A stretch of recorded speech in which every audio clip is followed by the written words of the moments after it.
Masaru slowly opened his eyes, feeling groggy as his surroundings remained hazy. He realized his alarm was still ringing and tried to understand where he was. His gaze caught something unusual, a pair of large, soft bunny ears on the girl nearby. Masaru quickly sat up, noticing the girl and another child sitting calmly under the trees. Curious, he reached out and touched the ears, confirming they were real, marveling at their warmth and fluffiness. Masaru noticed the girl's ears and wondered about their unusual appearance. The girl explained that she was from the rabbit race, not wearing any accessory. Masaru realized he had truly reincarnated. This world was real, not a dream. Looking over the distant landscape, he understood he was in another world, Alstacia. Shock and awe filled him as he faced the truth of his new life, unable to hide his astonishment. Masaru panicked, overwhelmed by the challenges of surviving in another world from scratch. The rabbit girl offered to guide him, asking if he could accompany her. She warned that bringing him might upset others because he was human. Masaru reflected on the harshness of this world, realizing humans often oppressed non-humans. A threatening figure appeared nearby, confirming that danger and conflict awaited them in Alstacia. The rabbit girl shouted in alarm as they spotted a hobgoblin approaching. Masaru realized the creature was dangerous and urged them to escape quickly. The girl cried out for Masaru, terrified of the impending attack. The hobgoblin raised its weapon, ready to strike. The girl volunteered to distract it, instructing Masaru to run for safety. Masaru was told to go to the village, while the rabbit girl would handle the dangerous hobgoblin. He hesitated, unsure of his abilities, feeling the weight of responsibility. Determined, Masaru resolved that no obstacle could stop him if he acted with courage. He attempted to distract the hobgoblin, drawing its attention toward himself. The plan succeeded. The hobgoblin missed him entirely, leaving the girl and villagers safe. Masaru searched for a skill or tactic to survive against the hobgoblin. Spotting a nearby bottle, he picked it up to use as a makeshift weapon. The hobgoblin laughed menacingly, confident in its attack. Masaru threw the bottle, striking the hobgoblin and causing it to stumble. The bottle successfully stopped the attack, leaving the hobgoblin defeated and the area safe. Masaru was struck unexpectedly and fell, struggling to understand what was happening. He realized he had been summoned far from a human settlement, and nearly died in the process. Victinias appeared before him, surprising Masaru with her sudden arrival and commanding presence. He recalled the moment before his reincarnation, realizing he had been chosen to enter another world. Victinias explained that a god's bet had caused his reincarnation, and that she would guide him in this new life. Masaru's status and identity were revealed, confirming his age and hobbies. He struggled to accept that this reality was forcing him to another world. Victinias smiled, acknowledging his unease, and preparing to guide him through the process. She handed him a blessing, signaling the start of his reincarnation. Masaru received 3 skill grant tickets, realizing he could now gain skills for his new life. Hera appeared, showing Masaru that he actually had 8 blessing tickets instead of 3. She introduced herself and apologized for the inconvenience caused by her husband Zeus and the previous bet. Masaru learned that the tickets were part of a god's contract to help him gain skills in another world.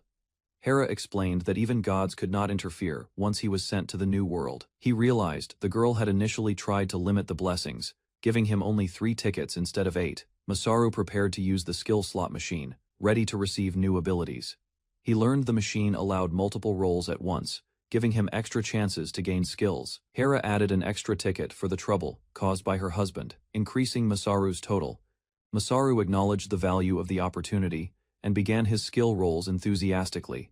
The first results revealed skills like appraisal, masonry, and dismantling, showing his crafting potential in the new world. Masaru activated the skill slot machine, ready to discover his new abilities. He learned the machine allowed multiple rolls, giving him a better chance at acquiring skills. Hera added an extra ticket to compensate for her husband's mistakes, increasing Masaru's total. He began rolling enthusiastically, cheered by Victinias and Hera, as the process continued. Masaru obtained skills like mining, leatherworking, blacksmithing, crafting, and healing, showing promise for building his new life. Masaru received the map skill, revealing a 3-kilometer radius hologram of his surroundings. Victinias reminded him how rare the blessing tickets were and stressed their importance for survival. Masaru defended his actions, explaining he had no choice but to fight the attackers. Victinias advised that he must act decisively to survive, gathering courage to protect himself. Masaru successfully completed the task, and his status was updated, showing his newly acquired skills and growth. Masaru opened his status screen, noting that his level and abilities had increased after gaining experience. Victinias explained that the goblin encounter had been a lesson and guided him to the nearest village. He reflected on the rabbit girl he had met, remembering she was not human but part of the rabbit race. Hera appeared, reminding him not to interfere and asserting her authority over the situation. Masaru realized he was now free to live his life in the new world, with guidance from the goddesses. Masaru was called by several rabbit-eared girls, rushing toward him urgently.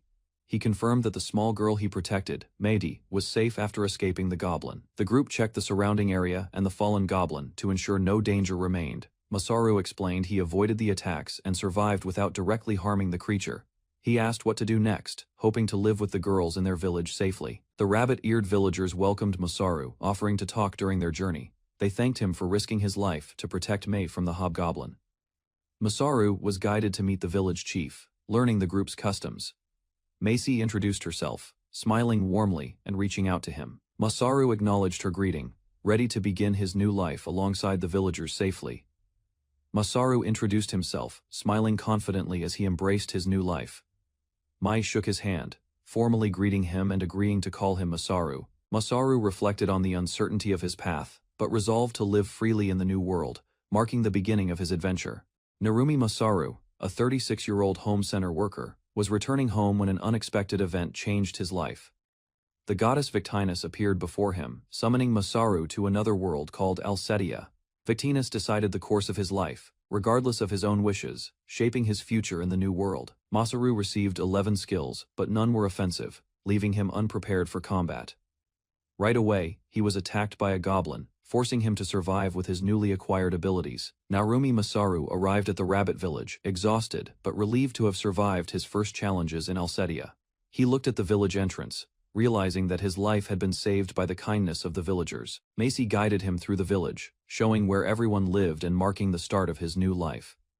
Masaru walked among the villagers, greeted warmly, feeling the sense of community and belonging. He learned the village population was small but close-knit, and that they all helped one another as family. Narumi Masaru explored the rabbit village, noticing the simple tents and rope-tied fences. He observed that the villagers were struggling to maintain their settlement, realizing life here was not easy. May suggested he meet the village chief to learn more about their needs. Masaru entered the chief's modest house, greeted warmly and respectfully by the village leader. The chief, surprised to see a human among them, confirmed Masaru's identity and welcomed him as an ally. Narumi Masaru offered to help the village after being welcomed by the chief. He explained he would have been lost without Mei's guidance, and the villagers reassured him. The village chief thanked Masaru for risking his life to save Mei, acknowledging his bravery. Masaru was invited to live at Mei's house to help with daily life. Macy happily agreed, and Masaru accepted, ready to begin assisting her and the village with his skills. Narumi Masaru thanked Mei for guiding him and acknowledged her support. The village chief encouraged Masaru to work at his own pace and rest as needed. Masaru reflected that although he had just arrived in Alcetia, he wanted to contribute what he could. He recalled his previous life in the home center, thinking of how those skills might help the village. Masaru prepared to use his abilities to improve the village, starting a new chapter alongside Mei and the rabbit villagers. Narumi Masaru realized he could use his skills to help the rabbit village, feeling a spark of determination. He saw the potential in the village's systems and believed he could improve them. Masaru wondered if he could truly enhance the whole village and its daily life. Mei and the village chief were shocked, but curious about what Masaru could accomplish. Masaru promised to improve all the systems in the village, ready to take on a new role and responsibilities. The village chief warned Masaru that acting too quickly could cause panic among the villagers. Masaru understood the importance of a safer life for everyone, recalling the dangers to children and elders. He decided to improve the village systems to ensure a safe daily life, learning from his past work experiences. Masaru resolved to do his best for the village, remembering lessons from his home center job. Meidi asked what he would do first, and Masaru prepared to apply his skills to help the entire village.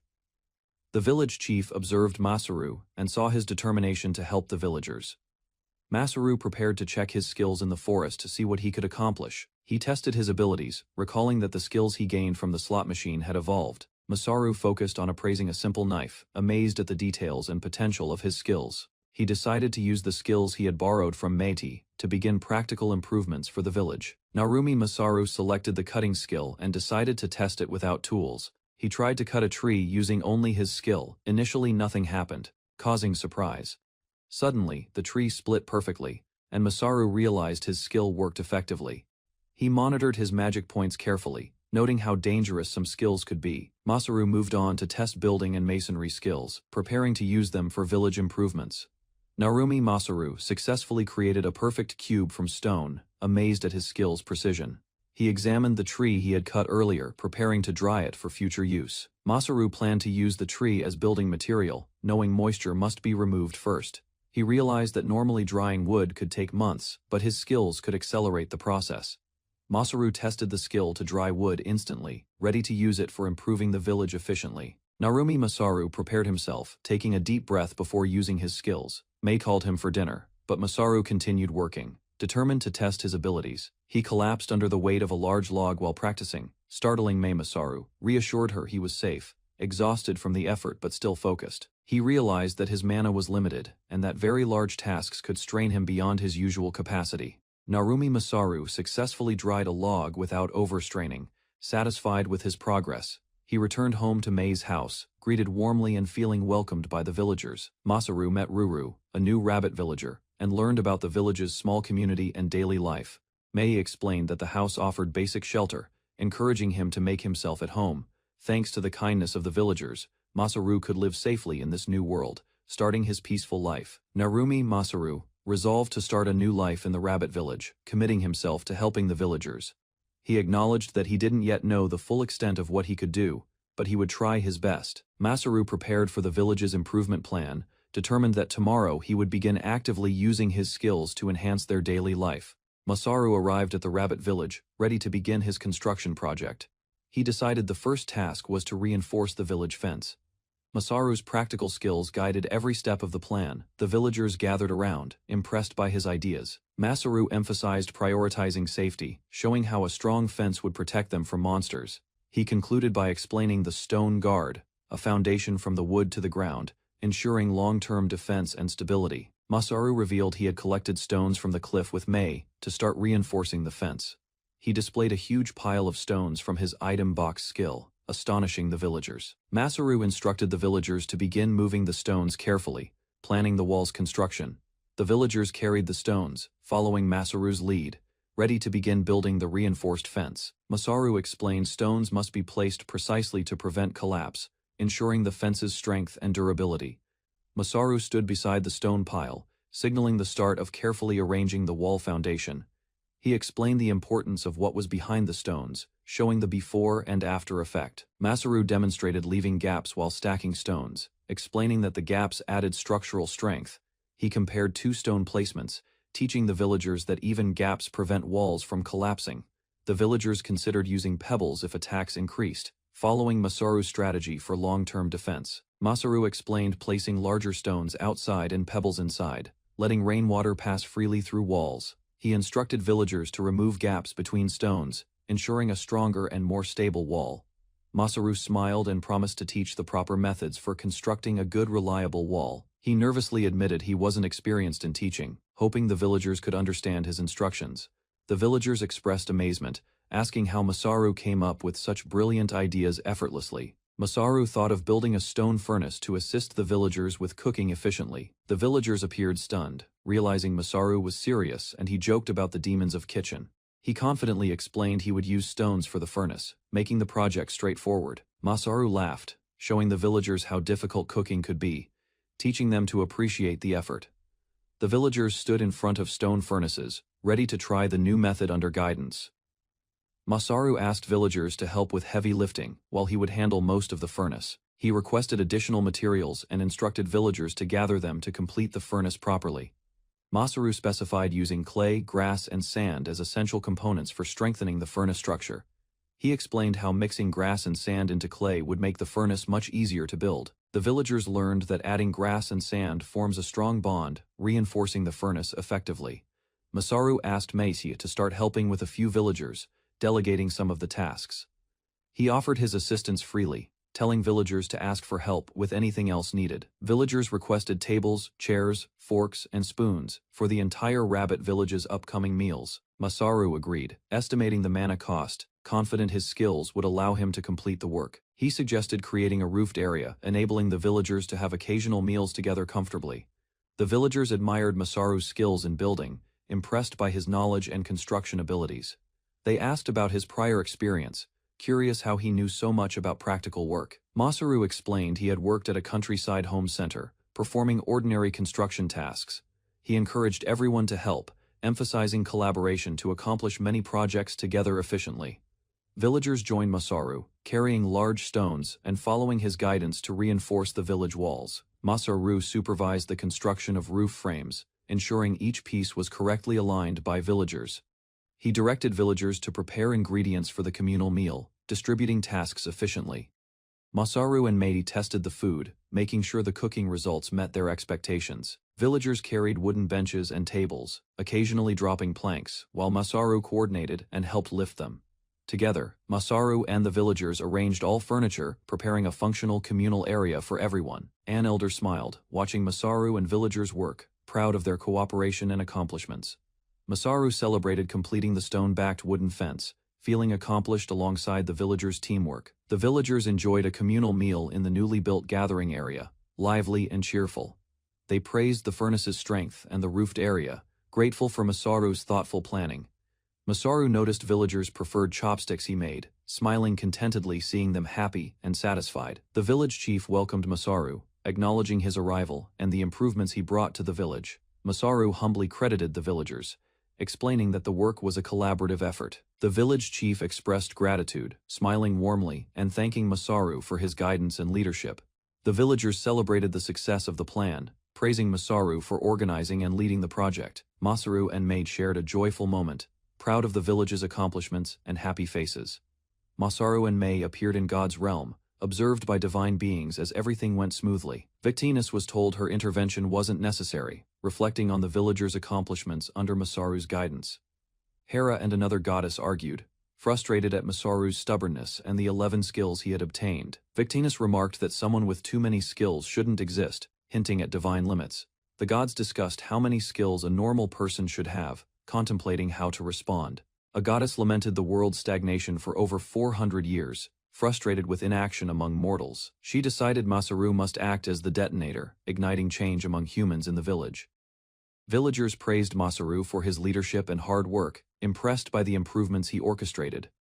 Masaru reassured everyone, showing the village was safer and more functional thanks to their efforts. He began planning further improvements, like toilets and strengthened houses, aiming to develop the village further.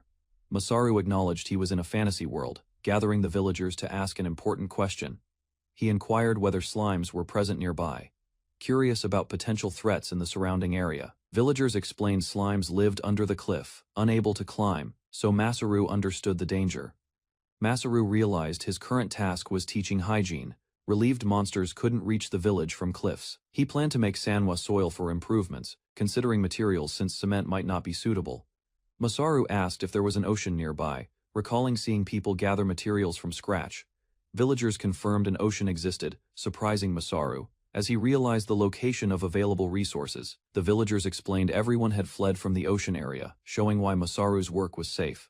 Masaru's expression changed, sensing something serious, foreshadowing a new challenge or event approaching the village. Masaru Narumi listens as the rabbit people reveal a distant ocean. They speak of fleeing from there, a place full of danger. He learns they once lived southwest, requiring 10 days of travel. The memory of their former home weighs heavily on them. The rabbit people were driven away by humans, leaving scars on their community and trust. Masaru understands the truth of their story, confirming what he suspected, despite past hardships. The rabbit people welcome Masaru. He begins a new life, accepted and safe among them.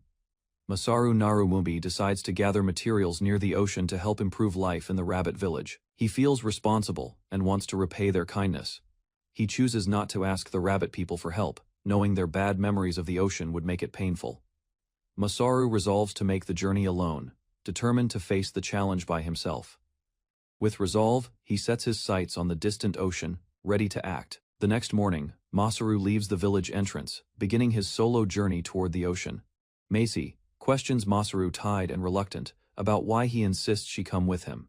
Masaru explains he wants her company despite the dangers, and knows she cannot fight goblins alone. Meidi points out that he is equally inexperienced, only defeating enemies by luck, rather than strength. The rabbit villagers warn Mei not to risk her life, reminding her of her limitations. An elder offers Masaru a gift and a favor, preparing him for the journey ahead. Masaru receives armor from the elder and is told to show humans from the old village that the rabbit people live safely. He prepares to investigate the former village and promises to return with news, leaving the others in charge. Masaru tells Mei to stay behind, waving goodbye as he sets off on his journey. He finally spots the distant ocean, marking progress in his adventure, while facing minor challenges along the way. Masaru recalls being attacked by bandits the previous day, emphasizing the dangers he must overcome on this path. Masaru and his companion arrive at a site where he can practice combat, preparing for encounters ahead. He swings his weapon against enemies, using strength and strategy to fend them off. Masaru faces multiple opponents at once, staying alert and focused on defending himself and others. After the fight, he notes that these opponents were weaker than previous goblins he had faced. A guiding figure reminds him of justice and morality, reinforcing that bad people have no rights, shaping his worldview. Masaru uses healing magic to help an injured companion during their journey, showing skill and care. He reflects on his reluctance to harm others, realizing he cannot bring himself to kill even if needed. After sparing his enemies, he takes useful potions and herbs from them, letting them go unharmed. This exchange allows Masaru to acquire the weapons he desired while letting others survive, creating a win-win situation. Using his map skill, Masaru detects a signal, guiding him to the next point in his adventure. Masaru reaches the seaside town where Mei once lived, surveying it from a distance. He notices signs of attack, the entrance and watchtower left abandoned, and plans to disguise himself as an adventurer. Goblins occupy the town, moving about aggressively, holding weapons in their hands. Masaru greets them cautiously, noting that even if he excuses himself, they might not let him pass. The goblins charge at him, forcing Masaru to prepare for immediate combat and defend himself. Masaru prepares to fight the goblins, knowing they attack in numbers and he must act decisively. He swings his weapon, striking quickly and relying on his skill to handle multiple opponents. Masaru recalls the sword he acquired from bandits, realizing his existing abilities can now be applied effectively. He recognizes his kendo skills from childhood as a valid combat skill, boosting his confidence. Using precise techniques like a wrist strike, Masaru continues to fend off the goblins, combining skill and strategy. Masaru struggles with using kendo as a combat skill but engages the goblins regardless, relying on his instincts. He adapts to the sword's weight and continues fighting efficiently, dodging and striking opponents. Masaru feels confident, realizing he can keep going despite fatigue and pressure. He is confronted by a massive unexpected enemy, causing him to pause in shock. Uglin Rider charges on a giant boar, forcing Masaru to prepare for a high-stakes encounter. Masaru dodges and maneuvers through the village, avoiding attacks as he prepares to confront the mounted goblin. He spots the Goblin Rider and realizes this enemy may be the village boss. Assessing the threat carefully, the rider charges through the village, forcing Masaru to react quickly to avoid being struck. Masaru braces as the goblin swings its weapon from atop the boar, narrowly avoiding damage. He faces the goblin head-on, ready to defend himself against the fast-moving, mounted opponent. Masaru dodges the boar's charge while trying to confront the Goblin Rider, realizing his sword cannot reach it. He plans carefully, knowing that attacking the boar recklessly could result in serious injury. Masaru considers alternative strategies to handle the boar while avoiding harm to himself. He notices an opportunity and prepares to strike the goblin with a precise move. The goblin boar rushes past, forcing Masaru to react quickly and continue the high-stakes battle. Masaru anticipates the speed of the Goblin Rider and prepares a countermeasure. Knowing he must act quickly, he uses a log from construction debris as an impromptu obstacle to slow down the rider. Masaru grabs the log, positioning it to block or strike the approaching goblin and boar. The goblins notice the trap and hesitate, giving Masaru a strategic advantage. He focuses on the remaining smaller goblins, ready to eliminate the last threats efficiently. Masaru watches as the remaining goblins retreat, realizing their numbers could bring reinforcements if not handled quickly. He decisively attacks, keeping the small goblins under control while preparing for the next threat. A heavily armored knight, the vice-captain of the Gratis Kingdom army, arrives identifying himself and confronting Masaru, halting his immediate battle. Knights from the Gratis Kingdom arrived at the village, demanding to know who had appeared there. General Cook explained that they had come to exterminate goblins, apologizing for the knight's rudeness. Masaru stood among the fallen goblins, and the knights acknowledged he had handled the threat alone, thanking him for saving the village. Masaru revealed he had come seeking resources, realizing the village was under the control of another kingdom. The knights were shocked at how many goblins Masaru defeated alone, while he considered asking them about the fate of the rabbit village. Masaru and the knights discussed a powerful goblin rider, realizing it was an opponent too strong to defeat easily. The knights questioned Masaru about his background, age, and skills, noting he appeared like a local villager. Recognizing Masaru's incredible strength, one knight suggested he join them, impressed by his abilities.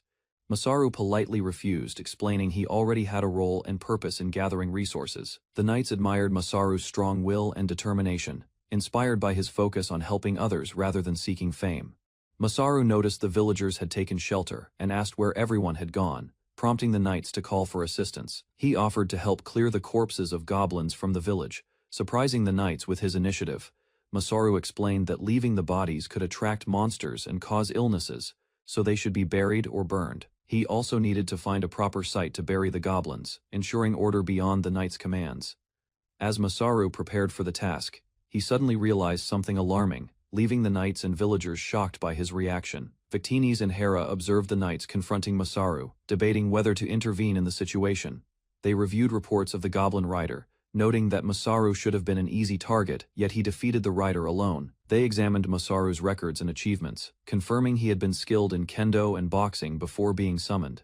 Victinis realized the true nature of Masaru's abilities and connected the dots about his unusual strength and summoned body. Both goddesses concluded that Masaru's body had been slightly altered when summoned, and that the world itself was structured to allow this outcome.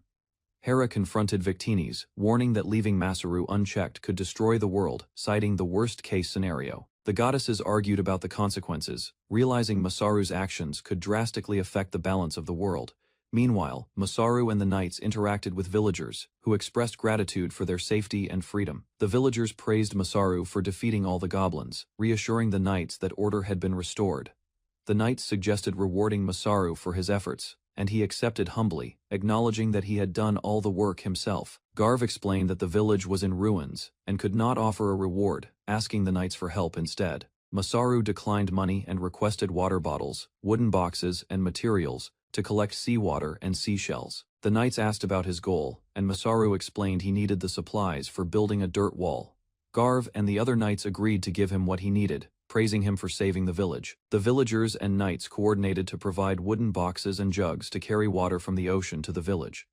The village chief explained to Garv and Masaru that he would give Masaru a reason to help, emphasizing the village's needs. Masaru questioned whether he really needed to carry water to the village, showing his practical thinking. He spotted a well next to the garden and decided it would be the easiest source for water collection. Masaru surprised the knights by locating the well quickly, demonstrating his keen observation skills. The knights were astonished that the village had a water source, despite appearing cropless, realizing Masaru's insight would make their work much easier. Masaru faced an angry mob of villagers armed with farm tools, ready to attack him. The villagers blamed Masaru for telling the knights about the village, questioning his actions. Masaru fought defensively, knocking aside the villagers' weapons with precision and speed. Garv and the knights watched in shock as Masaru subdued the mob while maintaining control. Masaru explained that the goblins had attacked harder than expected, and that revealing their secret prevented greater chaos, calming the knights and villagers. The knights asked Masaru what he would do next after subduing the villagers. The villagers' chief expressed that he would normally execute those responsible for hiding the well and farm or attacking others. He continued, threatening to enslave those who disobeyed, showing the severity of the village's rules. The villagers pleaded, begging not to be punished, kneeling before Garv and Masaru. Masaru calmly offered a solution, signaling that the villagers could avoid harsh punishment if they agreed to his terms. Masaru offered to forgive the villagers, signaling that the past incidents could be forgotten. Garv and the villagers agreed that if Masaru forgave them, they would face no punishment. Masaru set the condition that they would answer his questions before any favors were granted.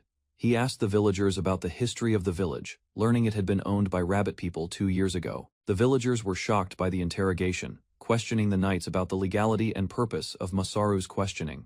Garv called out to Eldam, drawing his attention to Masaru and the villagers' situation. Masaru explained that answering his questions was necessary because people in the village believed in him and trusted his judgment. He clarified that his questions pertained to the rabbit people who had owned the village 2 years ago. Garv and the other knights recognized that Eldam and Garv had knowledge about the incident and understood its importance. Masaru acknowledged Eldam's strength and requested that he speak openly, setting the stage for Eldam to reveal the truth. Eldam explained that the events started 5 years ago under the rule of the last king, who expanded his country aggressively. Garv recalled fighting alongside Eldam to capture the village as part of one of the king's campaigns. After the battle, the rabbit people were forced to flee, and Garv appointed a new village chief. Masaru reflected that the land was once a separate country before humans intervened. He realized that humans, not pirates or outsiders, had expelled all the rabbit people from the village, changing the region's history. Masaru asked about the rabbit people who didn't flee, learning that they were captured and taken as slaves. He realized that even today, the rabbit people mourned those who had been taken away. Masaru confronted Eldam and the knights with anger, challenging the injustice inflicted upon the rabbit people. He demanded that all the rabbit people be released immediately, facing the knights with determination. Garv tried to calm Masaru, explaining that immediate release was impossible. But Masaru insisted on taking action, questioning the ethics of slavery and demanding a resolution. Masaru confronted the knights angrily, questioning how they could justify enslaving innocent rabbit people. He shouted at them, declaring that the invaders had no right to speak of justice while committing such acts. The knights were stunned, standing silently as Masaru's conviction challenged their authority. Masaru calmly requested that they take time to decide how to respond, giving them a chance to reflect. He paused, allowing the knights to consider the consequences of their actions and the moral implications of slavery. Victines scolded Masaru for acting recklessly, questioning why he was yelling at villagers and fighting unnecessarily. Masaru ran with Victines, explaining that he didn't hate her but needed to act, despite the emotional tension. He reminded her that she brought him there without his consent, complicating their situation. Victines admitted she couldn't fight an entire army alone and needed to lay low temporarily. Masaru reassured her, noting the danger but encouraging her to trust him while they navigated the crisis together. Victines panicked, asking Masaru what was happening to her body as he held her hand. Masaru began to explain, promising to clarify the situation in simple terms. He revealed that Victines had the ability to fight an entire army alone, showing the magnitude of her power and her potential in the battle ahead. Masaru Narumi learned that his body had been adapted for magic upon reincarnation. The goddess revealed he could fight entire armies alone. She explained that his magic recovery had accidentally been enhanced, making him a spirit-class talent. Masaru struggled to understand the concept, realizing it placed him on the same level as magical creatures. His physical abilities were heightened, magic was easier to control, and running barely tired him. Masaru realized he had already experienced some of these extraordinary enhancements firsthand. Masaru Narumi was informed that increasing his magic would also boost his recovery and other stats. Though he was still considered low-level, he acknowledged that something had felt off and apologized, realizing the goddess had acted without fully considering his situation. Victinias appeared quietly, observing Masaru with a calm expression, her presence solemn and authoritative. Masaru noticed her suddenly, shocked by her unexpected appearance and presence. The next morning, Masaru awoke, called by her voice, ready to face new challenges with heightened abilities. Masaru was approached by Captain Cook and other knights, curious about the current situation.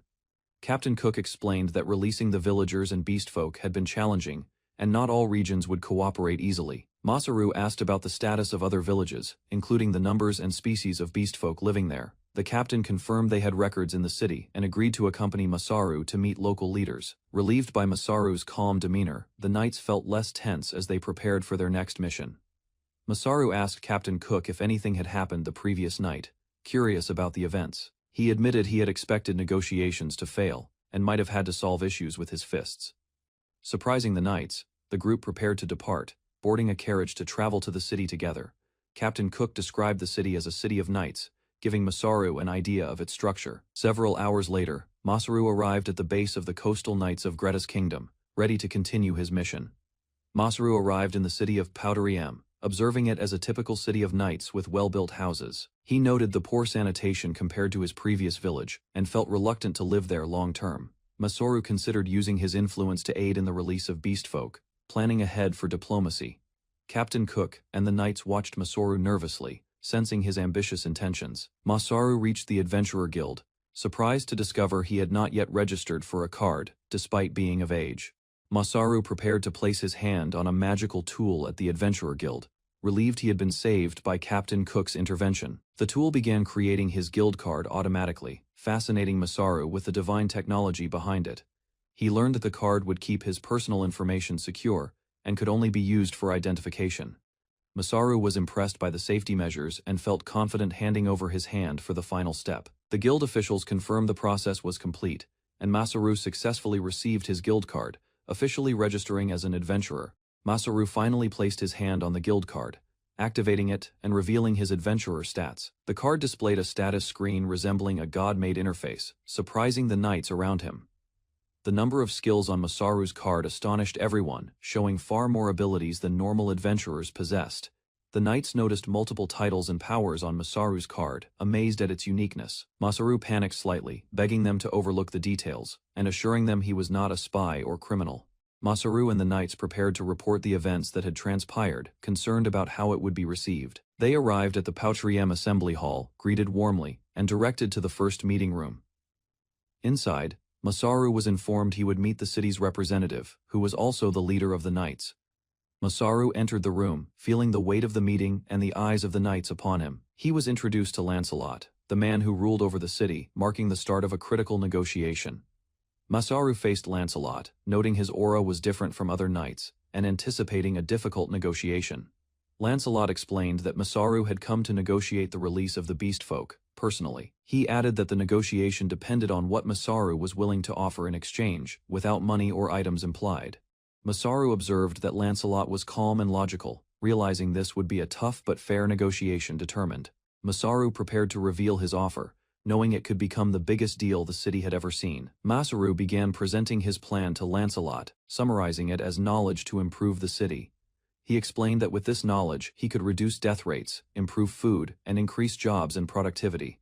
Masaru pointed to horse carriages as the first example of an area he could enhance. He described adding springs to absorb shocks, noting the current carriages shook heavily during travel.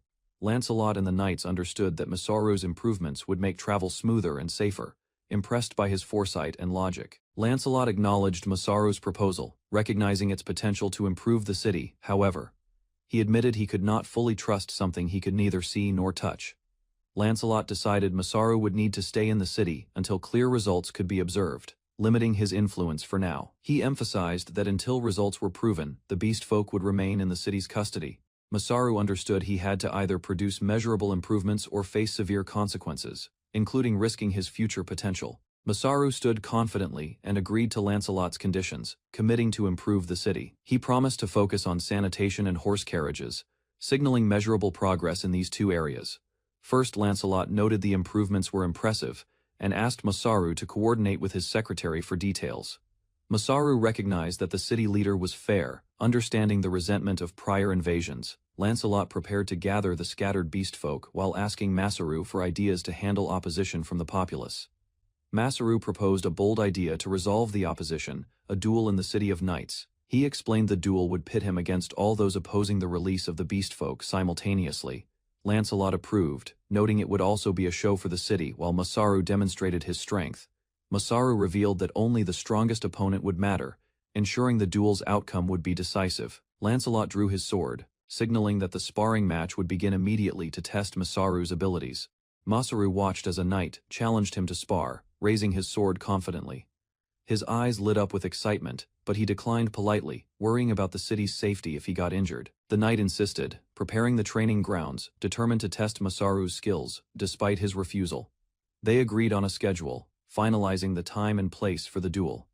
Before the spar, Masaru turned to the group and decided to give everyone a lecture on hygiene. Masaru explained to the group the importance of hygiene and maintaining sanitation standards.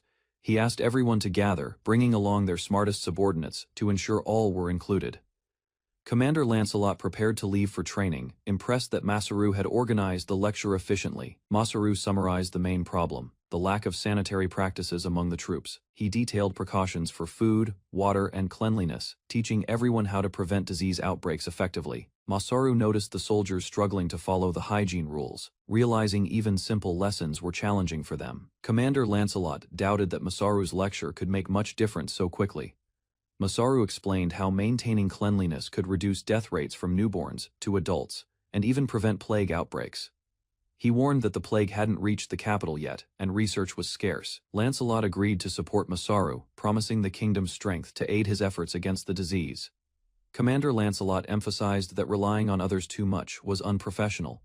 Masaru appreciated the advice and asked to borrow the smithing workshop for his projects. He planned improvements for horse carriages and had many other tasks he wanted to begin.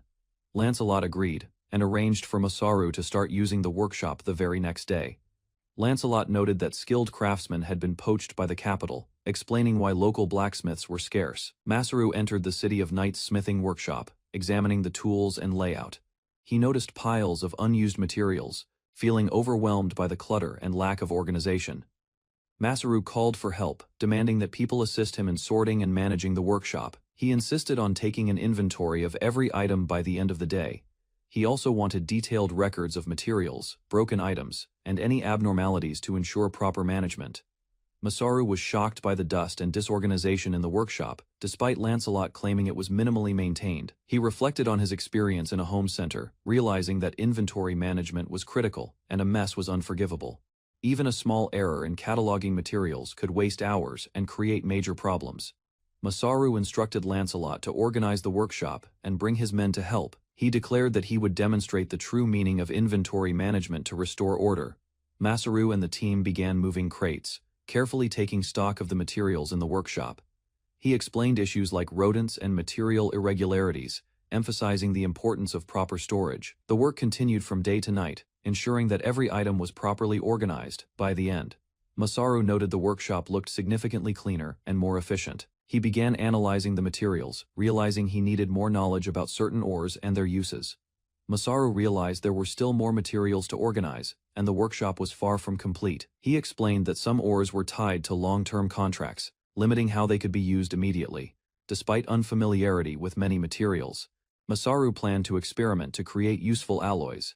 He taught that mixing copper and tin produced bronze, a stronger metal usable for tools and armor. Masaru also aimed to make stainless steel, explaining the process and instructing the team on proper experimentation.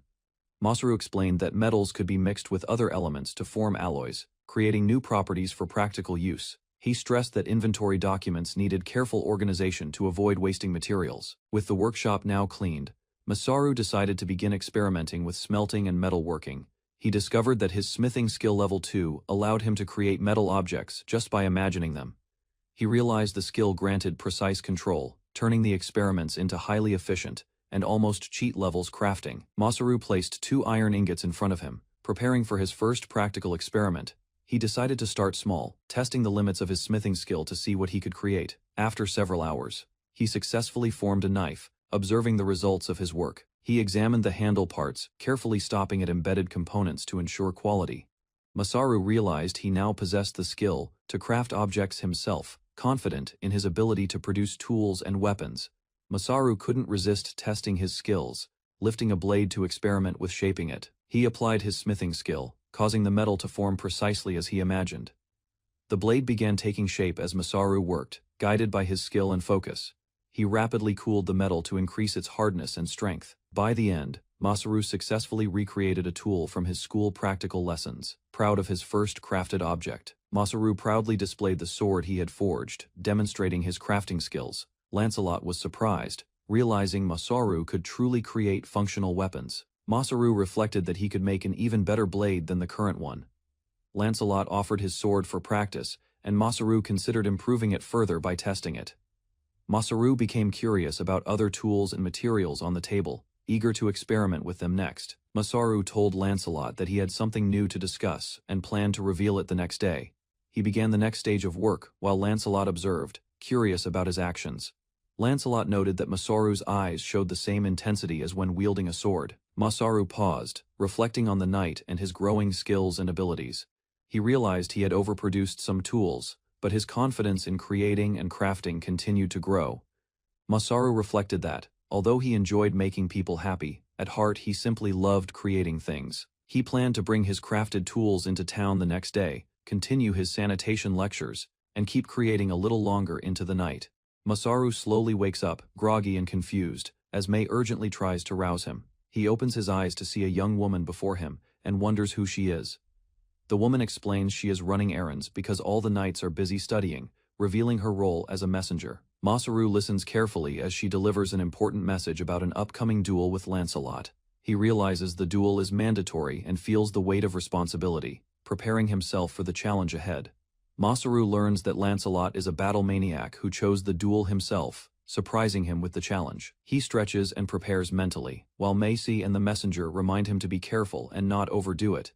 Masaru steels himself, promising to do his best and avoid hurting Lancelot too badly. He confidently plans a small demonstration, testing his own skills before the duel. Lancelot appears, facing Masaru, ready to see his strength in action, marking the start of the confrontation. Masaru works in the well, installing a new contraption to pump water, while Lancelot and others observe. He gathers everyone to demonstrate a new tool that makes drawing water easier. Masaru instructs the villagers on how to use the device, emphasizing its simplicity and effectiveness. He encourages everyone, regardless of age or gender, to participate in the demonstration. Masaru explains the process step by step, showing how the pump works and ensures water can be drawn efficiently. Masaru completes the installation of the water contraption in the well, preparing for the first test. Water gushes from the pump.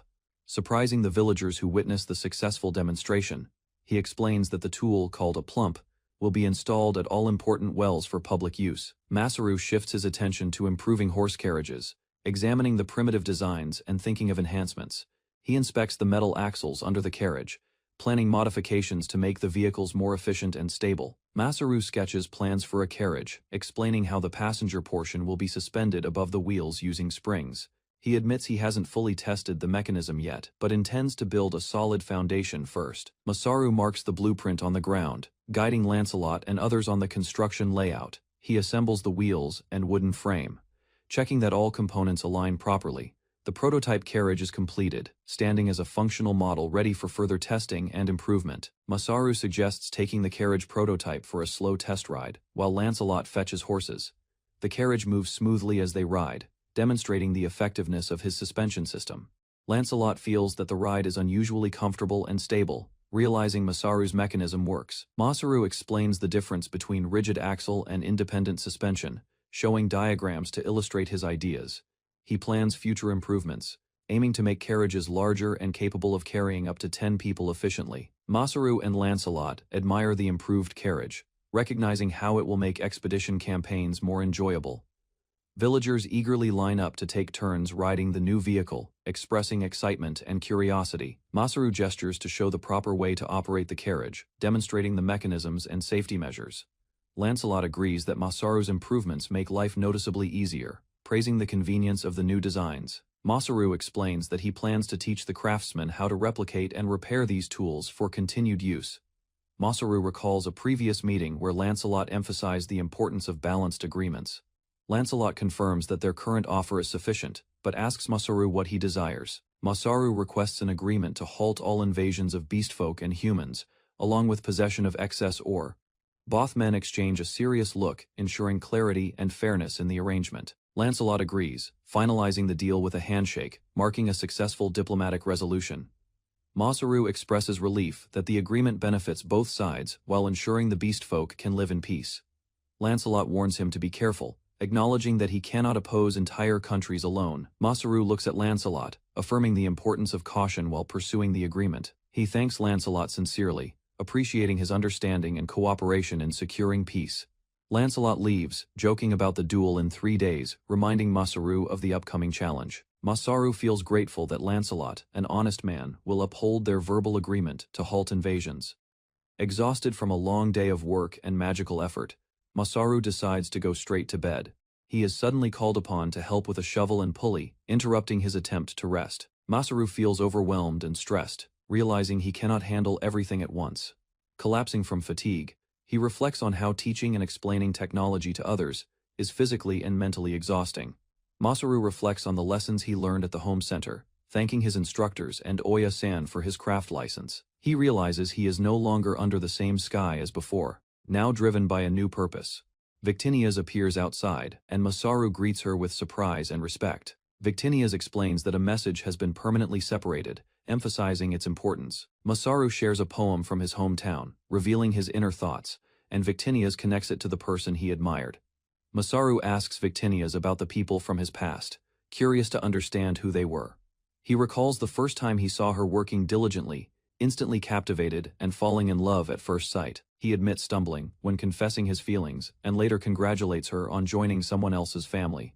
Macy, a girl from the rabbit village with the same name, surprises Masaru, making him reflect on coincidences. Victinias apologizes softly, and Masaru listens, feeling the weight of past memories and the connections between people. Masaru realizes the meaning of Victinia's previous words. Understanding the depth of their parting, he feels motivated and inspired by meeting the rabbit people, gaining renewed purpose to do his best. Masaru thanks Victinia's, acknowledging that she was the goddess who brought him to this world. Victinia's smiles warmly, showing quiet pride and satisfaction in Masaru's growth and gratitude. Masaru teases Victinia's about being a useless goddess, but both share a light-hearted moment together on the rooftop. Masaru thanks Victinia's sincerely for bringing him to this world, expressing deep gratitude. Victinia's smiles warmly, reassuring him that everything is all right and encouraging his confidence. Masaru decides to head to the smithing workshop, feeling more energetic and motivated to work. They both pause to admire the moonlit night, sharing a calm moment while reflecting on the day's events.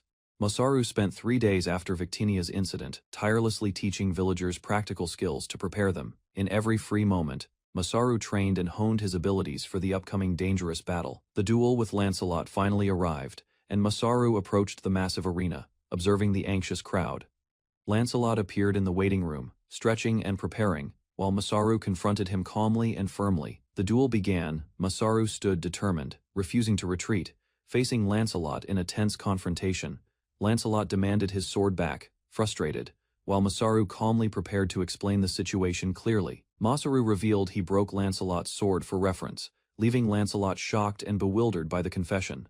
Lancelot accepted a new black greatsword, stronger than the original, readying himself for the duel. Masaru confidently drew his own sword, standing prepared and determined for the imminent confrontation.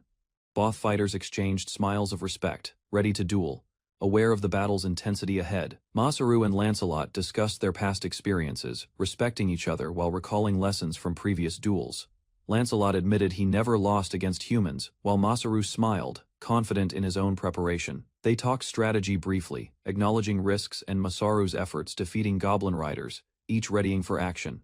Both warriors approached the arena, Masaru silently giving thanks. Lancelot determined to attack with full strength. The duel commenced amid roaring crowds, swords drawn, and both fighters braced for a fierce, intense battle. Masaru noticed a messenger in the audience, curious about her identity while preparing for the duel. The messenger waved cheerfully from the stands, drawing Masaru's attention as the arena audience roared around them. Masaru and Lancelot faced each other in the arena, the referee standing between them formally. An announcer declared the duel officially starting, introducing Masaru and Lancelot as the crowd erupted excitedly. Both fighters confirmed the duel's rules, agreeing to a fair fight without unfair or dishonorable incidents. The duel began. Masaru and Lancelot charged at each other, their eyes locked in intense focus. Masaru and Lancelot clashed swords, both careful and strategic, each testing the other's strength carefully. At first glance, they appeared evenly matched, surprising both themselves and the watching audience in awe. Lancelot taunted Masaru to show his true strength, eager to test his limits fully today. Masaru countered swiftly, parrying and attacking with precision, demonstrating skill and determination against Lancelot's strength. Lancelot swung his massive sword fiercely, forcing Masaru to dodge quickly to avoid serious injury. Lancelot noted Masaru's stance and skill, surprised that he clearly had experience with the sword. Masaru countered, but Lancelot commented that his technique was still imperfect, testing Masaru's abilities carefully. The fighters clashed at close range, tension high, each refusing to give ground to the other. Masaru parried Lancelot's strike, demonstrating alertness and sharp senses, while keeping his focus on defense. Masaru struggled to move as he wanted, realizing battle experience mattered more than raw skill. He recalled Victinia's advice, analyzing the duel while confirming the strategy he needed to succeed. Lancelot readied his stance, preparing to execute his ultimate move against Masaru's defensive positioning. Masaru focused, combining his home center knowledge with learned combat skills, preparing to unleash everything. Using his skill, item box, Masaru manipulated the arena, creating obstacles against Lancelot's powerful attacks. Lancelot was shocked, realizing Masaru's a skill user, completely unaccounted for in his status report. Masaru continued using item box, surprising Lancelot, forcing him to adapt quickly to unexpected obstacles. Lancelot fell for Masaru's trap, tripping over strategically placed items created from Masaru's skill usage.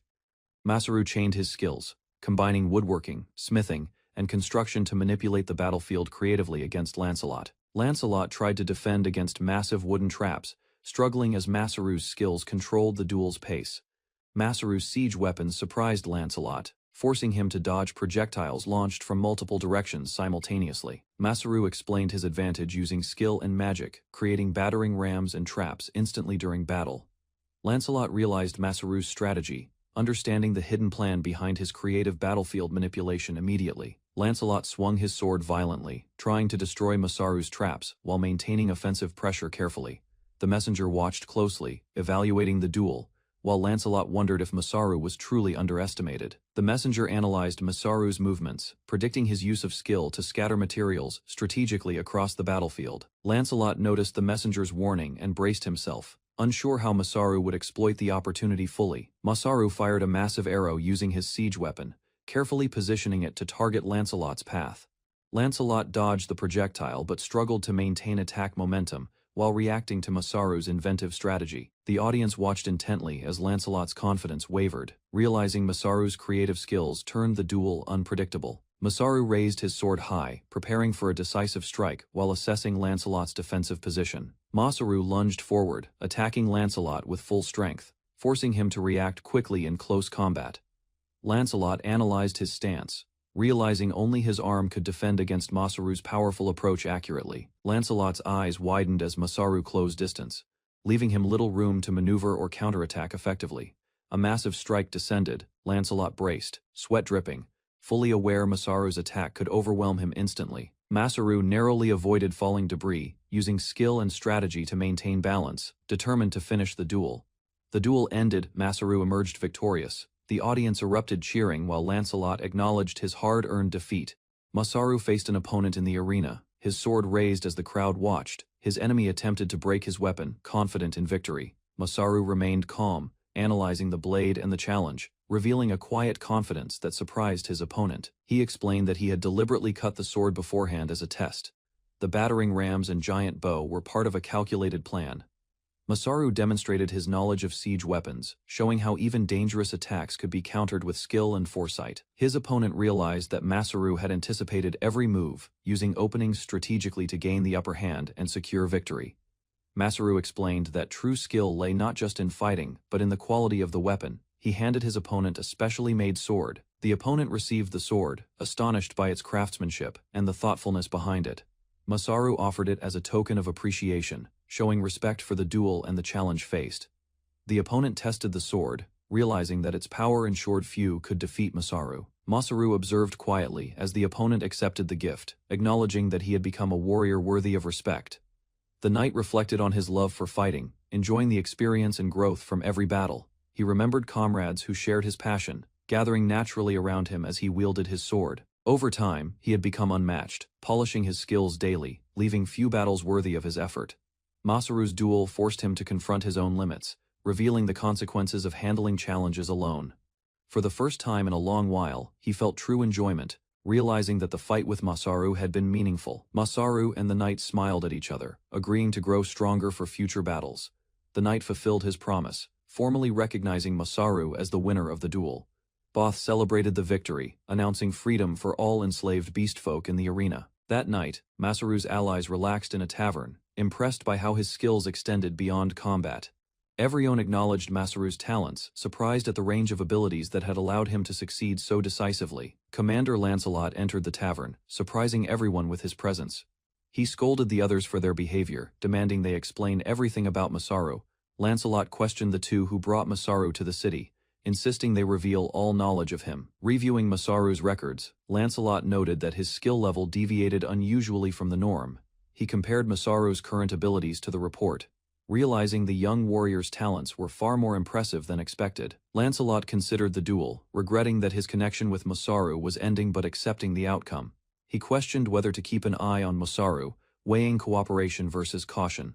A messenger arrived, hinting at new developments and potential freedom for others in Masaru's influence. A few days later, Masaru approached the assembly hall, preparing to discuss the aftermath of his actions. Masaru confirmed the release of the beastfolk and coordinated with Lancelot on final improvements before leaving, ensuring his work had lasting impact. Lancelot considered the duel, regretting that his connection with Masaru was ending but accepting the outcome. He questioned whether to keep an eye on Masaru, weighing cooperation versus caution. A messenger arrived, hinting at new developments and potential freedom for others in Masaru's influence. A few days later, Masaru approached the assembly hall, preparing to discuss the aftermath of his actions.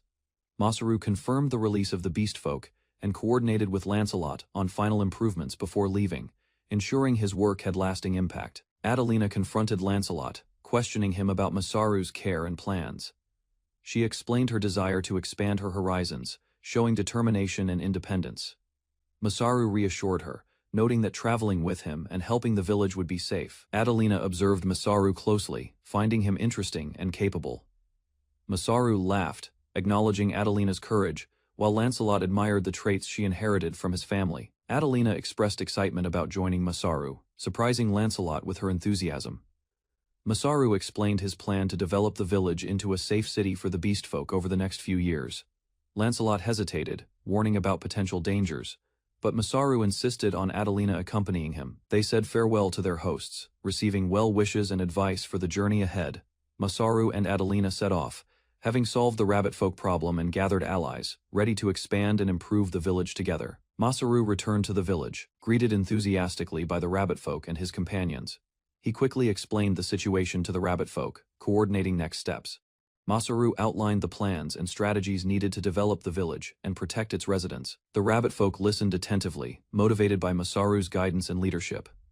One young rabbit folk expressed excitement to fully participate and enjoy the improvements Masaru promised. Masaru acknowledged their enthusiasm, noting progress with a sense of accomplishment as new messages and updates arrived from the wider world. Masaru surveyed the village at night, gathering resources beyond expectations. The bunny folk and villagers observed his work, impressed by his skills and ingenuity. Leaders from neighboring lands met to discuss Masaru's influence. They decided to cooperate and put aside past resentments, recognizing the potential of his guidance. Concerns arose about the technology Masaru had shared.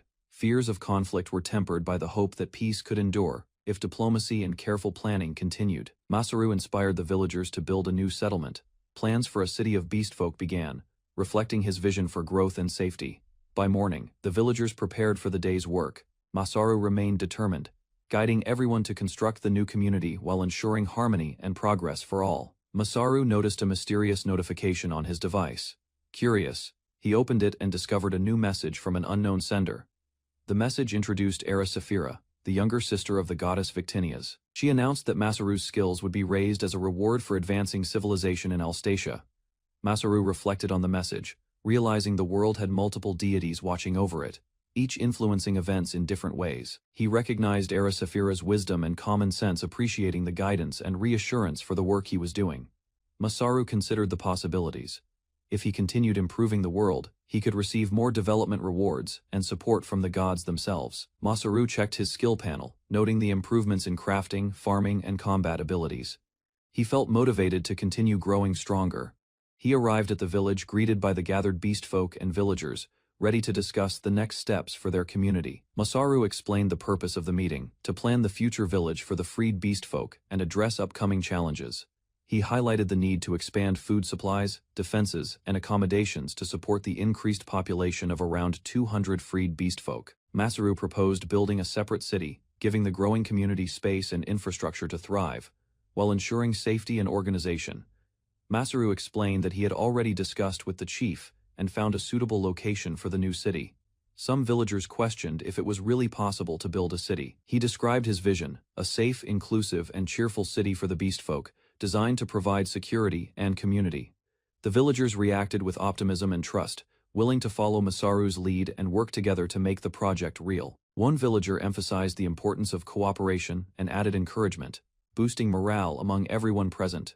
Masaru began sharing more about himself, expressing his thoughts and intentions to foster trust and transparency with the villagers before work on the new city began. Masaru began to reveal his truth to the villagers, explaining that they had never known much about him. He shared that he, Narumi Masaru, had been brought to this world by the gods from another world, leaving the villagers stunned. Silence fell over the crowd, as none could easily believe the extraordinary story Masaru told. The villagers bombarded him with questions about the gods and his knowledge, trying to understand how he arrived. One villager reflected that Masaru's sense of detachment now made sense, realizing that he had always felt out of place in their world. Masaru discussed the existence of gods with the villagers, explaining that this world allowed divine influence and that they should trust him. A villager reassured Masaru that anyone who protects them and lives as part of the community is considered family, earning their trust. Curious, the villagers pressed Masaru to describe the humans and gods from his world, wanting to understand his origins and knowledge.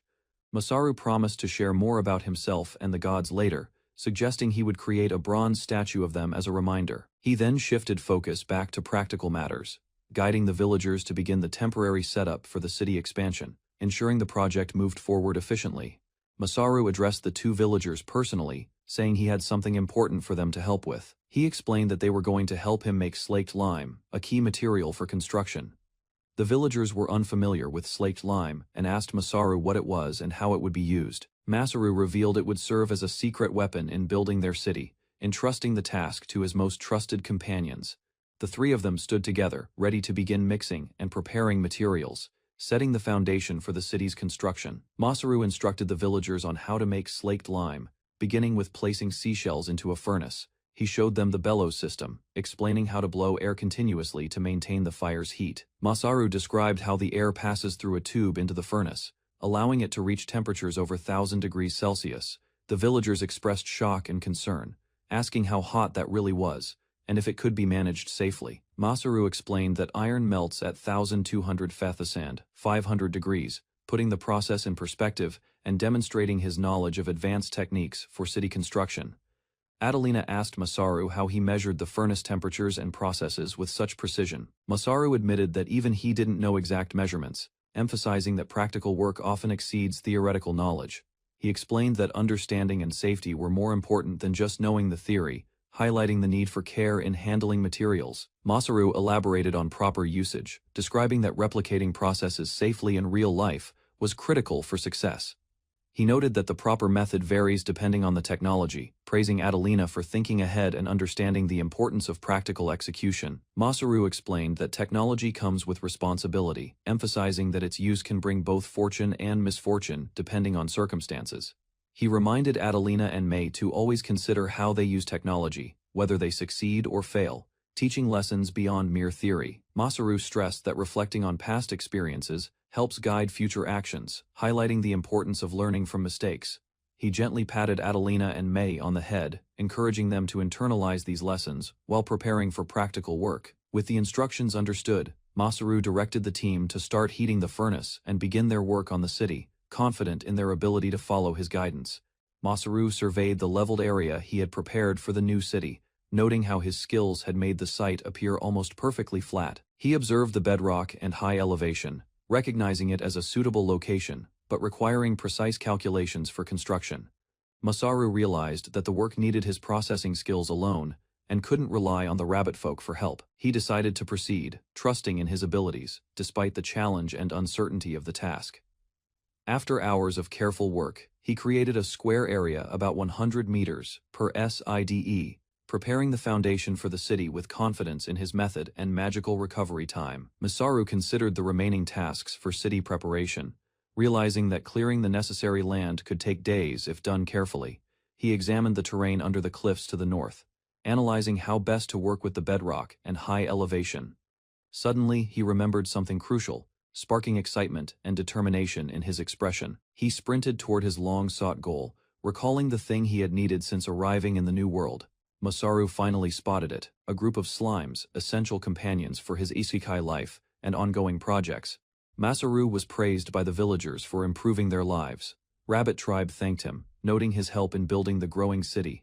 A mysterious slime appeared in a crate. Masaru observed it closely, deciding to raise it temporarily, while villagers reacted with surprise. The villagers warned Masaru that slimes are magical creatures. He remained calm, confident, and carefully studied the slime's unusual behavior. Masaru planned to use slimes for cleaning and garbage disposal. He wanted to research them further, while ensuring peaceful coexistence. Recalling his studies in Poutrame, Masaru explained magical beasts could coexist with humans and serve as useful resources, like wood or stone. Masaru announced he wanted to build a toilet, surprising the villagers. They observed him carefully, curious about his practical approach to sanitation. The village chief considered Masaru's idea seriously. She had never thought of magical beasts as tools or resources before. The villagers asked if he intended to test the slime for waste disposal. Masaru confirmed, holding the slime gently in a tray. Masaru explained he needed to see what the slime could digest. He also planned to research their weaknesses for future control. He suggested starting a farm and raising monitor lizards to improve food production. Chief agreed, seeing slimes as the first step. Masaru documented the slime's size and appearance. It was translucent green, shaped like a manju, and squishy against the rocky ground. He observed the slime struggling to climb. It could not ascend higher than its own height, sliding down uneven surfaces. Masaru conducted a test by feeding it leaves and wood. He wanted to see what the slime could digest. The slime slowly digested all materials over several days. Masaru noted it did not initially favor the leaves or wood. After observing the results, Masaru concluded the slime could safely handle human waste, exceeding his expectations and promising practical village use. Masaru noticed the slime had shrunk drastically. Alarmed, he ran to investigate, questioning how it had changed size so suddenly. Observing closely, Masaru realized the slime had dried out. The lack of water caused its collapse, revealing a key vulnerability. He tested the slime in water, seeing it regain shape. Slimes were weak to dehydration, fire, and seawater. He concluded carefully, understanding the slime's traits, allowed Masaru to safely recruit volunteers. Raising slimes for village use became much easier. He hypothesized that slimes acted as self-cleaning mechanisms, absorbing impurities while leaving clean water, uncovering new potential for the world's resources. Masaru noted the villagers no longer objected to slimes. He observed their behavior, understanding they had become part of village life. The villagers were curious if slimes could be kept as pets. Their popularity increased as more people began raising them. Masaru reminded Meidi that slimes were still dangerous. Despite their popularity, these magical creatures remained monsters, not simple pets for villagers. The village chief expressed disbelief at Masaru's careful planning. Even with growing familiarity, handling slimes required vigilance and careful oversight. Masaru explained his amazement at the slime's unique traits. Villagers were busy, but inspired by his practical educational slime management. Villagers questioned Masaru's departure to gather resources. The chief encouraged patience, trusting his judgment as they prepared to hear his reasoning. Masaru explained that they lacked sufficient materials for future city management. He wanted to preserve surrounding areas for long-term planning. Villagers and rabbit tribe volunteers eagerly agreed to help Masaru gather resources. Cooperation grew as they committed to his plan. Masaru requested assistance collecting tree seeds and saplings. Villagers questioned the purpose, but he clarified it was part of future preparation. He explained planting saplings early ensured future timber. Tree planting was a long-term strategy, giving the village sustainable resources over time. Masaru explained gathering wood from mountains and forests would sustain the village while preserving the environment. Knowledge from home center work helped. The villagers asked how many saplings he planned to plant. Masaru explained the careful strategy required thinking steps ahead for growth. He instructed growing saplings in the village until waist height before moving them to mountains. Volunteers prepared for the upcoming gathering. Masaru revealed he would go alone this time.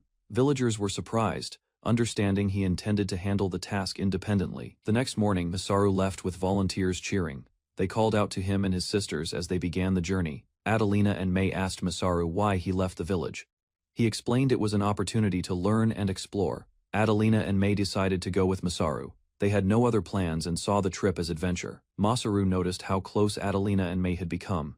He reminded them to follow his instructions carefully during their journey. Day 1 of scouting began in the afternoon.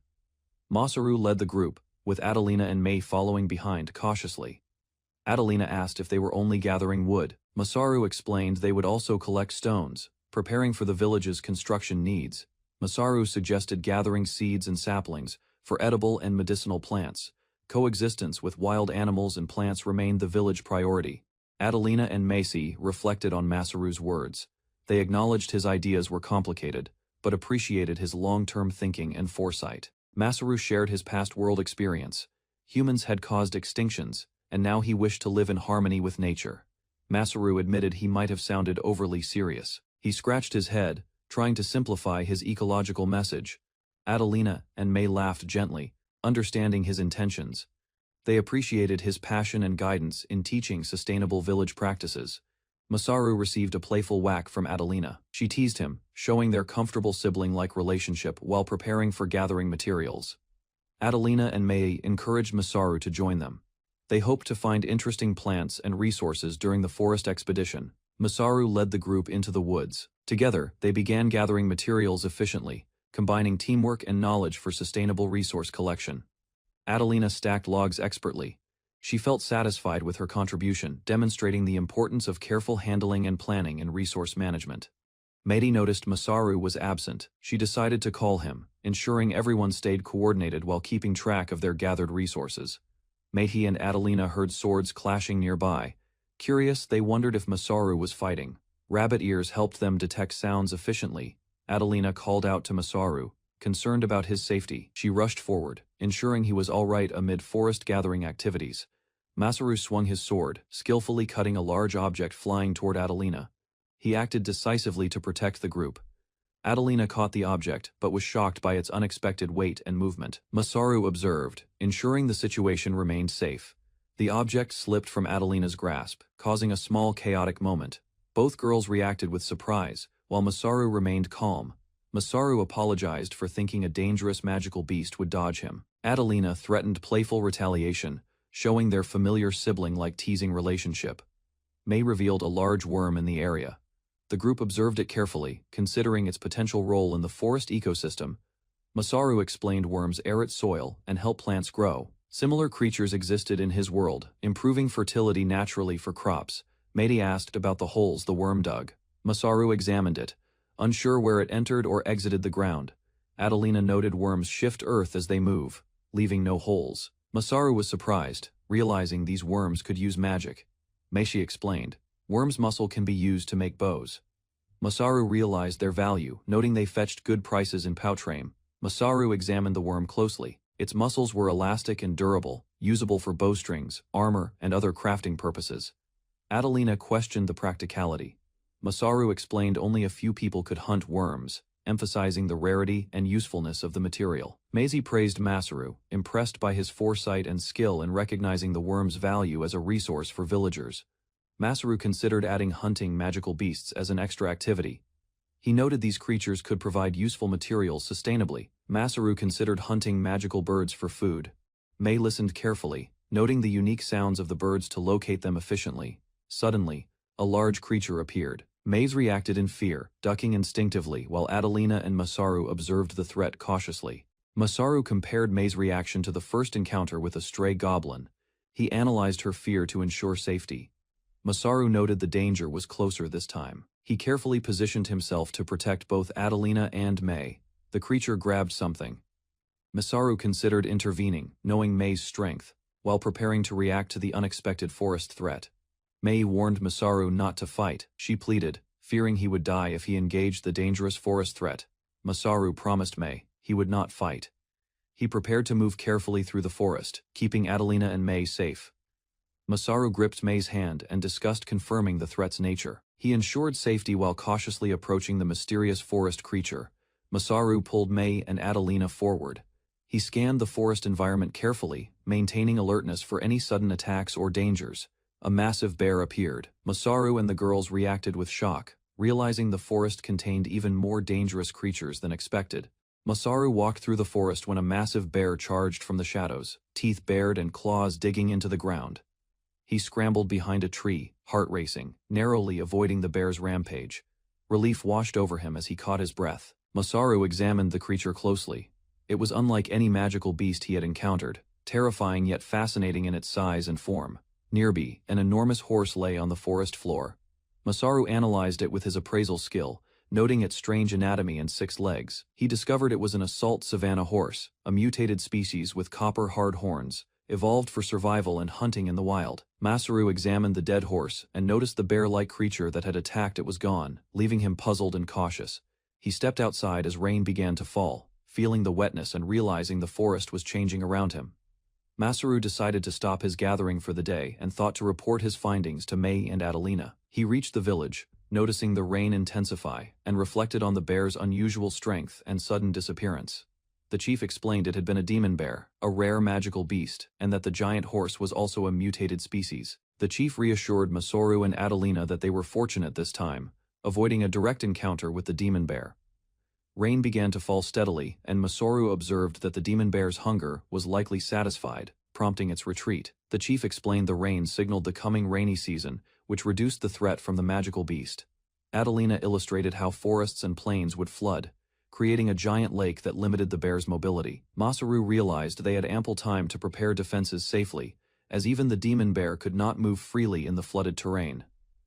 Masaru asked the chief about how rising waters would change animal habitats, thinking about aquatic creatures spreading across the area. Feeling restless, he decided he could not wait any longer and planned to explore the flooded regions himself. Masaru expressed frustration with the village diet, craving different food, and dashed off to seek something new to eat. He ran across the flooded plains, delighting in the abundance of water and the untouched terrain to explore. Suddenly, he encountered a giant crab, leaping to defend himself and using his items to hold it down while strategizing. Masaru explained to the chief that rising waters would shift animal habitats, particularly aquatic creatures spreading across the flooded plains. He rushed out, eager to explore and find new food. Frustrated with the village diet and craving variety, Masaru caught a giant crab, thrilled with the abundant resources, discovering many unusual creatures like poison toads, giant eels, and moss crayfish. Suddenly the goddess appeared, surprising Masaru as he fumbled with his latest catch, caught off guard by her presence. She playfully claimed some of his finds, showing that even in a magical world, Masaru's adventurous spirit and hunger created lively interactions. Victinias questioned Masaru about his intentions with the crabs, curious if he planned to eat them or experiment. Masaru teased her, explaining that anyone seeing the abundant creatures would naturally be interested, enjoying the playful moment. He invited Victinias to taste the food with him, sharing the catch and savoring the rare treats together. The two admired the temporary base Masaru had constructed, appreciating its simplicity and effectiveness amid the rainy landscape. Masaru prepared the crab, smiling as he encouraged Victinias to eat, showing a light-hearted bond between the two, amid adventure. Masaru boiled the crabs over a fire while Victinias watched, curious about his cooking and the aroma in the rainy air. He flinched as something soft landed on his head, realizing Victinias had placed a fluffy towel there to help him. Victinias gently adjusted the towel, making sure Masaru stayed dry while he continued preparing the food, showing care in her actions. Masaru struggled slightly as she fixed the towel, moving under her guidance while appreciating her assistance.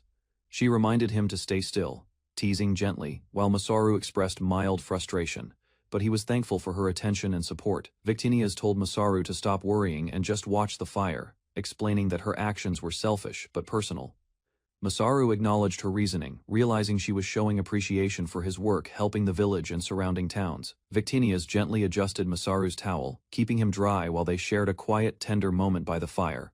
Masaru proudly presented the boiled crab, finally ready, feeling satisfied with their teamwork and efforts in the rainy weather. Victinias instructed him on how to properly eat the crab, guiding Masaru with care as they prepared to enjoy their meal. Victinias tasted the crab and exclaimed it was delicious, showing genuine delight and appreciation for Masaru's cooking. Masaru enjoyed his own portion, noting the rich balance of flavors and umami, carefully watching Victinias eat. Victinias requested some food to bring back for her sister, and Masaru prepared extra, making sure it would stay fresh. Masaru recalled a previous note from her sister, realizing she was the one who had sent it, and smiled at the thought. He placed the leftover crab in his item box, noting it could be kept safely, planning to deliver it later. Victinias told Masaru that watching him work was fascinating, whether he made food, tools, or weapons, appreciating his skill. Masaru reminded her that she had granted him the skills, noting that abilities alone aren't enough without creativity and knowledge. Victinias explained that skills are the most basic foundation, and without imagination or experience, they would not be effective.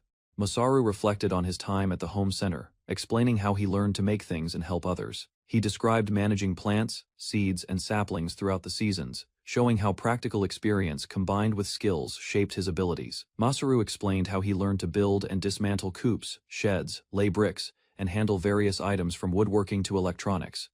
He told Victinias that having so much knowledge was essential because he worked with countless products and managed information carefully. Masaru vented about lazy managers, needing to constantly learn new products, while lacking enough staff, showing his frustration and diligence. Victinias admired his efforts, surprised and proud, noting Masaru even made a bronze statue of her, expressing joy and pride. Despite all his skills, Masaru knew they still had to address the threat of the demon bear to protect the new city. Masaru admitted he came out hunting to distract himself from thinking about the demon bear, revealing his inner conflict. Victinias refused to acknowledge that he was running away, asserting that he faced challenges bravely despite his fears. She expressed frustration at the thought of Masaru being weak, praising his achievements and growth since arriving in the new world. Masaru recalled his own bronze statue and laughed, acknowledging her admiration while considering how far he had come. Victinias declared she would never forgive him if he gave in to fear, showing her firm encouragement and expectations. Masaru, embarrassed, reacted to her words, realizing the goddess's high standards pushed him to keep improving and not slack. Masaru's team worked tirelessly to strengthen the village walls. Tents and wooden stakes dotted the area. Workers mixed lime, dirt, and seawater. Masaru observed the progress from above. Villagers and allies reported completion near the entrance. Masaru's guidance ensured the fortifications were precise. The palisade stood tall, with pointed stakes reinforced at the base. Masaru inspected the structure, satisfied with its durability and design. He discussed lookout posts with his team. Platforms were added for archers, providing full coverage. Masaru ensured all defensive positions were effective. Masaru requested more stone for traps outside the town. He coordinated material distribution smoothly. Villagers and allies continued preparations under his supervision. Masaru planned the city's expansion after clearing land. He coordinated materials with allies, ensuring each section would develop efficiently and safely. He observed the village's progress. Rainy season defenses and demon bear countermeasures were advancing smoothly, reinforcing the settlement's security and stability. That night, Masaru reviewed notes while eating. He discovered a new skill had appeared, unrelated to combat, but useful for future development. Meiti questioned him about the skill. Masaru considered its potential, realizing it could enhance the village's abilities beyond expectations. He confirmed the skill involved fire magic. Masaru noted that one of the rabbit folk might wield it, adding new strength to their community. Masaru and Mei discussed recruiting the fox people for magical support. He considered sending Lancelot to contact them first. Adelina explained that beast folk rarely had magical abilities. Masaru evaluated who among the villagers could potentially use magic. Masaru reflected on magic usage since arriving in the world. He realized he had rarely seen magic at the rabbit folk village. Adelina counted the magic users Masaru had encountered, noting two who could produce water, hinting at useful elemental skills. Masaru thought about the goddess who brought him here. He was frustrated by the lack of magic compared to expectations of swords and spells. Masaru received a new message from goddess Ericephora. Mei and Adelina looked on, curious about the sudden alert appearing on the device. The group examined the message. Masaru noticed writing on the screen, something unfamiliar that they had never encountered before in this world. Masaru, surprised, explained it was a divine message from the goddess. He observed the phenomenon carefully, ensuring he understood the instructions fully. The message detailed the current state of magic in the world, explaining foundational knowledge and scientific principles being slowly developed by its inhabitants. It clarified that magical beasts used magic as specialization, while sapient races, including humans, elves, beastfolk, and demons. Masaru learned the goddess wanted him to guide the world in advancing magic. Adelina and Mei watched, surprised by his sudden responsibility. He realized he could use healing magic, a skill that might help villagers and allies in practical ways during development. Masaru analyzed the divine message, noting it emphasized teaching principles of magic rather than advanced technology. He considered spreading knowledge widely. He decided to build a school to instruct villagers and young adventurers, ensuring magic could be properly studied and used safely. The school would start teaching children from age 6. Masaru envisioned it as a place where knowledge and magical ability could grow steadily. Adelina and Mei asked Masaru about technological differences between their worlds. Masaru explained that the new world had its own systems and principles. He revealed a modern smartphone, surprising Adelina and Mei, demonstrating advanced technology that could be adapted for communication and research. Adelina examined the device, noting its small size and unfamiliar design. Masaru explained it represented the technological knowledge of his world. Masaru demonstrated that time and preservation worked differently within the device's ITM box, allowing food and living things to remain intact. He showed its functionality, explaining it could communicate with distant people. The villagers were amazed at the potential for long-range interaction and coordination. Masaru explained the smartphone's capabilities to Adelina and Mei. It could play music, videos, games, and access a huge repository of information. He promised to demonstrate the device's functions immediately. The rabbit folk cheered, eager to see technology in action for the first time. Adelina used the camera function, capturing a picture of herself and Mei. They were delighted by the simple ability to preserve memories. Masaru showed the phone's tools, including calculator and music functions. The villagers reacted with awe, realizing its vast practical potential. Masaru realized he had become too relaxed, Losing track of time, he panicked, worrying he had overextended while demonstrating technology to the villagers. Masaru reflected on teaching magic. He realized prior knowledge was essential, and the villagers lacked foundational understanding. He wondered how to proceed using only healing magic. Victinias observed him, curious about his strategy and thoughts. Victinias appeared, acknowledging Masaru's unique ability to use magic. She prepared to guide or advise him on practical applications. Victinias confronted Masaru about tricking her. He admitted his actions, explaining that she likely observed him, and he acted accordingly. Lancelot explained that Masaru had already reinforced his sword with magic during his duel. Masaru's unconscious use demonstrated his growing skill and potential. Masaru asked Victinias about his prior use of magic. He remembered the duel in the mountains, but questioned if it counted. Victinias explained that his magical use was influenced by his previous life, particularly his work at a home center and experience with games. Masaru asked how healing magic worked. Victinias clarified that proper medical knowledge was required, and even then, the process took time.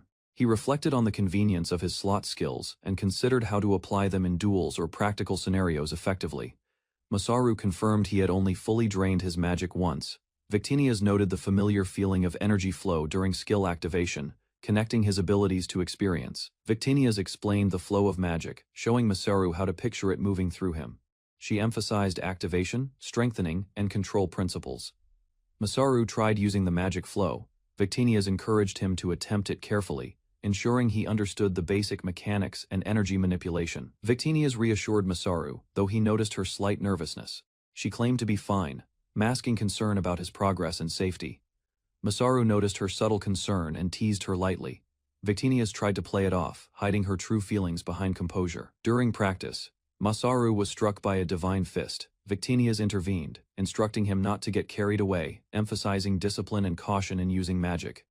Victinias admitted she acted as the goddess of magic, guiding Masaru. Her expression showed a rare, vulnerable side as she reflected on responsibility.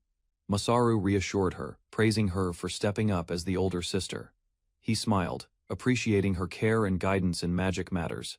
Masaru began daily research on magic, inspired by Victinia's unexpected side. He focused on improving his understanding and practical use of magical principles. The village completed all demon bear countermeasures. Villagers returned to normal life, enjoying peaceful days while Masaru continued supervising and maintaining defenses. Despite preparations, Masaru felt disappointed. The bear never appeared, rendering his hard work unnecessary, though the village remained secure, and the team content. Masaru and the villagers discussed the bear's absence. He reminded everyone that the threat could return next year. Emphasizing preparation, the village was safer now. Villagers noted that the defensive arrows and traps could also be used for hunting, improving daily life. Masaru explained. He added backward barbs to the arrows, making them extremely difficult to remove once they pierced their target. He further enhanced the arrows by applying poison tips, increasing their effectiveness many times over, ensuring maximum safety and impact. The hunting team praised Masaru for his careful craftsmanship. Villagers appreciated the effectiveness and ingenuity of the weapons he created for protection. Masaru prepared the bow the villagers requested, crafted from a treant. He proudly showed the worm bow, noting its superior power and feel. The villagers tried to draw the bow, but even the strongest struggled. Masaru observed their difficulty, noticing the tension in their hands. He realized their statue heights limited their strength. The villagers trembled while attempting to use the weapon properly, struggling to control the draw. Masaru demonstrated proper technique. He reminded them that the mechanics were the same as he had taught, emphasizing posture and precision. He fired an arrow reinforced with magic. The projectile flew straight through the target. Villagers were amazed, realizing Masaru's practice with magic greatly enhanced his skill. A massive shadow loomed over the village. Masaru, Adelina, and May looked up in shock as the ground shook beneath them. An emergency bell rang. A lookout reported demon bears approaching from the north cliff, signaling immediate danger for the village. The villagers panicked. Masaru instructed them to evacuate while he assessed the roar, determining it came from a bear likely hurt somewhere. He reasoned that if the bear lived near the northern cliff, it might have arrived later, giving them time to prepare defenses. Masaru's determination shone. He reassured the villagers, vowing to protect them, and they called on his skills and leadership to face the threat. Masaru ordered the village to prepare for defense. May and Adelina helped organize evacuation while he readied the hunting team for action. He took the lead, coordinating the team's movements. Villagers followed his plan, trusting his knowledge and experience to confront the threat. Masaru entrusted the village to Adelina and May. He reassured them, emphasizing the importance of protecting everyone while he faced the bear directly. With determination, Masaru and the hunting team sprinted toward the northern cliff. They were prepared for the first demon bear hunt, ready for battle. Masaru stood ready as the demon bear launched its attack. Meiji and Adelina watched from the sidelines, hoping his skills would turn the tide of the battle. May gathered her courage, expressing her faith in Masaru's abilities. She silently urged him to do his best, trusting him to protect everyone. The demon bear roared fiercely, swinging its massive claws. Masaru carefully calculated its movements, preparing to counterattack. With precision, Masaru struck the bear's eye, confirming his prediction and gaining a crucial advantage in the fight. The group of villagers and allies acknowledged his success. Masaru remained focused, ready for the next challenge, as the bear staggered under his skillful assault. Masaru analyzed the situation, planning to lure the demon bear into a trap specifically prepared to handle its power. The hunting squad positioned themselves on the cliff above, ready to provide cover fire with their bows, while Masaru acted as bait. The bear roared and charged forward, its massive body threatening the village below. Masaru steadied himself, signaling the squad to prepare the first volley. Arrows rained down from the cliffs, striking the bear. Its attack faltered under the coordinated assault. The trap was triggered as Masaru guided the demon bear into the prepared zone. The creature was ensnared, giving the village a chance to survive. Masaru struck the demon bear, but its wounds were too shallow. He realized raw force alone would not end the battle. He began to maneuver, drawing the bear's attention and turning the encounter into a dangerous game of tag. The bear lunged ferociously, swiping its massive claws as Masaru dodged with calculated speed. Confused by its reactions, Masaru observed that the bear was acting strangely, stronger than expected. He recalled the poisoned arrows he had prepared with toad venom, and noted that the bear's reaction confirmed the poison was beginning to take effect.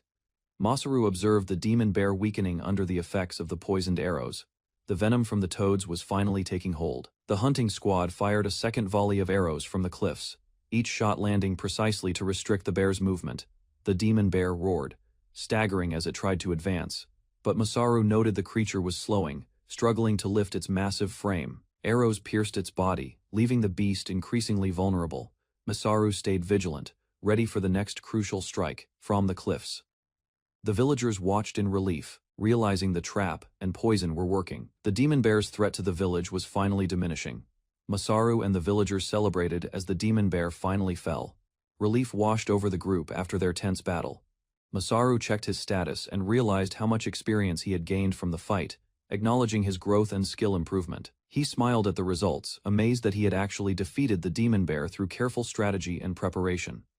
The villagers coordinated to safely remove the traps and plan a celebration for their survival and teamwork. Masaru noticed another creature approaching, but he stayed alert, ready to protect the village again if needed, knowing the battle was not over entirely. Masaru faced a massive demon bear, only to realize it was not the one he had fought before. Adelina and the others shouted warnings, urging Masaru to be careful as the new threat appeared. The bear lunged at him, claws swinging with deadly force. Masaru barely blocked the attack, struggling to maintain control. To his horror, he discovered there were two more demon bears, both massive and ferocious, surrounding him. Masaru's heart raced as he assessed the situation, realizing the fight was far from over and the danger had multiplied. Masaru dodged a massive claw swipe as one of the new demon bears charged, forcing him to leap aside to avoid being crushed. An arrow struck the bear, but it barely slowed its advance. Adelina shouted, urging Masaru to stay focused and move quickly. From above, the villagers watched in shock as the demon bear caused destruction, realizing Masaru was facing immense danger. Masaru swung his sword, attempting to keep the beast at bay, his movements precise but strained. The bear paused momentarily, but its eyes locked on Masaru, signaling that the fight was far from over, and another attack was imminent. Masaru dodged another swipe from the demon bear, rolling aside as its massive claws crashed into the ground. He smirked, taunting the bear to keep its focus on him while preparing his next move. Adelina and the other allies shouted for Masaru to retreat, alarmed by his wounds and the beast's relentless attacks. Despite the danger, Masaru stayed calm, thinking about the traps he had set and the remaining options at his disposal. He sprinted toward the trap, determined to reach it in time, knowing that success or failure would determine the village's fate. Masaru dodged a massive swipe, barely avoiding the demon bear's crushing claws. He taunted the bear, keeping its attention focused on him while thinking of a plan to survive. Adelina and the others shouted in panic, urging Masaru to escape, alarmed by his severe injuries. Masaru pressed forward, determined to reach the traps he had set, knowing they might be the key to turning the fight. Despite exhaustion and wounds, Masaru stared down the bear, refusing to give up, ready to risk everything for the village's survival. Masaru narrowly dodged another brutal swipe, his sword ready but his body strained from earlier wounds. He considered his limited options, knowing he had to reach the traps and use them strategically to survive the multi-bear threat. Adelina stepped forward decisively, offering her help. With determination in her eyes, she prepared to join the battle, showing that the fight was no longer Masaru's alone. Adelina struck the demon bear with precision, while Masaru watched closely, stunned by her strength and swift reflexes in the forest. Adelina explained she succeeded thanks to Mei-chan, giving credit to her. Masaru realized teamwork was crucial in dangerous situations. After the demon bear incident, Masaru returned to the village. Mei-chan expressed faith in him, reassuring the others about his abilities. Adelina and Mei-chan observed Masaru's efforts, reflecting on their relationship with him, feeling both admiration and cautious concern. Mei-chan shared her thoughts openly. Adelina listened carefully, acknowledging the need for mutual respect and understanding in their ongoing journey. Adelina reassured Mei-chan that misunderstandings were normal and could sometimes lead to understanding, calming her worries with a gentle smile. Mei-chan hesitated but agreed, recalling Masaru's own words about accepting mistakes, feeling more confident to speak openly. The two stood outside the village as distant roars echoed from the mountains, signaling the presence of multiple bears nearby. Mei-chan described hearing a second bear, realizing the danger was real, her anxiety growing as she considered the previous attack. She cried out desperately for Masaru's help, while he and Adelina prepared to respond, ready to protect the village once again. A massive bear emerged from the forest, towering over the clearing, growling with menace as Adelina prepared to face it. Masaru urged Adelina to retreat, fearing for her safety, while she stood firm, determined not to abandon him. Adelina shouted now, signaling the group to act, and everyone braced themselves, advancing with weapons raised toward the bear. Mei-chan led the charge with Adelina's encouragement, while the villagers joined, following the plan to attack together without faltering. From a distance, the group advanced in unison, keeping forward momentum, showing courage and cooperation as the massive bear approached them. Adelina pushed the massive bear toward the cliff trap, urging everyone to give it one final shove to finish the plan. The bear struggled violently, nearly escaping, causing panic among the group as the trap didn't work exactly as expected. Masaru and Adelina coordinated the attack, striking decisively while Mei-chan and villagers followed their lead, refusing to retreat. The bear fell into the trap, and the group breathed in relief, praising each other for their courage and teamwork. Masaru reflected gratefully on the support of everyone, finally able to recover and move after being injured during the battle. Masaru prepared for his ultimate attack, standing firm against the massive bear, ready to protect Adelina, Mei-chan, and the villagers.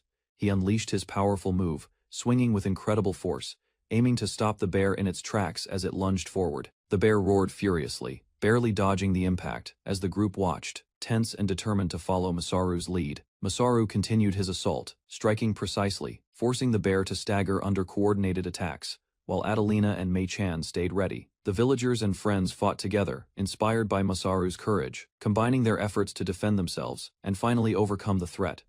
Masaru swung his weapon with full force, declaring the fight over, determined to end the threat of the massive bear. He launched a powerful strike, aiming at the bear's vulnerable spots, showing precision and control while keeping the group safe.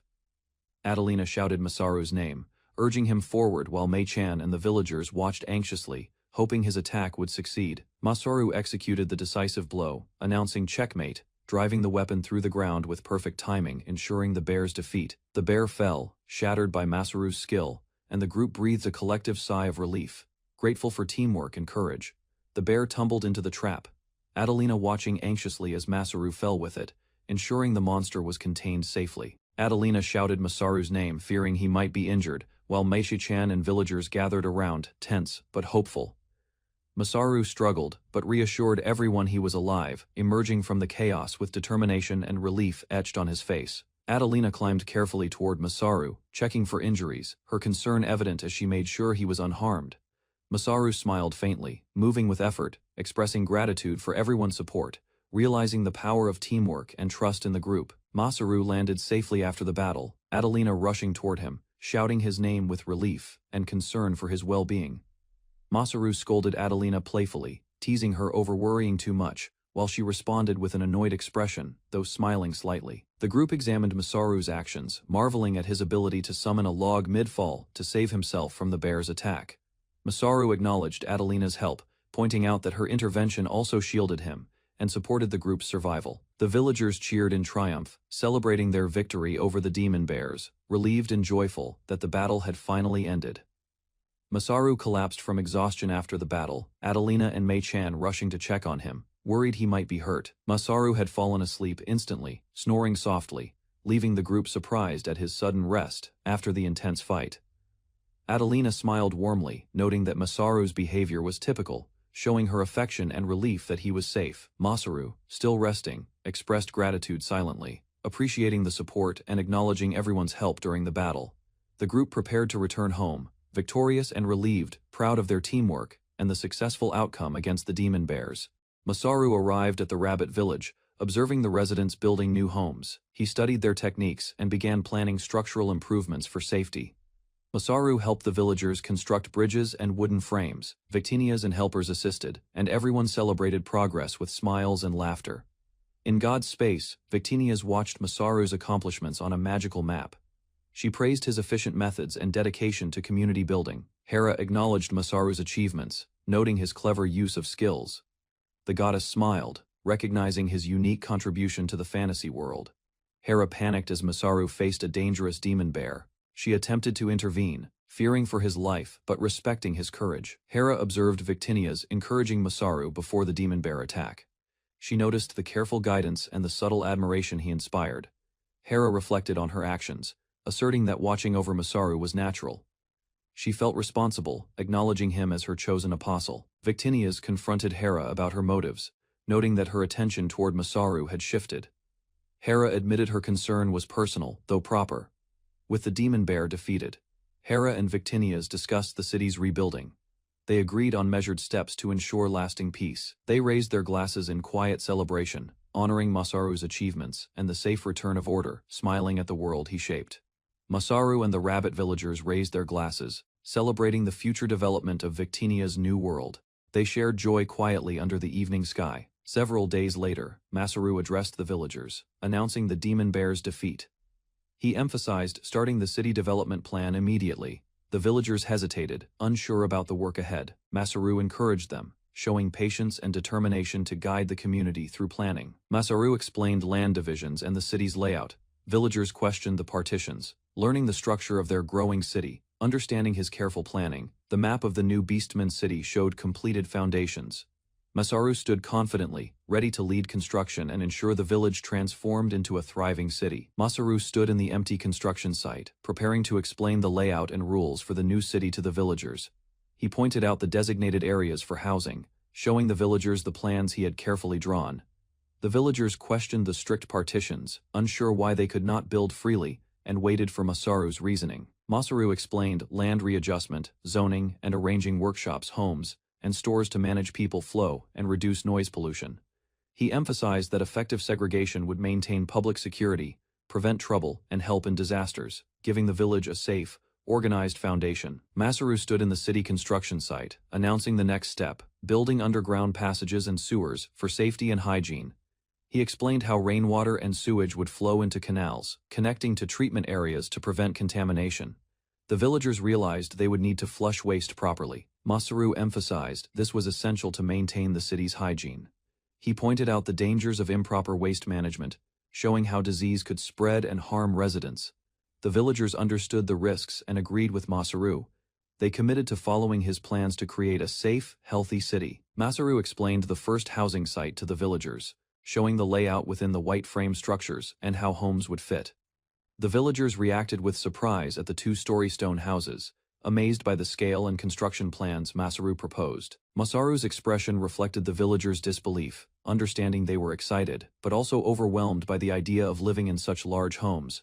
Adelina clarified the context, explaining that most two-story stone houses are for nobles, while inns and commercial buildings dominate other areas. Masaru demonstrated the social hierarchy, showing how commoners, upper-class businessmen, and nobility each had homes built according to status, giving villagers perspective.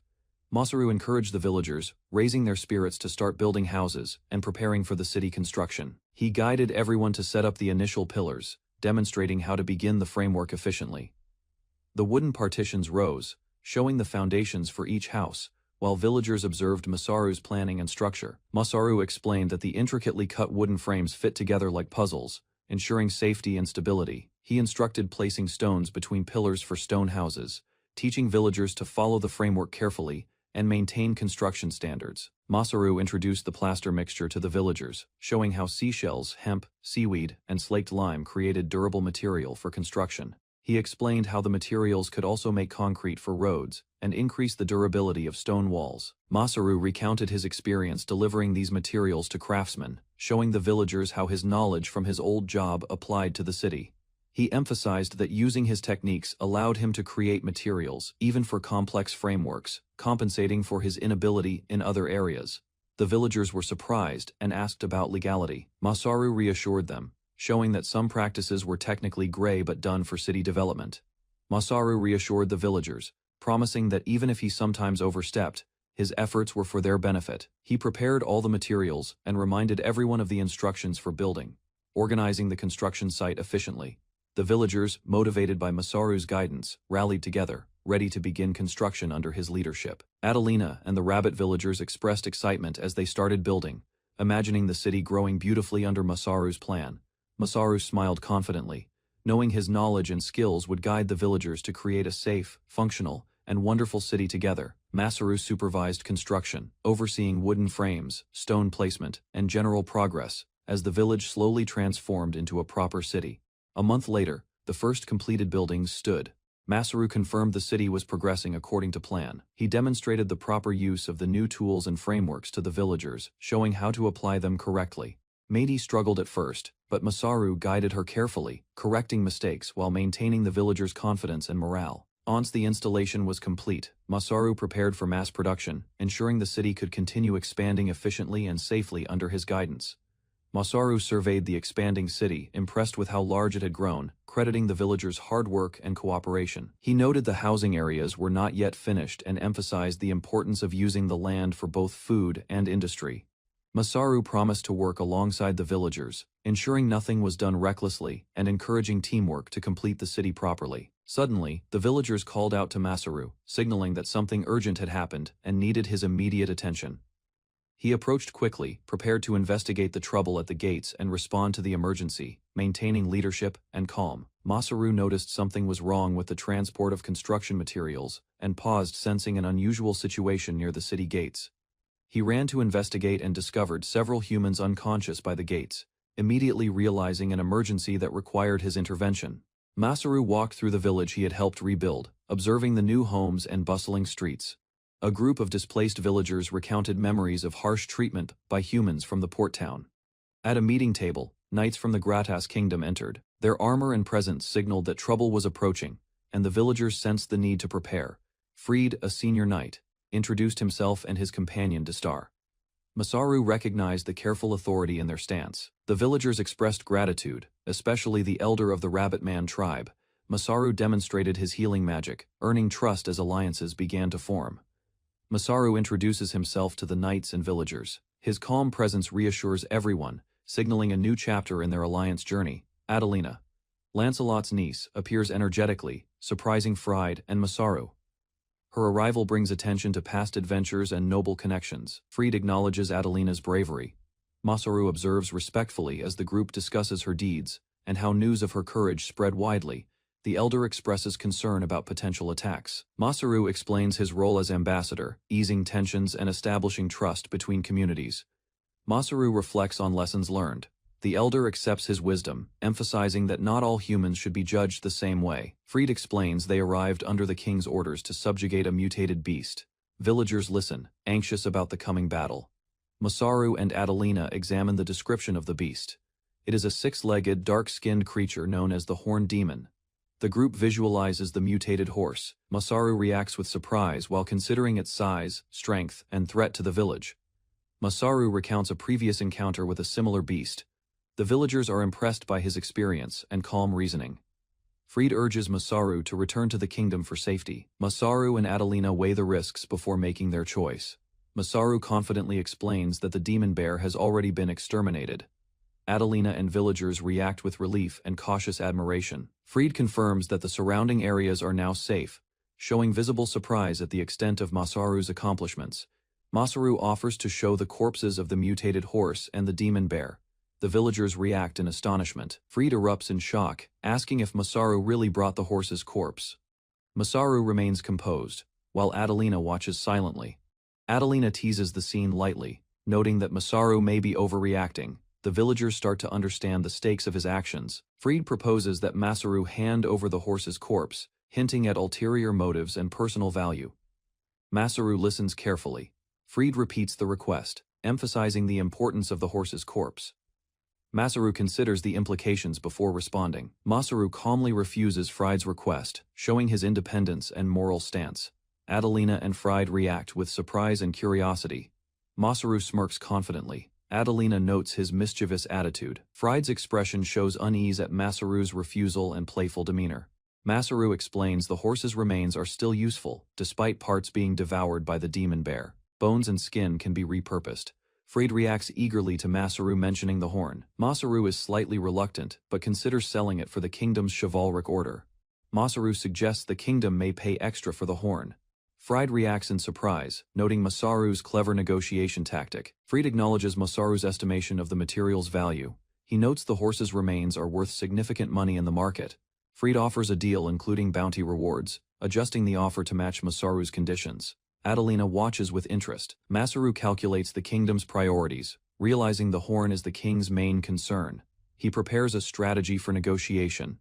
Masaru reflects on negotiation strategy, considering fame and authority versus monetary value, weighing how far he can push the kingdom. Masaru evaluates reward money, thinking it might be best to go easy, gaining favor with the kingdom's knights.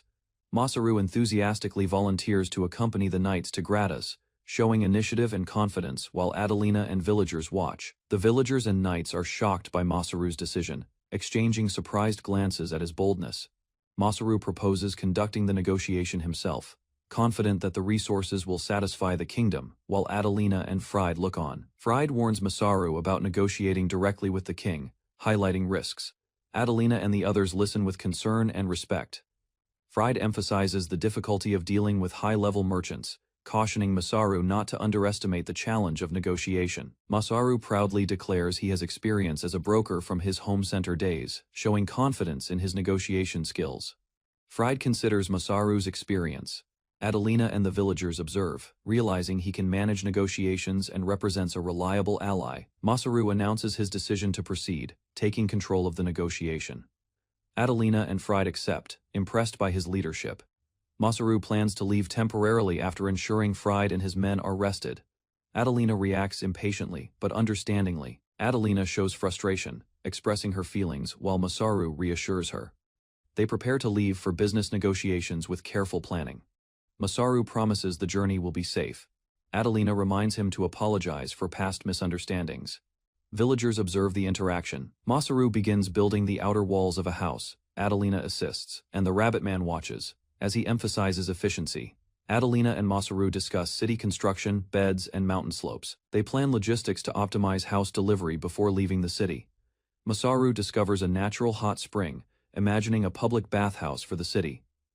Adelina and the rabbit man watch curiously. Masaru emphasizes that a bathhouse is essential, especially from a Japanese perspective, insisting this step cannot be skipped in construction. Adelina and the rabbit man struggle to understand Masaru's vocabulary. He clarifies it's simply a hygge bath, bridging cultural knowledge.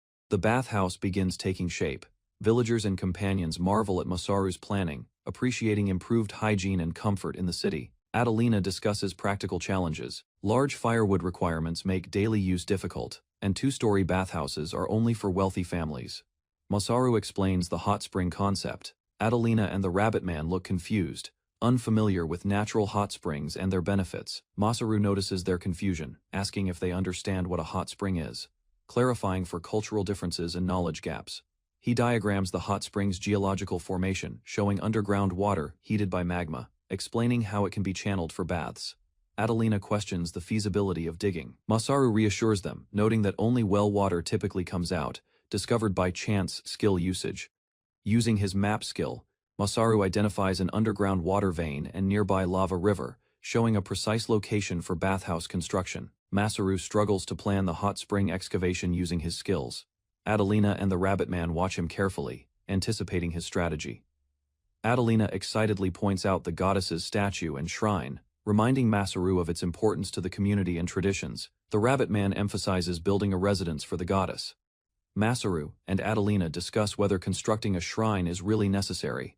Masaru assures them the goddess will come regardless, showing his calm, pragmatic approach and understanding of divine presence. They debate the shrine's timing, deciding to build it last, after gaining sufficient skill and preparing other essential structures. First, Masaru casually suggests taking action now, while Adelina and the Rabbit Man watch with anticipation, curious about his next move. Victinias, the goddess, appears in a radiant form, greeting Masaru warmly and skipping her usual work to visit him. Adelina and Masaru react with surprise as Victinias interacts, lightly striking him. Masaru smiles, showing playful familiarity. Victinias appears flustered in a humorous moment, showing her personality and interactions with the villagers and Masaru. Adelina reassures the goddess, explaining that Masaru is her chosen envoy, forgiving his rude behavior, emphasizing his official role. Adelina and the Rabbit Man react with awe at the goddess's compassion. Masaru and Victinias observe the villagers' admiration. Isla Safira introduces herself formally to Masaru, expressing happiness at finally meeting him and establishing friendly rapport with the group. Masaru Narumi met Isla Safira and her companions in the hall. He confirmed her identity as Victinias' sister. Observing her calm and intelligent demeanor, Isla expressed gratitude for Masaru's efforts, explaining that her sisters were hopeful about the world's development. Masaru noted her composed and thoughtful presence. Isla invited Masaru to discuss a magical matter from a prior message. The group gathered, listening closely as Masaru prepared to share his idea. Isla suggested starting with a simple conversation, postponing difficult topics. The group adjusted their focus following her lead. The characters took their seats around a large table. Plans and discussions began, marking the start of their collaborative work on the world's development. Masaru examined the cups and seats on the table, noticing their precise arrangement. Isla explained it was a skill allowing items to appear or disappear at will. Isla emphasized that skills in this world had no absolutes and could be used in various ways depending on the user's intent. She highlighted that Masaru's innovative use of production skills advanced magical development, praising his creativity and accomplishments. The discussion shifted toward a proposed statue, with Masaru questioning its necessity. Isla and others insisted it was an important topic. Both Isla and Victinias' sister passionately confirmed the statue's importance, demonstrating their strong belief in its necessity for the community's development. The group discussed creating statues for Victinias' sisters. Masaru prepared to work on their designs, while they expressed excitement about seeing the final result. Isla offered to send pictures for reference, while Masaru asked for frontal shots to guide his work. Everyone cooperated to provide visual details. One character blushed as Masaru examined the images, feeling embarrassed by the revealing outfit, while Masaru focused on using them for crafting. Masaru attempted to extract the necessary measurements from the pictures, prompting urgent protests. The group stressed deleting sensitive images immediately. Masaru explained the data was for the statue's accuracy, particularly capturing the 3 sizes. Though embarrassed, the group accepted it was for the sake of the project. Masaru insisted that everyone contribute pictures for reference. He suggested it would improve the accuracy of the statues. The sisters reacted with embarrassment as Isla and the others began to provide visual references. Realizing the underhanded methods Masaru implied, a magical demonstration occurred, and Masaru observed the intense concentrated power, amazed by the energy's density compared to ordinary magic. Outside, villagers watched as Masaru completed a significant construction task, showing the practical applications of his production and magic skills. The group expressed concern for Masaru's safety, calling out to ensure he was still alive after handling such immense magical power. Masaru dodged a dangerous magical effect, surprising the group. Isla and the others expressed relief while teasing him for acting recklessly. The villagers reacted to the commotion, noticing the aftermath of the magical display. Masaru reflected on the complexity of understanding a goddess's heart. The presence of the goddesses, Victinias and Isla, was announced. The group prepared to respectfully greet them, recognizing the importance of their arrival. Villagers reacted in awe and excitement as the goddesses descended. Masaru's earlier behavior had caused some of the initial ruckus. The community welcomed the goddesses warmly, standing in respect. The scene highlighted the harmony and reverence between the humans and divine beings. Masaru admitted his discomfort with the situation, noting he was unaccustomed to descending to the lower world outside of ceremonies or festivals. The group suggested addressing the more difficult topics directly, encouraging Masaru to act together with them. Isla reminded Masaru of the crabs they had previously eaten, requesting a taste if any were left, catching him off guard. Masaru reflected on the younger goddess's impulsive nature, while the group descended to the lower world under a pretext of asking about statues. He announced to the gathered villagers that divine instructions had been received from goddess Victinias, sharing the message with all present. Masaru decided that, to develop the town's economy, they needed to find new ingredients for products that could be sold elsewhere, inspiring the group. He reassured everyone that the first step would be careful planning, while the group prepared to follow his lead in the effort. Masaru outlined plans to expand mountainside land into farms and plantations, ensuring a safe and reliable food supply for the city. He divided the team into groups for building, gathering, and surveying vegetation, emphasizing caution when handling unknown plants. The group moved quickly under Masaru's command, motivated by the request of the goddesses, and began their coordinated work with energy and determination. Masaru explained that building plantations throughout the city would be challenging but necessary for self-sufficiency. He reassured the group that careful planning would ensure success. He proposed integrating fields between houses to improve sunlight, ventilation, and scenery while reducing noise, envisioning a harmonious layout for the city. Masaru emphasized that gardening would be managed by the home center, allowing focused attention on cultivating crops and plants efficiently. He promised the construction of statues and shrines, enhancing the city's beauty and making it more appealing to the goddesses. Isla smiled warmly at Masaru's ideas, approving his plan and signaling their agreement to proceed with city development together. Masaru confirmed that the goddesses could eat crabs whenever they visited, prompting excitement and gratitude from Victinias and Isla. He decided to create a relaxing place for them, ensuring the area would allow visits with peace of mind. The goddesses, showing mixed emotions, called out to Masaru, reflecting their anticipation and impatience. Masaru agreed to treat them to a crab feast whenever they visited, creating a joyful exchange between him and the goddesses. He requested a favor from both Victinias and Isla, setting the stage for their continued collaboration and planning in the city. Masaru asked Isla about magic, seeking guidance on a topic he had mentioned when they first met, surprising the goddesses. Isla and Victinias agreed to discuss it in detail later, after enjoying crabs, showing trust in Masaru's judgment. Masaru assured Victinias he would only intervene when necessary, carefully balancing his involvement in magical matters. He informed the goddesses that he planned to visit the capital after their allies recovered, coordinating future actions. A few days later, Masaru arrived at the capital of Gratus, preparing for negotiations with the king's army. The king questioned whether Masaru had obtained the mutated beast's horn, revealing the high stakes of the upcoming mission. Masaru and Fried arrived at the city gates. A carriage awaited them, signaling the capital's prestige and Masaru's rising reputation. The journey proved exhausting. Fried argued over Masaru's decision to run instead of ride, highlighting their long, tiring 7-day trek. Finally, they reached Gratus, the powerful kingdom's capital. Masaru observed its grandeur while planning his next steps carefully. An older advisor greeted Masaru, granting him authority to act freely in upcoming negotiations and decisions within the city. Masaru assessed the situation with pragmatism, aware of potential threats and past conflicts that shaped the city's present dynamics.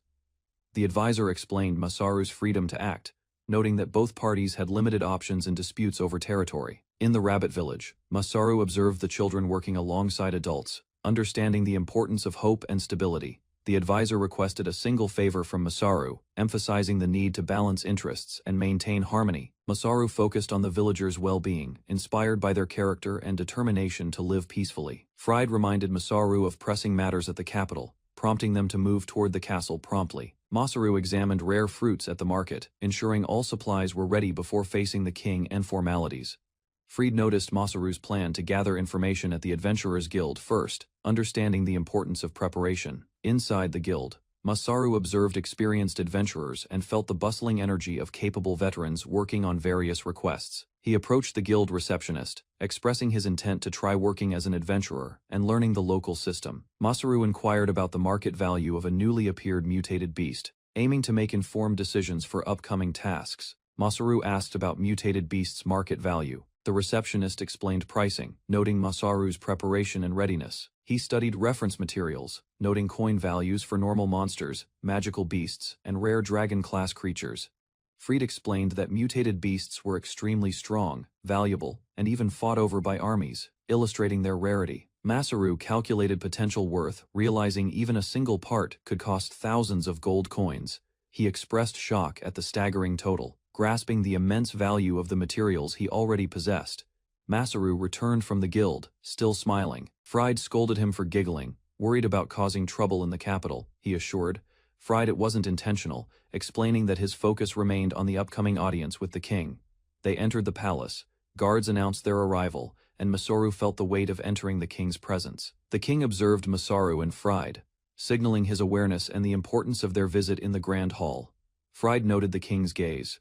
Masaru recognized him as the ruler previously mentioned by the advisor, preparing for their formal discussion. Masaru entered the throne room, finally seeing the king, ruler of the human race, towering above him with authority. He struggled to show respect, but quickly reminded himself to stay composed, keeping a plan hidden up his sleeve. Fried urged Masaru to kneel, but Masaru refused, determined to maintain his own stance in front of the king. Masaru introduced himself confidently as Narumi Masaru, explaining who he was and asserting his identity in the capital. The king observed Masaru's boldness and insolence, but found it admirable, pardoning him for his audacity and acknowledging his spirit. The king warned Masaru to act carefully, noting the consequences if his good mood was ruined. Fried reported the Beastman's city building progress and Masaru's delivery of the mutated beast materials, earning the king's attention. Fried praised Masaru for his efforts, confirming the success of their mission against the one-horned mutated beast. Masaru presented the head of the one-horned mutated beast, showing the king the tangible proof of their victory. The king accepted the beast's head, acknowledging Masaru's and Fried's achievement, offering recognition and blessings for their service. Masaru apologized for his bold words, insisting he hadn't intended disrespect, while explaining the role of a king's influence. He recounted how the king's coronation had been a nervous moment, sharing a little story he had learned from a bird. The king listened intently, intrigued by Masaru's observations and confident, clever way of presenting events to illustrate his point. Masaru began to leave, signaling he had finished his report and wanted the king to consider his suggestions carefully. The king suddenly called him back, stopping Masaru and Fried, leaving tension in the air as the king considered his next words. The king shouted, "Wait," at Masaru, stopping him mid-step. Surprised by the confidence and boldness of the young adventurer, Masaru revealed he knew about the coronation details, astonishing the king with his awareness and the source of his information. Masaru confidently recounted what he learned from a little bird, asserting control over the situation while moving to start the main event. Victinia's appeared, fulfilling her promise. Her arrival brought relief and awe, highlighting her divine presence and Masaru's connection to the goddess. The king stood frozen in shock as Masaru appeared in the throne room. Guards knelt, uncertain of the newcomer's intentions. Masaru remembered witnessing the goddess Victinia's descending when he was 30, her radiant presence filling him with awe and quiet determination. The king's eyes widened further, struggling to comprehend why Victinia's was here alongside a human from another world. From above, Masaru observed the castle's grand hall, recalling how Hera praised his efforts in developing the kingdom's infrastructure successfully. Victinia's relaxed at the table, calmly teasing Masaru, questioning why he seemed uneasy while he proudly recounted his accomplishments. Victinia's explained that she already began fulfilling Masaru's request, showing him the image confirming her efforts quietly. In a classroom filled with bunny-eared villagers, Victinia's demonstrated the progress, impressing everyone with her efficient guidance. Masaru reflected on how she descended specifically to assist with his special request, curious about her motives in the lower world. The king appeared, worried that the goddess's involvement might disrupt mortal affairs, uncertain about how to handle divine presence. Masaru and Victinia's remained calm, while the king desperately pleaded, trying to intervene before their work continued without restrictions. Victinia's appeared in the hall, gracefully descending before Masaru. Her presence radiated authority and a calm sense of purpose. The king greeted her, recalling their last meeting, noting how much time had passed since he was young. Victinia's explained her connection with Masaru, describing him as her devoted apostle, emphasizing their superior-subordinate dynamic clearly. The king pleaded for clarification, worried Masaru might be exploited, and struggled to understand the goddess's unusual involvement. The king speculated whether Masaru had divine ties, stunned by the revelation that his mortal subject was linked to a goddess. Masaru insisted he was an ordinary human, clarifying to the king that he was a normal man with no divine heritage. The king was confused, unable to reconcile Masaru's explanation with the unusual events unfolding in his castle. Victinias tried to explain the relationship clearly, emphasizing that Masaru was her apostle, and their connection didn't violate the divine order. The king stared, stunned that a mortal could be friends with a goddess, struggling to understand the concept. Victinias and Masaru maintained calm composure while she instructed the king on mithril for Masaru's statue project. Asserting his special role, Masaru suggested using the best materials for his statue project, while Victinias encouraged the king to approve her plan immediately. Hera appeared unexpectedly, admonishing Victinias for overstepping her authority, surprising everyone in the hall. Victinias smiled, reminding Masaru of their agreement, and the promise of crabs for her effort, keeping the arrangement lighthearted. Masaru and Victinias exchanged glances, confirming the promise, while the king observed silently, realizing the divine hierarchy's influence. The king facepalmed, astonished that a goddess could maintain a human friend, struggling to comprehend the unusual bond between them. The king dismissed everyone from the hall, leaving Masaru alone to discuss matters privately about Victinias. Masaru decided to build a statue for Victinias, and prepare a feast of crabs whenever she visited. He asked the king if another statue could be built in his country, showing respect for divine approval. The king nodded solemnly, agreeing to personally join the negotiation and honor the gods through Masaru's efforts. Masaru emphasized that he must acquire the materials regardless of cost, determined to complete the project for Victinias. Masaru insisted he must obtain the materials for Victinia's statue, regardless of the cost, determined to complete his plan. The king asked why Masaru was going to such lengths, questioning the reason behind the extraordinary effort. Masaru learned that the scepter he sought had been carved from the horn of the legendary one-horned mutated beast. The king explained that presenting a scepter from the beast was a long-standing tradition, linking his country to past rulers. He acknowledged his age and prepared for the future, carefully planning for when the next mutated beast would appear. The king expressed his duty to participate in the negotiation, emphasizing that past generations of kings had fulfilled this responsibility. Masaru approached the scepter, noticing something unusual about the staff of the founding king. Using his appraisal skill, Masaru carefully examined the scepter, detecting subtle details that revealed its true origin. He realized the scepter was made from the horn of a unicorn, not from the mutated beast, confirming his suspicions. The king was stunned as Masaru demonstrated the appraisal skill, proving the scepter was authentic, but not from the one-horned mutated beast. The king asked Masaru if he was lying about the scepter's origin, doubting the truth of his appraisal. Masaru calmly explained that he would never deceive the king, emphasizing the importance of trust in negotiation. He described how negotiation should be about finding common ground, ensuring both parties achieve the best possible outcome. The king swore by the name of Victinias, confirming the scepter's authenticity and demonstrating his faith in the goddess. Masaru reflected that deception is common in negotiations. Observing the king's character and understanding his approach to trust and honesty, the king finally placed his trust in Masaru, agreeing to sell him the horn after confirming its authenticity. Masaru discussed the cost and value, noting that possessing the horn would boost prestige while respecting market principles. They shook hands, sealing the deal and ensuring mutual benefit, marking the successful conclusion of their negotiation. The king asked what Masaru planned to do next. Curious about the continuation of his initiatives, Masaru proposed continuing negotiations for the surplus stock, showing his strategic mind and focus on long-term planning. Masaru planned to tour the capital, staying a few days to purchase supplies while coordinating his projects. The king assigned someone to guide him, recommending a knight with unique expertise to assist Masaru. In the library, Masaru met Zack, a skilled knight, gathering information and preparing for important tasks ahead. Zack explained that he was busy with an urgent matter, but offered his assistance for Masaru's needs. He revealed his background in construction, trained by his father, making him well-suited for Masaru's ambitious plans. Masaru handed Zack a recommendation letter from the king, explaining he would rely on him during his stay in the capital and workshop. Zack was surprised by Masaru's trust, but Masaru's confident smile reassured him, affirming their partnership. From outside the castle, the grand architecture of the capital stretched before them, signaling the start of Masaru's new endeavors and strategic plans. Masaru walked with a young knight through the capital, expressing interest in bricks and offering to help Zack's family business. Arriving at the store, Masaru observed the worn wooden planks, scattered materials, and disorganized supplies, planning how to restore it efficiently. The store appeared in disarray. Masaru noted the ruined bricks and damaged structure, realizing the family needed guidance to save business. He inspected several bricks carefully, confirming they were properly fired in a kiln, appreciating their quality and potential for construction improvement. Masaru analyzed the logs and stones, recognizing careful craftsmanship, and began planning to organize the store into a functional, productive workspace.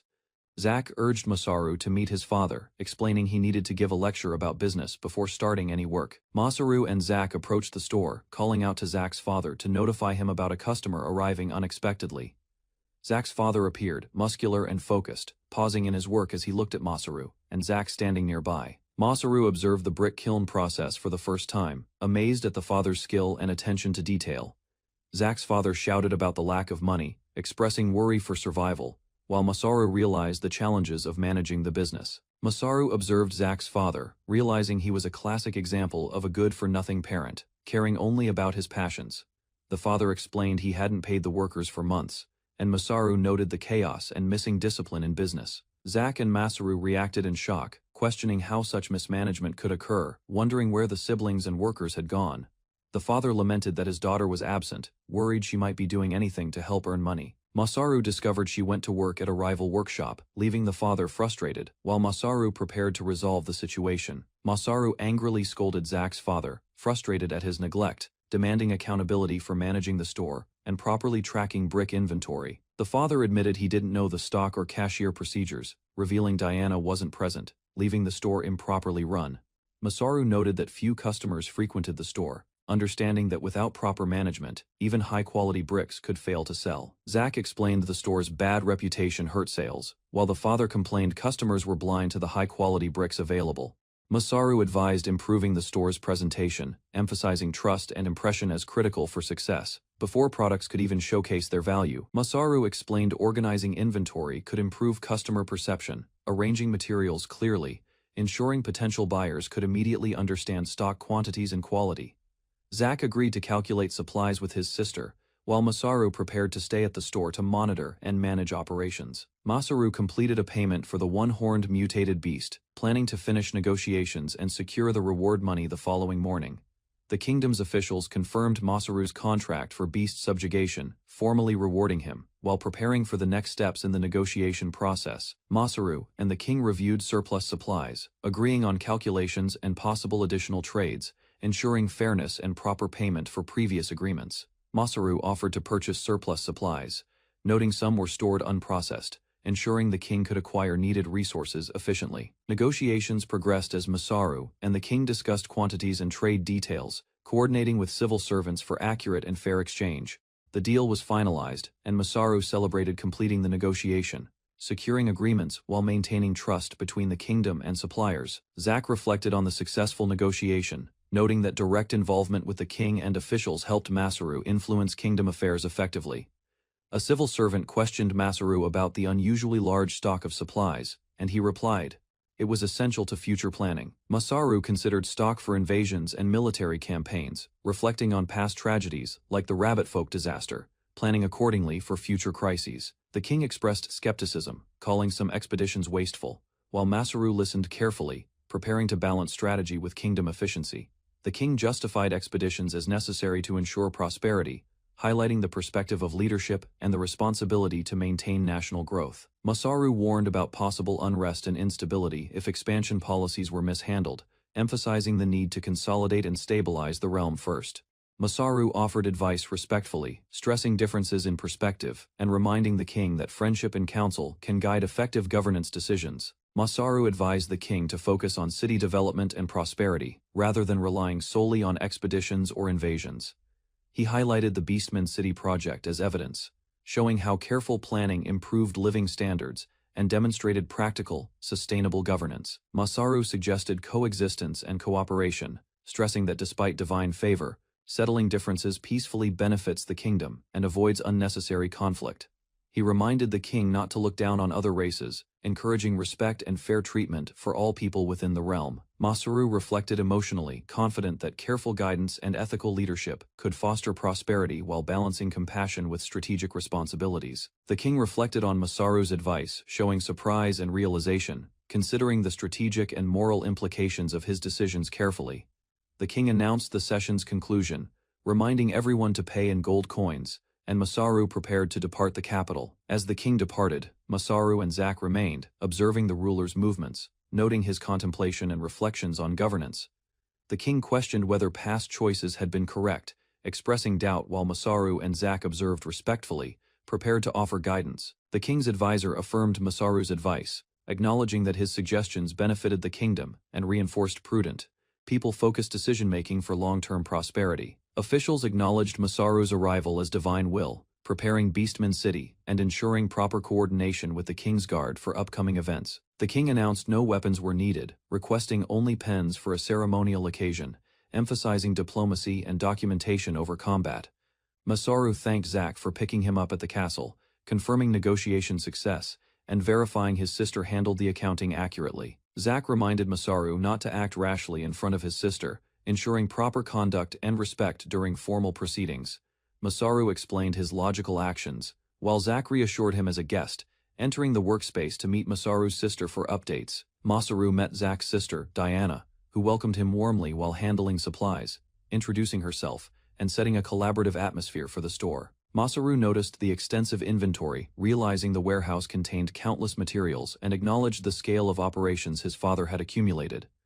Diana invited Masaru to look around the warehouse while she continued her accounting, ensuring all stock was managed and properly documented efficiently. Masaru examined the handcrafted materials, feeling excitement at their quality and potential, planning to use each item to improve production. He asked Diana about a special plate, curious if it was steel or ceramic, while she explained its unique properties and purpose. Masaru learned about a rare plate his father had invented, understanding its lightness, sturdiness, and the high production cost preventing mass production. Diana explained she had already removed a troublemaker who tried to mortgage the house, ensuring operations and inventory remained secure. Masaru realized a large customer could help settle debts, deciding he could buy everything in the store to stabilize finances. He consulted Diana and Zack about the purchase, planning logistics carefully while keeping the store organized and debts manageable. Masaru asked if buying everything would provide a discount, considering efficiency and cost-effectiveness while preparing to utilize the materials productively. Masaru celebrated being able to buy all the goods at a discount, delighting Diana and Zack, while securing materials efficiently. Diana agreed, acknowledging the arrangement as fair and ensuring the transaction settled properly, confirming that Masaru's proposal would benefit the store. Masaru earnestly asked Diana and Zack to hear his proposal, hoping for cooperation to execute his plan effectively and responsibly. Masaru stood in the storage room as one of the villagers expressed unease, confessing a bad feeling about what was about to be proposed. She hesitated, asking Masaru to explain his intentions first, while Masaru reassured her that her circumstances would make his plan beneficial. With open arms, Masaru proposed that she and her father move to the city he was developing, emphasizing safety and opportunity. The villagers reacted with shock and disbelief, struggling with the idea of leaving their home and traveling to the capital. She questioned Masaru about the Beastman City he was building, trying to understand the future he envisioned for them. Masaru smiled warmly as he explained that he hoped the villagers would move to the city he was building to help with its construction. He detailed the benefits: 3 meals a day, support for their work, and a workshop for the father to make bricks with assistance. The villagers were astonished, realizing that Masaru's Beastman City offered far more than they had imagined, with comfort and opportunities. Despite the appealing offer, they hesitated, worried about leaving the familiar village and the city's lack of human residents. Masaru reassured them, suggesting he could get permission from the king to hire additional craftsmen and ensure the city thrived. Masaru explained that with additional manpower, he could also secure more resources, making the process easier and more efficient for the villagers. He emphasized that having more workers would benefit the city's development, and asked if they felt excited about the potential. The villagers tried to understand Masaru's reasoning, acknowledging the difficulties of learning new techniques and skills in the city. Masaru shifted the conversation to the supplies, proposing a 10% discount deal to make the transition smoother. They considered the payment options, discussing gold coins and how to manage the remaining balance, gradually agreeing to Masaru's plan. Masaru encouraged the villagers to act quickly so they could settle debts before further problems arose, assuring them it would be exciting to help the city. The father reacted angrily at repeated knocking on his closed workshop door, worried about the intrusion and disruption. Masaru and the villagers checked the brick shop, hoping to arrange support, but realized they no longer had money to borrow. The female villager reluctantly agreed to assist, thinking about the plan despite her embarrassment and hesitation. The father threatened resistance, but Masaru and the villagers insisted they were only there to repay debts, trying to maintain order and focus. The villagers were stunned to see the brick shop had earned enough money to cover their debts, leaving them in disbelief. They realized this would allow them to escape the spiral of debt, feeling relief and gratitude for Masaru's guidance. Despite their surprise, they acknowledged the effort involved and Masaru praised the amount gathered as a success. The villagers began to question if there were additional debts, especially related to the father, and tried to clarify the full situation. Masaru reminded them about the rented warehouse, ensuring they understood all aspects of the financial arrangements and how it contributed to resolving their debts. The villagers confirmed that the bills for the warehouse had been paid, hoping there would be no further complications. However, Masaru and the villagers discovered that the warehouse had been remodeled without permission, leaving them short of compensation for the damage. Masaru realized that their intuition was correct. They were already too late to prevent the issue. The group tried to find a solution, deciding to restore the warehouse to its original state, despite the complications. As night fell, Masaru admitted feeling mentally drained from handling the day's events, but reassured everyone that the situation could be managed safely. Masaru excitedly declared his plan to shop in the castle town, looking forward to acquiring what he needed for the city's construction. The villagers expressed mixed feelings, partly excited for themselves and partly curious about Masaru's motives for recruiting craftsmen. Masaru explained that the city was still under construction and unnamed, but bringing in skilled craftsmen and high-quality goods would help its development. The female villager considered the challenges ahead, recognizing the difficulty of scaling the father's business to support the growing city. The father focused on brick-making, content to leave the financial management to Masaru, while Masaru enjoyed the process of building the city with enthusiasm. The female villager paused, looking back thoughtfully, and reassured Masaru that nothing was wrong, despite her hesitation. She smiled faintly in the moonlight, showing calm determination as Masaru and the others observed her. Masaru asked about her plans for the morning, curious if she intended to go shopping, which she confirmed. She offered to guide Masaru and Zack through the castle town's marketplace before he began his shopping, showing the town's key areas. Masaru grew excited at the idea of meeting new craftsmen and establishing connections, while the villagers playfully commented on his eccentric enthusiasm. The female villager decided to take a break from accounting, looking forward to spending time in the castle town with Masaru. Masaru, the female villager, and Zack explored the marketplace, surveying the stalls and goods for city development. Masaru observed the large quantity of materials purchased, noting the challenge of managing the market in chaos, while the others reacted with surprise. He introduced a green goat, the widow goat, much to the villagers' shock and curiosity. Masaru revealed that he had also bought mutant beasts, rabbits, and quails from the Adventurers Guild, intending to raise them for the city's development. Masaru happily planned to start raising livestock, excited about the milk, eggs, and rabbits that would help develop the city. The father voiced concern, worried about the safety of the female villager moving to the city, fearing for her well-being. Masaru asked Zack if he would join them, surprising Zack and putting him in an awkward position. Masaru explained that he had permission from the king to recruit craftsmen, and a unit from Gratis would stay at the city as part of technology support. Zack was assigned to act as the unit's ambassador, leaving him stunned but responsible for assisting with the city's development. Zack seemed troubled, explaining that he had recently gotten a girlfriend, and Masaru offered reassurance that he could find someone new easily. Diana ran to Masaru, surprising both him and Zack with her urgency and energy as she approached the castle. The group noticed her unusual presence at the castle, prompting questions about why she was running. Diana explained she had visited the merchant guild inside the castle to prepare for moving her store and land to the Beastman City. She handed Masaru a document, asking him to review it, demonstrating her proactive approach to the city transition. Masaru received a notice from the guild informing him that they had accessed the sale of Diana's house and land, catching the group by surprise. He read aloud that, due to the poor condition of the property, the guild would be charging demolition fees, leaving both Diana and Zack shocked and concerned about the unexpected costs. Masaru arrived at the merchant guild, exhausted. Adelina and another guild member worried over his negotiations, fearing trouble from local authorities. The group noticed Masaru finally returning. They discussed the failed negotiation, concerned but relieved to see him back safely. Masaru appeared stunned, overwhelmed by news from the guild. The challenges of managing property and finances weighed heavily on him. He explained that raising the store building and land costs exceeded estimates. Adelina and companions listened, preparing for Masaru's next steps. Ignoring protests, Masaru took decisive action. Adelina watched anxiously as he began implementing his plan to secure and renovate the property.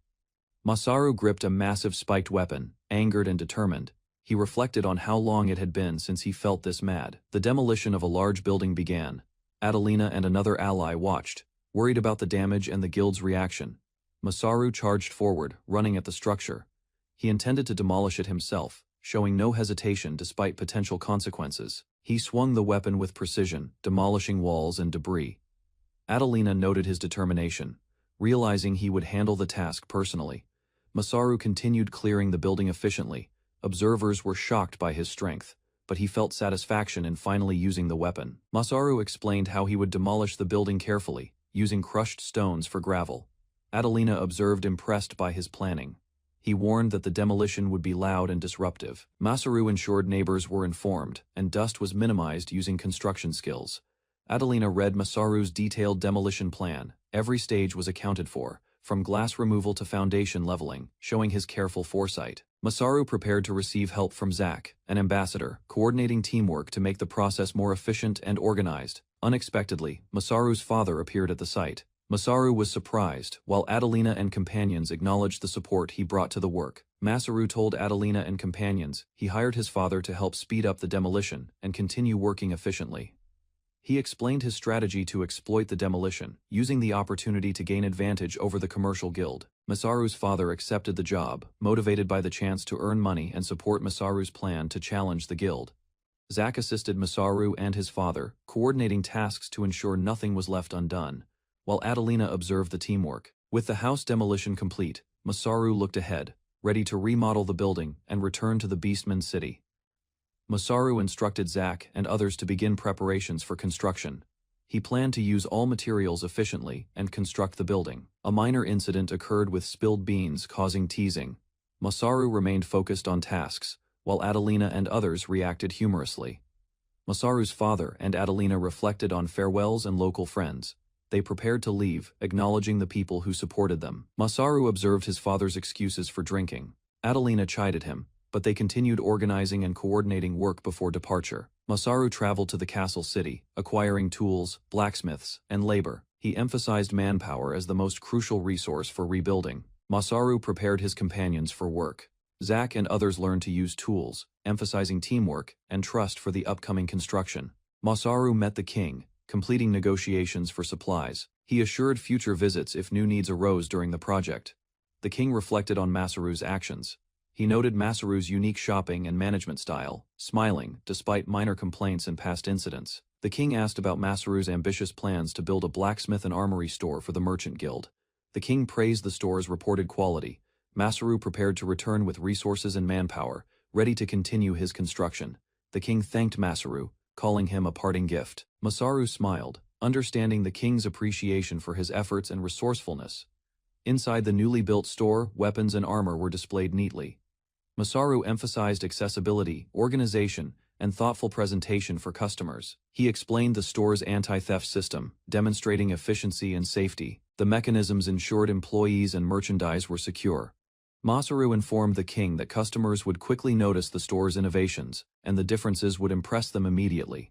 Masaru reflected on progress. He believed that as commerce advanced, civilization would benefit, and this store represented a key step in development. Masaru spoke with King Axion, receiving praise for using his high skills and status effectively, while being reminded about leveraging manpower. The king encouraged Masaru to use available manpower, emphasizing that tackling all problems alone is unnecessary when support is present. King Axion pointed out the limitations Masaru still faced and stressed the importance of skilled craftspeople in the capital. Masaru reflected on the challenges during city building. He realized that without manpower, a single person cannot manage a home center. Masaru thanked the king, acknowledging the guidance. He vowed to remember the advice and devote himself fully to future projects. King Axion instructed Masaru to send capable, spirited people to aid against beastmen. Masaru agreed, appreciating the king's guidance and trust. Masaru received the king's farewell. They shook hands, agreeing to continue progress while showing respect and gratitude for each other's support. The king expressed confidence in Masaru's plans and progress. Both understood this marked an important moment in commerce and city development. The king joked about inviting the gods over, causing Masaru to protest. Laughter eased the tension, showing a lighter side of diplomacy. Masaru returned to his workforce. Adelina and Zack awaited him as he resumed overseeing the unloading and organization of goods efficiently. Adelina and Zack reflected on the lively group. Masaru noted the excitement and permission granted to leave the capital with companions. The group expanded, including humans and elves ready to retire as adventurers. Masaru observed their teamwork and playful arguing. Masaru considered the cheerful, friendly companion's role in training the city's security guards, emphasizing their importance despite carefree attitudes. Before departure, Masaru prepared a speech. The companions responded enthusiastically, and he encouraged them to be positive and united. Masaru addressed the gathered group, thanking them for accepting his invitation and committing to settle in the new city. Masaru addressed the group, explaining that their skills and knowledge from the capital would help build not only the city but a foundation of exchange for all friends and future settlers. Adelina, Zack, Masaru's father, and other companions agreed. Masaru promised that despite busy or tough days ahead, the work would also bring fun, joy, and meaningful experiences for everyone involved. The group set off toward their new home. Masaru led the caravan, smiling, confident that together they could build a thriving cooperative community in the new city. Masaru leads the caravan away from Gratus, guiding wagons through forest paths as the group continues their journey toward Mithril. Masaru looks back calmly at his companions, noticing their high spirits after travel, while recalling the satisfying meals they recently enjoyed together. Masaru runs beside the wagon, maintaining pace all day, showing his stamina as others observe his steady movement and continued effort. Masaru stretches lightly while explaining body stiffness, comparing his endurance with others, as the group continues traveling together across the open land. Masaru listens while a companion reflects on encounters, as he considers past experiences and quietly thinks about learning more about different lifestyles. Masaru observes the sky as the sun begins to set, deciding it is the right time to stop and prepare camp. Masaru gives instructions to the group, directing them to set up camp near the riverbed for safety and easier access.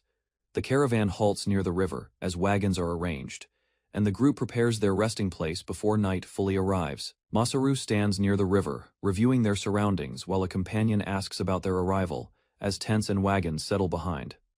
Masaru studies the map carefully, explaining their current position and estimating the remaining travel time toward the Beastman City destination. Masaru notices his companions reacting to the map as they study the route carefully and consider the unusual structure of travel. The group reflects on unfamiliar concepts as they struggle to understand Masaru's explanations about skills and different ways of seeing the world. Masaru explains his past briefly, acknowledging the help he received before, while the group recognizes his role in building and supporting others. The group relaxes near camp, discussing preparations, as Masaru organizes tasks and ensures everyone is ready for the next day. Masaru checks supplies with the cooks, confirming available ingredients and remaining meat, while considering additional resources needed for future meals. Masaru listens as the elf suggests hunting wild birds, while others consider the idea and prepare to gather food nearby. The elf moves through the forest with a bow, carefully aiming as a bird appears, showing her skill in hunting. Masaru watches the elf's technique, realizing the difference in skill, while the group observes how easily she handles the bow. The group learns about the thief bird, understanding its behavior of stealing items and becoming a frequent nuisance to travelers. Masaru agrees to hunt the birds, as the group prepares together, seeing it as both a solution and a source of food. Masaru listens as Zack decides not to join the hunt, while the elf remains confident and prepares to handle the task. Masaru examines the bow carefully, realizing its danger and unfamiliar design, while Zack warns him as they prepare to test it. Masaru admits his lack of experience with bows, surprising the elf, as he quickly explains his limited knowledge before acting. The group reacts with confusion at Masaru's statement, while he clarifies the situation and prepares to demonstrate something unexpected. The elf draws the bow, noticing its strange tension, as Masaru observes closely while testing the weapon's unusual construction. Masaru explains the bow is reinforced with mithril and adjusted to match his strength, as the elf questions his unusual modification. Masaru realizes his mistake when the elf comments on the string tension, as he reflects on misjudging her skill.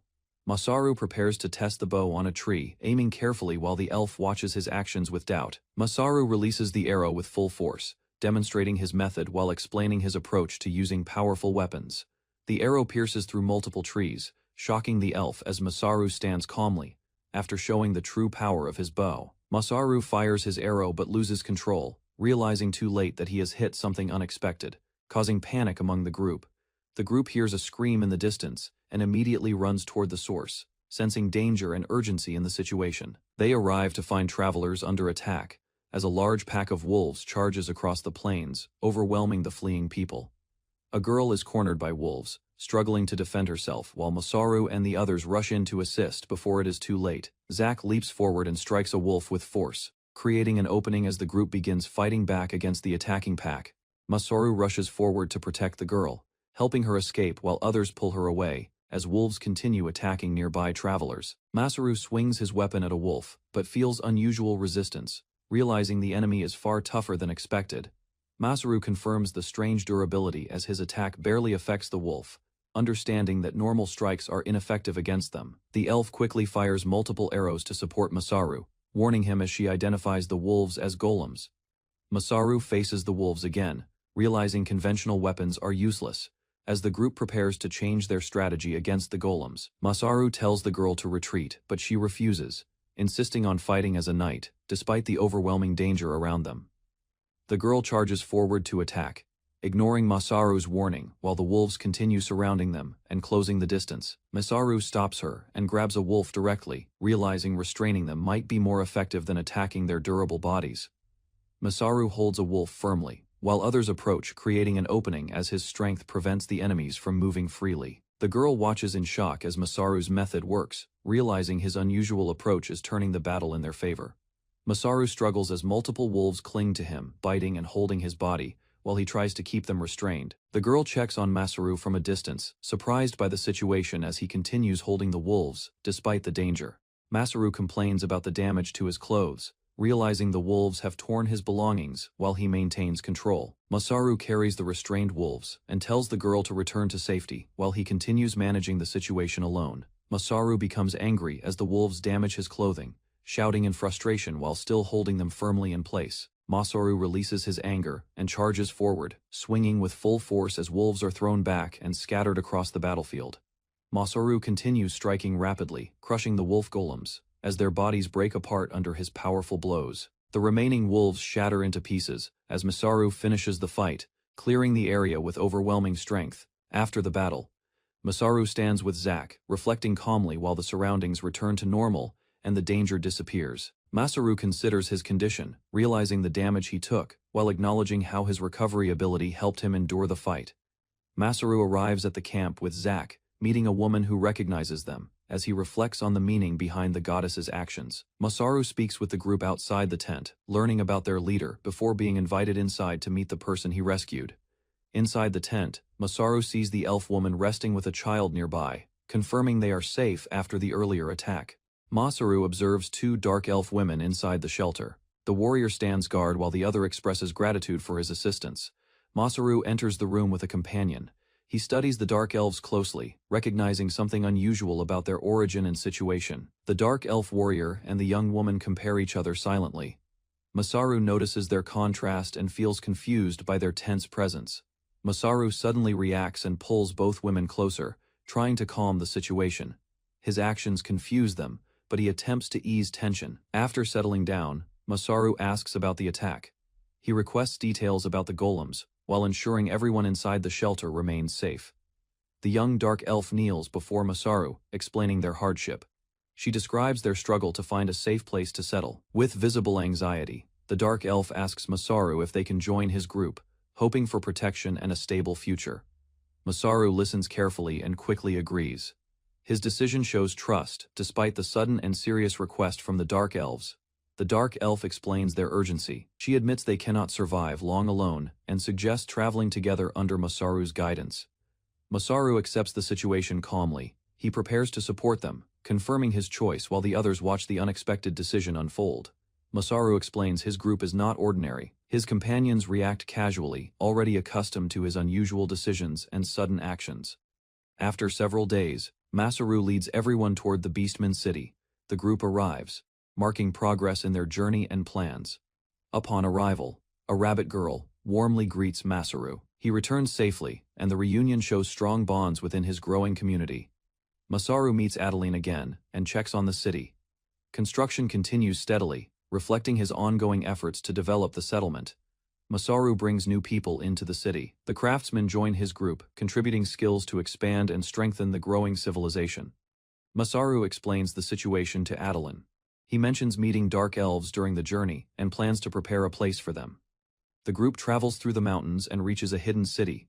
The location surprises the dark elves, showing unexpected development in the region. The dark elf observes the city carefully. She realizes it is a cooperative place where humans and beastmen live together peacefully.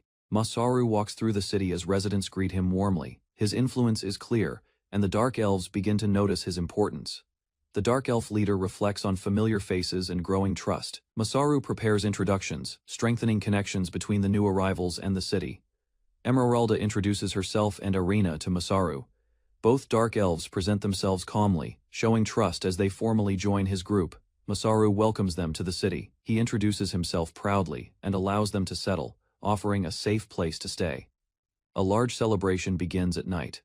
The city gathers, food is prepared, and the atmosphere reflects unity between humans, beastmen, and new arrivals. Isla greets Masaru warmly. Children surround her, showing the peaceful life in the city, while Masaru observes the lively environment. Masaru confirms progress in teaching magic. Isla acknowledges the results, showing that the city continues to grow stronger under his leadership. Masaru and Isla stand near the fire as the rabbit children enjoy the moment. The peaceful atmosphere reflects the city's harmony. Isla speaks with Masaru about leaving soon. She expresses her feelings while acknowledging the importance of her responsibilities and decision. Isla stands firmly as a teacher. She confirms she has fulfilled her role and has nothing more to teach Masaru. Masaru recalls Isla teaching magic to the citizens. The lessons followed proper rules, helping everyone understand and use magic correctly.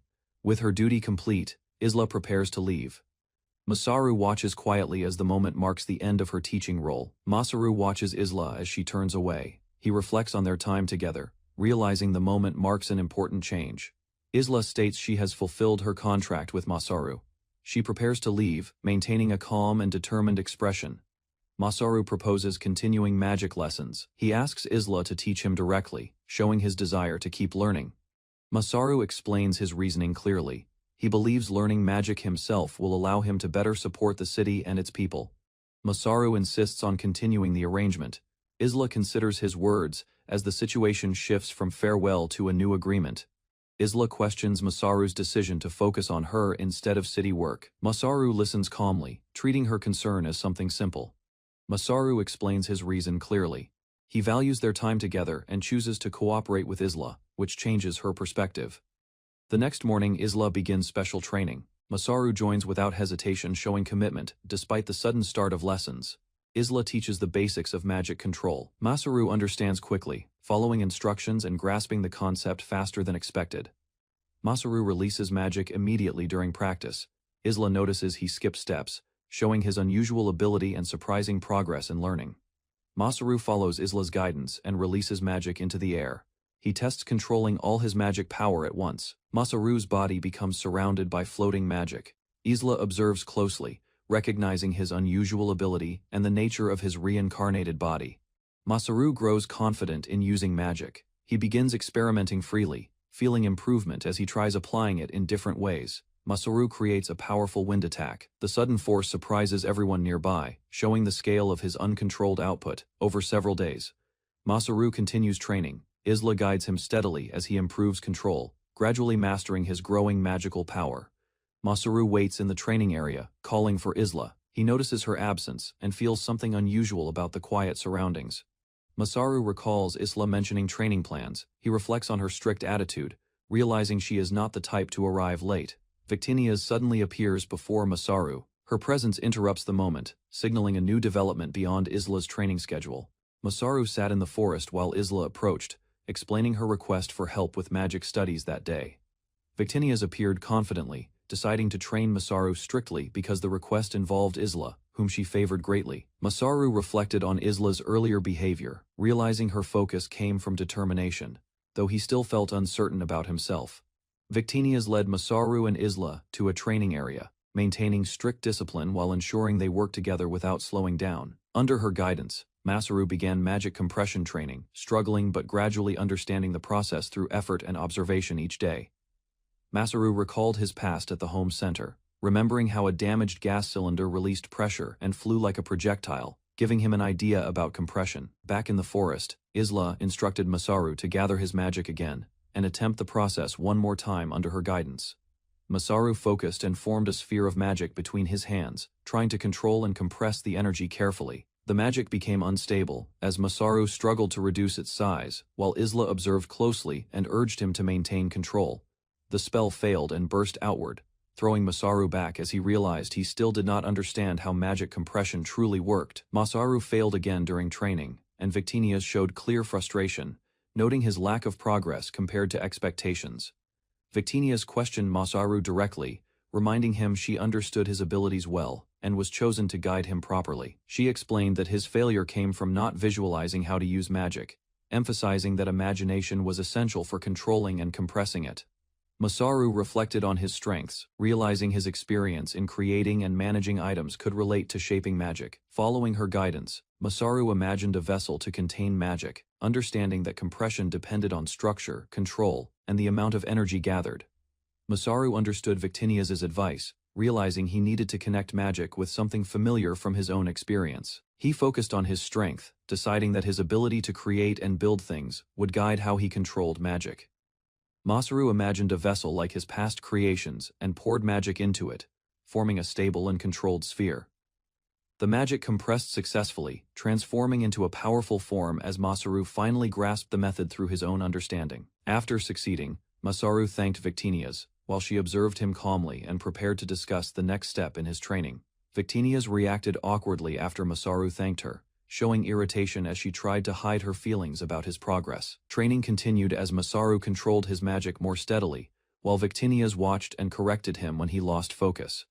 Victinius suddenly showed embarrassment, overwhelmed by the situation, while Masaru remained confused by her reaction. Masaru apologized, thinking he caused trouble, but Victinius quickly regained composure and dismissed the moment. Masaru refocused on the situation, recalling Victinius had something important to discuss, especially about how she left the city to meet him. Masaru shifted the topic, explaining he still had guidance to give about craftsmanship, and acknowledged the effort put into developing the city.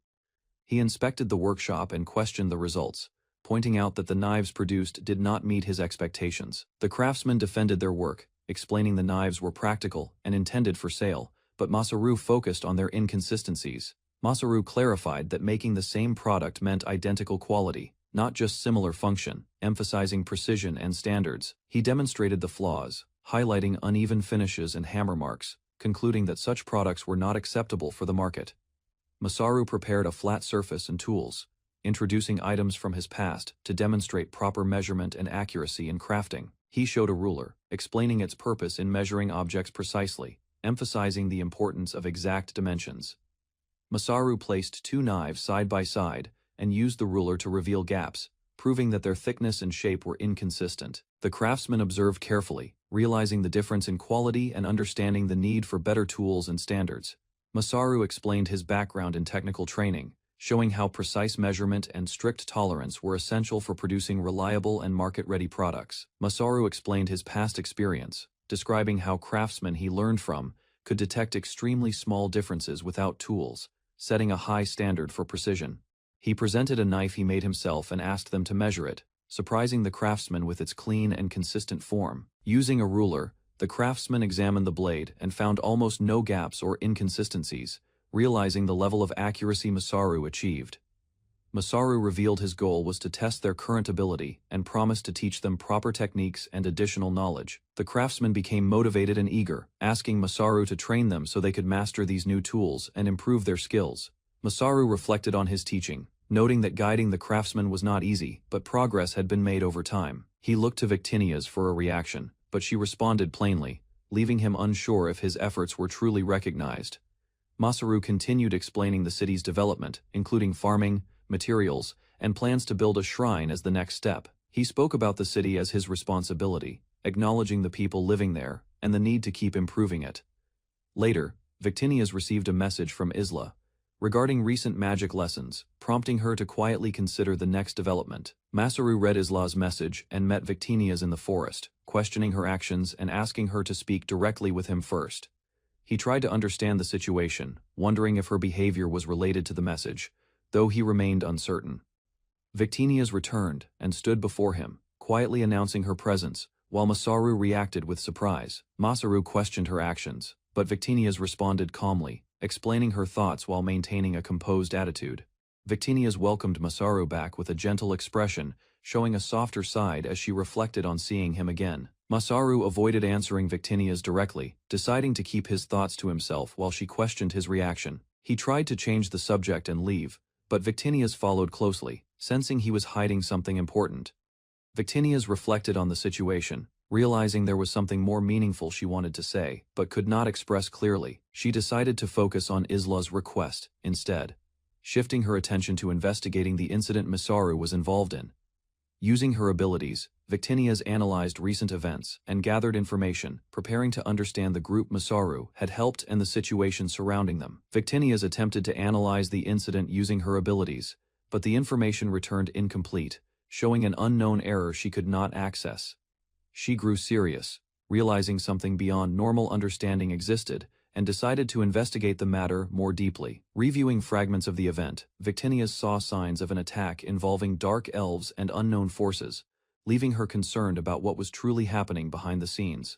Irina patrols the forest and confirms safety. Villagers receive smoked meat. Masaru's support improves life, and the settlement remains stable. Emeraldia greets their return in town. She finishes work early. Different races move freely, showing steady cooperation and daily activity. Masaru walks through the streets observing growth. Beastmen and elves cooperate well, and the town continues developing into a stable community. Irina considers staying in the town permanently. She feels uncertain but understands supporting the town is important for its future. Masaru meets a young man requesting help. Despite being busy, he listens carefully, knowing responsibilities increase as the town continues growing. Irina patrols the forest and confirms safety. Villagers receive smoked meat. Masaru's support improves life, and the settlement remains stable. Emeraldia greets their return in town. She finishes work early. Different races move freely, showing steady cooperation and daily activity. Masaru walks through the streets observing growth. Beastmen and elves cooperate well, and the town continues developing into a stable community. Irina considers staying in the town permanently. She feels uncertain, but understands supporting the town is important for its future. Masaru meets a young man requesting help. Despite being busy, he listens carefully, knowing responsibilities increase as the town continues growing. Masaru listens as Aramalda discusses possible survivors. He recalls their earlier meeting and questions whether she was escaping during that time. Masaru and his companion reflect on her story. They question the strength of the golems and understand that an entire country was destroyed. Aramalda explains they needed time to think. Months passed after reaching the Beastman city, which led her to finally speak now. Aramalda struggles with her decision. She considers staying safely or returning to rebuild, but feels she must confirm the truth herself. Aramalda expresses her resolve to learn what happened. She asks Masaru to take them back to Stenzen, despite the danger involved. Masaru questions Aramalda about the sudden attack. She admits they do not know the cause, as everything happened too quickly. Masaru considers possible reasons behind the attack. He suggests a grudge, but his companion doubts that explanation and remains uncertain. Irina listens and reflects on the Dark Elf's nature.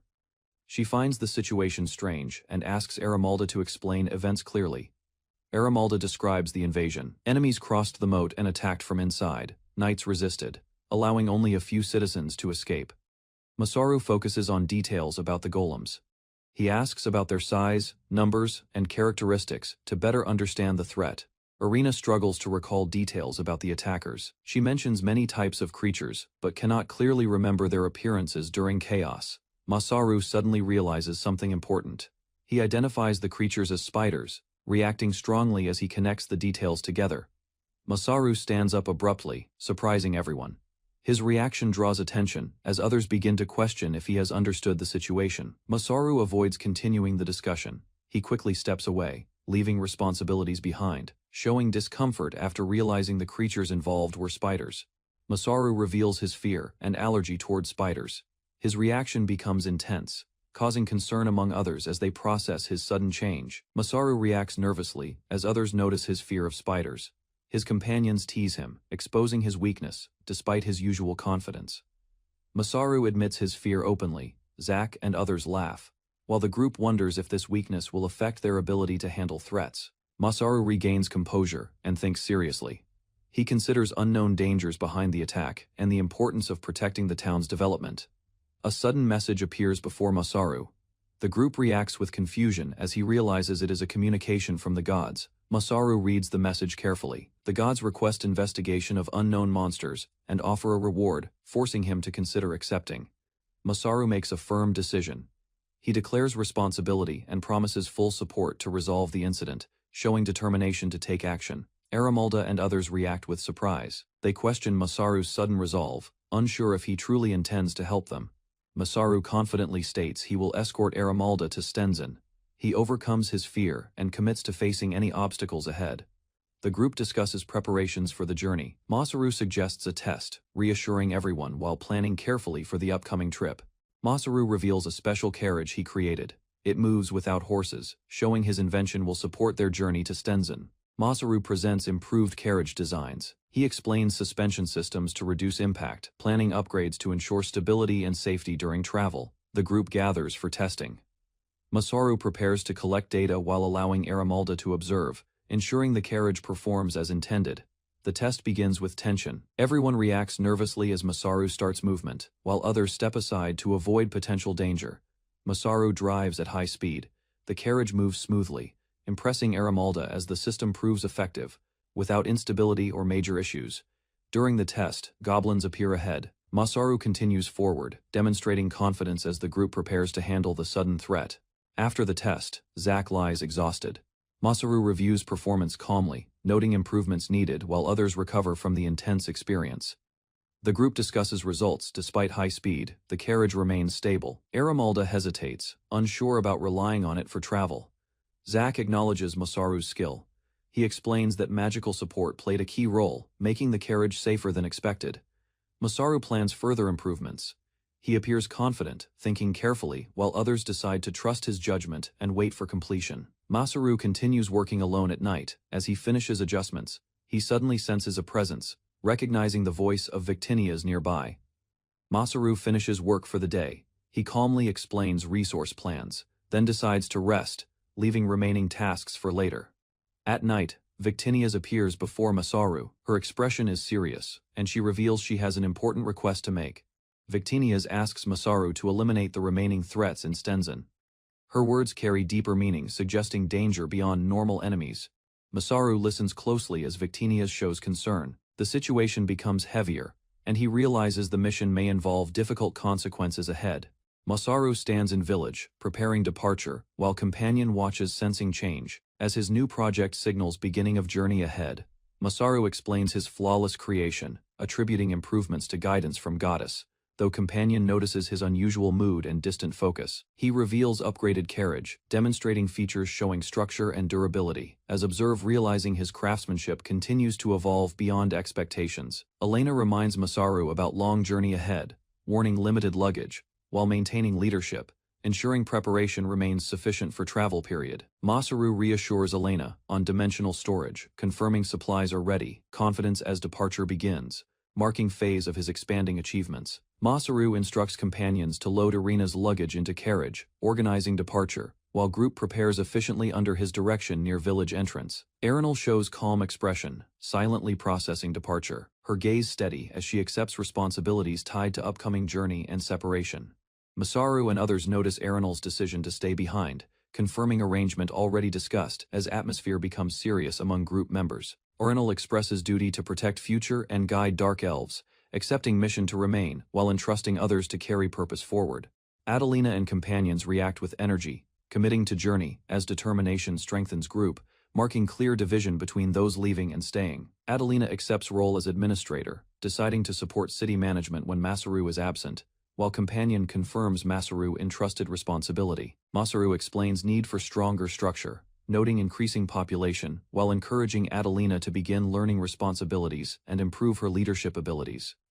Zack shows determination to train, requesting evaluation after journey, while Adelina acknowledges effort, expecting visible results from his continued practice. Masaru compares Zack to Lancelot, highlighting difference in strength, while Zack reacts, realizing expectations placed upon him remain significantly high. Group gathers near carriage, continuing preparations, while others observe Masaru's interactions, recognizing his influence as departure moment steadily approaches. A messenger rides toward capital, carrying Masaru's letter reporting Stenzen attack, ensuring information arrives quickly while main group continues journey separately.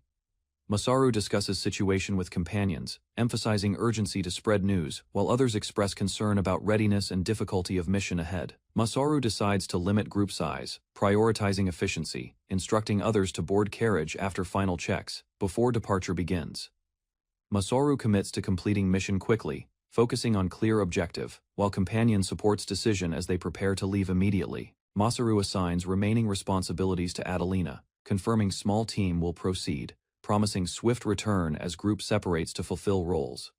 Masaru drives carriage at high speed toward Stenzen, while companions react with urgency, realizing situation requires immediate action upon arrival. Carriage moves across open land. Masaru maintains control, while Irenal observes calmly, understanding seriousness of mission and pace required. In distant location, Wane-sama appears exhausted, while Isla watches with concern, sensing emotional burden connected to unfolding events. Wane-sama struggles with guilt, unable to forgive herself, as Isla supports her, recognizing internal conflict caused by recent incident. Adelina watches departing carriage, trusting Masaru's mission, expressing hope for safe return, while maintaining composure despite underlying concern. Masaru and Irena travel towards Stenzen, discussing harmony between races, while recalling peaceful forests, unaware of destruction awaiting at destination. From a hill, they spot remains of outer structures, as Irena explains former strength of defenses, suggesting city once stood secure. Masaru observes silently, expression tightening, realizing situation may be worse than expected as they approach fallen capital. Irena struggles to accept reality, recalling past beauty of city, while hesitation shows emotional conflict between memory and present destruction. They arrive overlooking ruined Stenzen, confirming capital has fallen, as devastation spreads across landscape, marking consequence of golem attack. Masaru grabs Irena's arm, stopping her from rushing forward, sensing danger within ruined capital as her emotions begin to take control. Irena insists on entering city, despite risk, driven by shock, while Masaru warns time has passed, and urges focus on survivors. Masaru firmly states no survivors remain, relying on judgment, while Irena struggles to accept conclusion, showing doubt and emotional resistance. Group gathers in tension as Masaru explains reasoning, while Irena questions his certainty, unable to understand his calm reaction. Irena confronts Masaru directly, rejecting claim, demanding proof, as conflict grows between logic and emotion in face of destruction. Irena hesitates but agrees to listen, as companions trust Masaru's judgment, creating brief calm before explanation begins among the group. Group rests under trees, atmosphere quiet, while Masaru prepares to explain reasoning, and others wait, observing his serious expression. Irena reveals suspicion about goddess Victinia's, questioning whether destruction of Stenzen was intentional, shifting discussion toward hidden truth. Masaru confirms awareness of city's condition beforehand, explaining this knowledge led to his conclusion that no survivors remained. Irena reacts strongly, rejecting idea of divine involvement, confronting Masaru directly, as tension rises over truth behind Stenzen's destruction. Irena questions Masaru's claim, suspecting connection to gods, while deciding to search city herself, unable to accept his conclusion. Zack reflects on Masaru's behavior, realizing he knew truth earlier, while Irena considers whether to trust Masaru's explanation about goddess. Group discusses situation, recognizing actions seem unusual as Masaru's knowledge and status create doubt about normal understanding of events. Irena reveals belief that Masaru acts under divine role, explaining his actions as duty, while tension grows over hidden responsibilities. Masaru clarifies relationship with Victinia's, denying authority role, stating simple connection, while others reconsider assumptions about his involvement. Irena questions Masaru about his connection to gods, surprised by truth, while realizing his identity is more complex than expected. Group accepts Masaru's explanation, though uncertain, deciding to follow his orders, acknowledging his ability to communicate with gods. Masaru gives instructions, telling them to observe from distance, deciding to confront remaining golems alone to avoid putting others in danger. Masaru states his objective clearly, targeting both golems and ruined capital, showing determination to resolve situation completely. Masaru declares he will destroy all enemies, sitting calmly, while companions react with shock at his extreme decision and resolve. Masaru sits with two companions near the forest ruins. The group discusses the situation after leaving the royal capital and considers options. Masaru reflects carefully on the crisis. He believes following orders and fixing the situation step by step is the only realistic approach. Adeline questions the plan strongly. She wants immediate action against the golems threatening the city and doubts the need for restraint. Another ally supports Masaru's reasoning. He agrees the threat is too large to handle directly and requires a careful strategic solution. The group concludes the discussion. They believe Emerald would not approve reckless actions, so they prepare to follow a more controlled plan. Masaru listens as Adeline explains. She already discussed the plan with Emerald. She confirms permission was granted, making the decision more serious. Masaru recalls when he first accepted the mission. He remembers speaking with the goddess and the queen before taking responsibility. In the past, Masaru explains his plan in the Beastman town. Victinias and Emerald react strongly, questioning the risks and consequences. Emerald states the situation in Stenzen clearly. The city has no allies left, and the golems remain unmoving since the incident. The group reflects on the meaning of the decision. They understand the risks, but believe this may be their only opportunity. Emerald confronts Victinias and questions her decision. She refuses to accept losing their last home after everything they already sacrificed. Victinias lowers her gaze and shows regret. She understands the pain caused by the decision and quietly accepts responsibility. The room becomes tense. Emerald struggles to accept the answer, while others remain silent, unable to resolve the conflict. Emerald collapses in frustration. She feels abandoned and believes no one, not even the goddess, will save them now. Masaru steps forward to explain. He tries to clarify the situation to Emerald and calm the misunderstanding within the group. Masaru kneels before Emerald and holds her hands. He explains his purpose and believes he was sent to protect her. Victinias offers support despite the situation. She promises to help rebuild if destruction cannot be avoided, showing her commitment. Masaru reassures Emerald calmly. He explains that Victinias still cares deeply for the world and would never act without reason. Masaru asks Emerald to understand later. He hopes she can forgive Victinias once everything is resolved, and the situation returns to normal. Masaru reveals his true concern. He wants to protect his friend and avoid seeing her suffer as the conflict continues. Victinias reacts to Emerald's expression. She notices the pain in her face and understands the emotional weight behind the situation. Emerald admits her feelings honestly. She cannot forgive yet, but she accepts Masaru's explanation and tries to move forward. Emerald regains composure. She decides to live through the crisis and hopes to reach a future where forgiveness becomes possible. Victinias makes a quiet request. She asks Emerald to listen and consider her wish, showing her sincerity and emotional struggle. Masaru explains the queen's decision. Emerald must witness Stenzen's fate herself, and he accepts responsibility to guide her safely. The group finalizes their roles. Masaru will carry out the plan while others support him, and Emerald is assigned to observe closely. Emerald reflects on the past. Memories of Stenzen weigh heavily on her as she prepares to face what remains of her home. Emerald questions the situation again. She realizes there are no allies left in the city and accepts the reality slowly. With quiet resolve, Emerald entrusts Masaru. She accepts that he will witness the city's final moments on her behalf. Masaru and his companions move forward. They promise to stay by Emerald's side until everything is over and the mission is complete. Masaru accepts his role with determination. He dedicates himself to the goddess and the land. Fully committing to the mission ahead, Masaru organizes the team quickly. He assigns roles to each member and prepares to move alone toward the dangerous objective.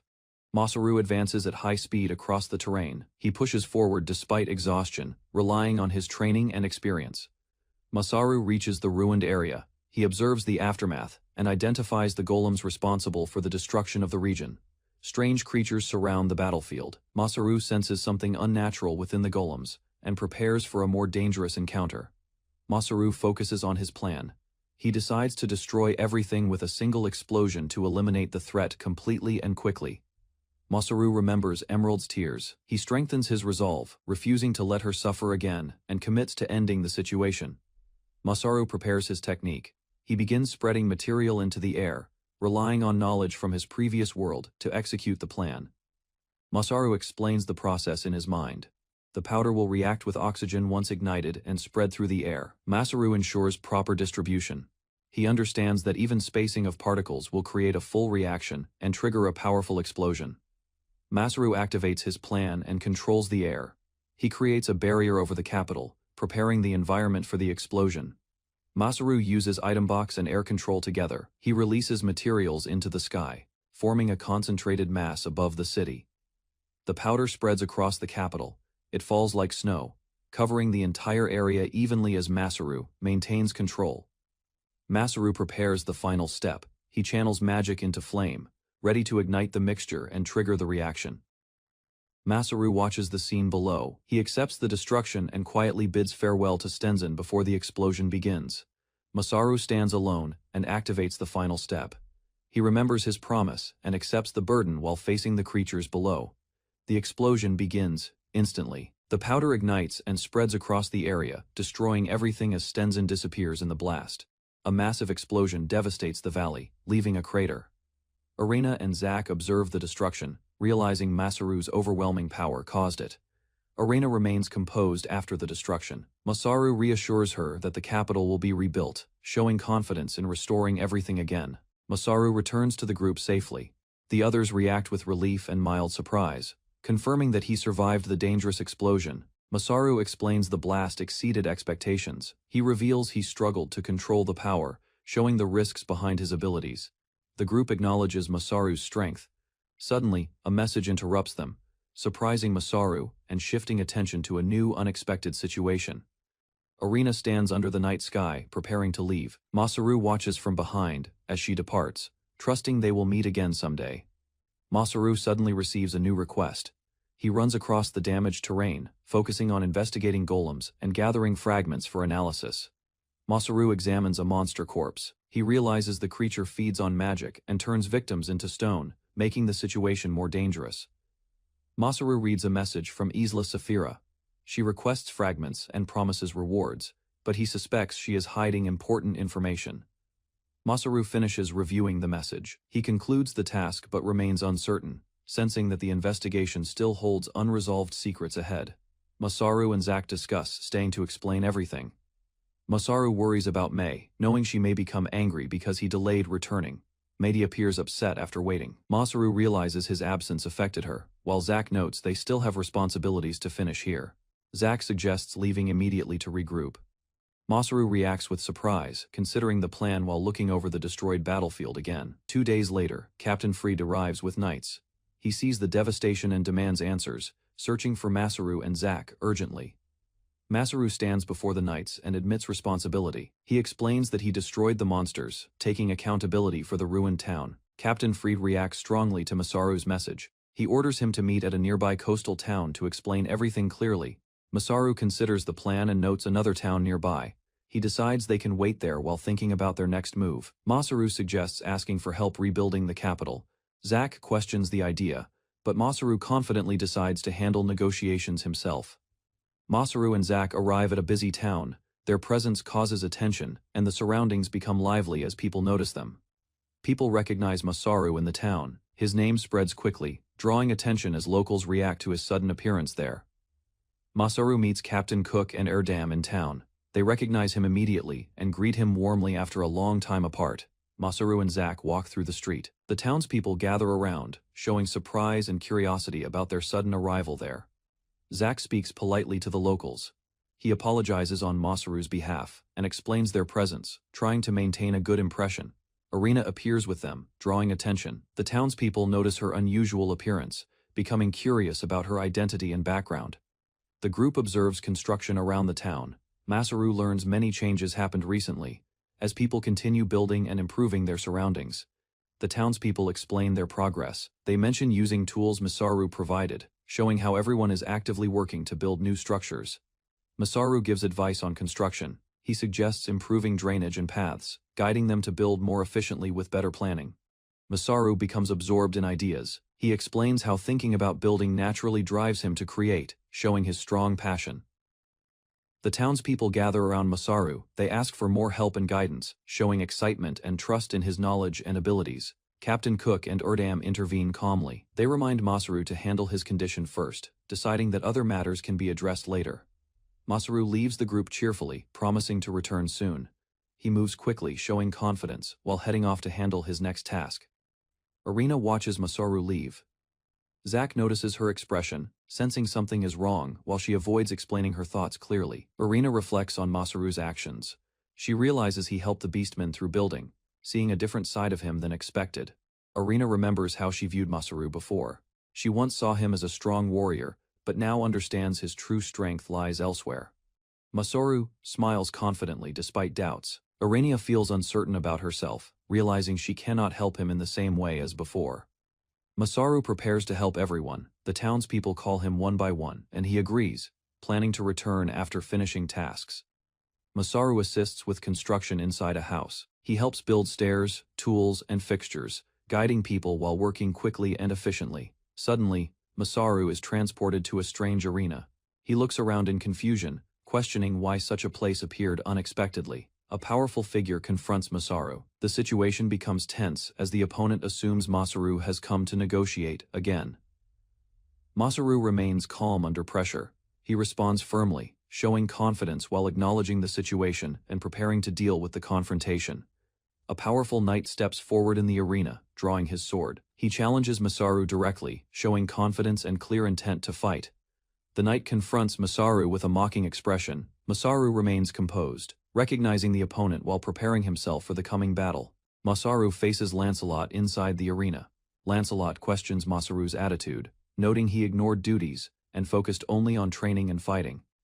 Masaru appears calm and prepared. His allies observe from a distance, realizing he has changed and returned stronger, ready to face Lancelot seriously. Lancelot smiles with excitement. He prepares his weapon, showing eagerness for battle and confidence in testing Masaru's growth and determination. Masaru stands firm before Lancelot. Lancelot is introduced as a fierce commander who loves combat, making the confrontation tense and unavoidable. Masaru remains composed and signals readiness.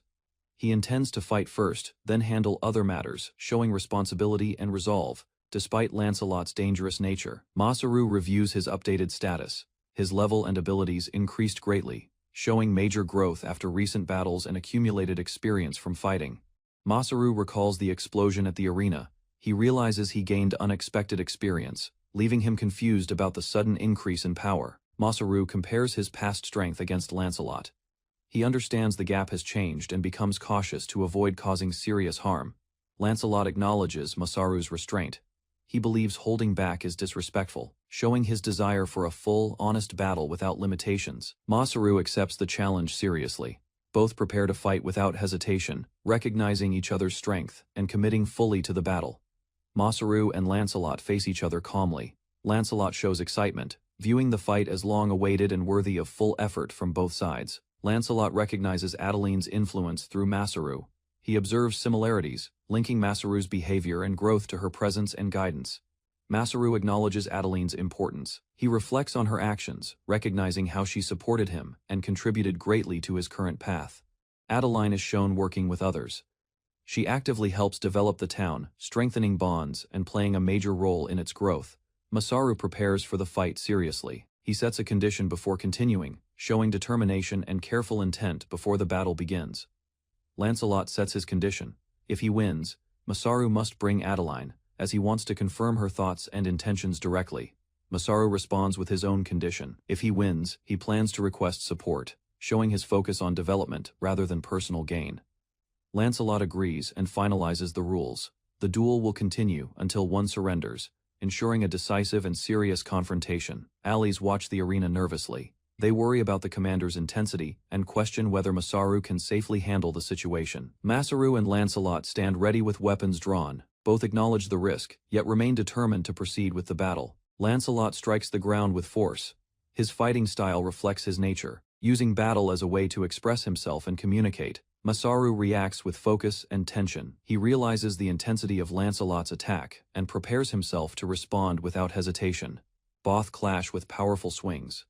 Their attacks create shockwaves across the arena, showing their strength and causing destruction around them. Lancelot smiles during the clash. He enjoys the fight, confirming his desire for a serious battle against a worthy opponent like Masaru. Observers watch in shock. The force reaches them, making them question the duel's danger as both fighters continue their overwhelming exchange. Masaru and Lancelot clash at close range. Lancelot overwhelms him with strength, confidently asserting that Masaru cannot win in this fight. Masaru stays composed despite pressure.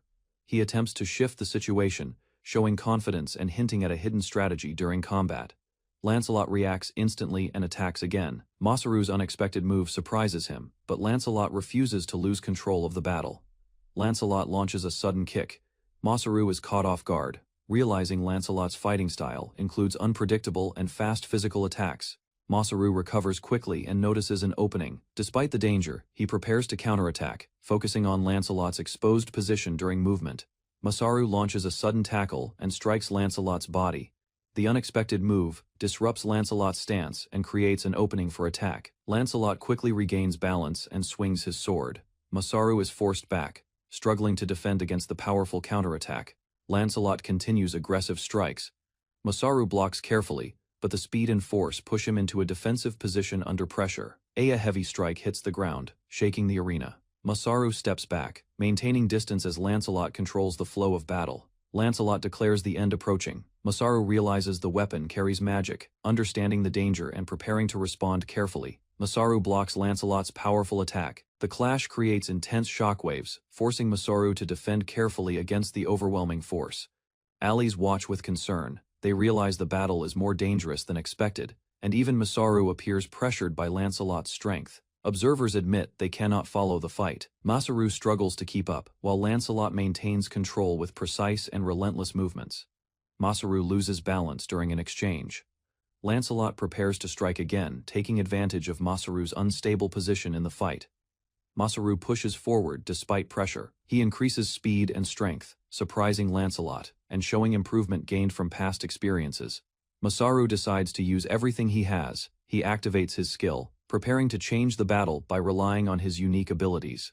Lancelot analyzes Masaru's action. He recognizes the rare item creation skill and predicts Masaru will produce weapons during combat. Masaru creates distance. He begins using his manufacturing ability, preparing tools, while keeping space between himself and Lancelot. Masaru recalls ideas from his original world. He draws inspiration from knowledge of weapons and combat styles seen before.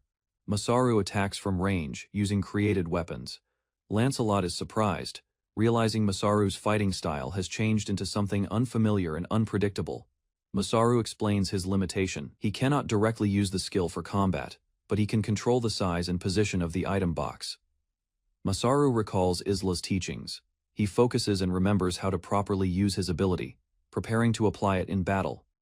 Masaru realizes the potential of his skill. Inside the item box, he can access materials and create anything needed for combat. Masaru activates his ability fully. He combines his knowledge from his past life and his granted skill to change the battlefield. Masaru summons multiple constructed weapons. He brings them out from the item box, turning the fight into a large-scale ranged attack. Masaru remains calm and confident. He prepares his next move, satisfied with his setup and ready to fully execute his strategy. Multiple constructed weapons activate around the arena. Lancelot looks up in shock as Masaru's large-scale attack begins, testing his ability to endure. Masaru stands before the arena gate as structures appear around him. Wooden siege machines line the walls, newly created without preparation. A knight watches carefully as Masaru calmly gestures. The machines look freshly built, surprising everyone with their sudden existence inside the arena. Masaru raises his hand from above, facing the lone knight. The arena fills with weapons, showing his ability to create tools instantly. The knight charges forward with determination, while others watch in shock. They realize Masaru's power surpasses normal skill, resembling divine creation. Masaru remains composed on the platform, observing calmly. He rejects the idea of being godlike, focusing only on using his abilities practically. Masaru explains his ability calmly, stating he only uses available materials. He denies creating from nothing and identifies himself as a normal worker. Masaru questions the knight's resolve while recalling his past role as Port Acklam's commander. The arena remains filled with weapons he created. The knight recalls past battles against overwhelming enemies. His confidence shows experience, proving he does not fear Masaru's constructed weapons or tactics. Masaru activates the ballistas using his control ability. The machines release their shots simultaneously, aiming directly toward the knight in the arena. Multiple projectiles fly across the arena toward the knight. Spectators react in shock as the attack closes in, forcing him to face it directly. The knight swings his sword rapidly, deflecting incoming projectiles. Multiple bolts surround him, yet he continues advancing through the barrage without stopping. He blocks another attack and feels pressure from Masaru's power. His confidence wavers as he realizes the overwhelming control behind each strike. Masaru commands a second barrage. More ballistas fire simultaneously, filling the arena with projectiles and creating a massive explosion at the center. Smoke spreads across the arena. Masaru stands calmly above, watching. The spectators stare in disbelief at the scale of destruction below. The knight remains standing within the aftermath. Though surrounded by debris, his stance shows resilience, proving his strength exceeds normal expectations. Masaru prepares the final attack, raising his hand with urgency. He releases the last command, directing every remaining weapon toward the knight. Projectiles rain down across the arena. The knight stands at the center, surrounded by impacts, maintaining his position despite the overwhelming assault. The knight reflects on his experience, recognizing the situation feels familiar. He remains calm. Relying on instincts developed through countless battles, he begins moving precisely, avoiding attacks by sensing their approach.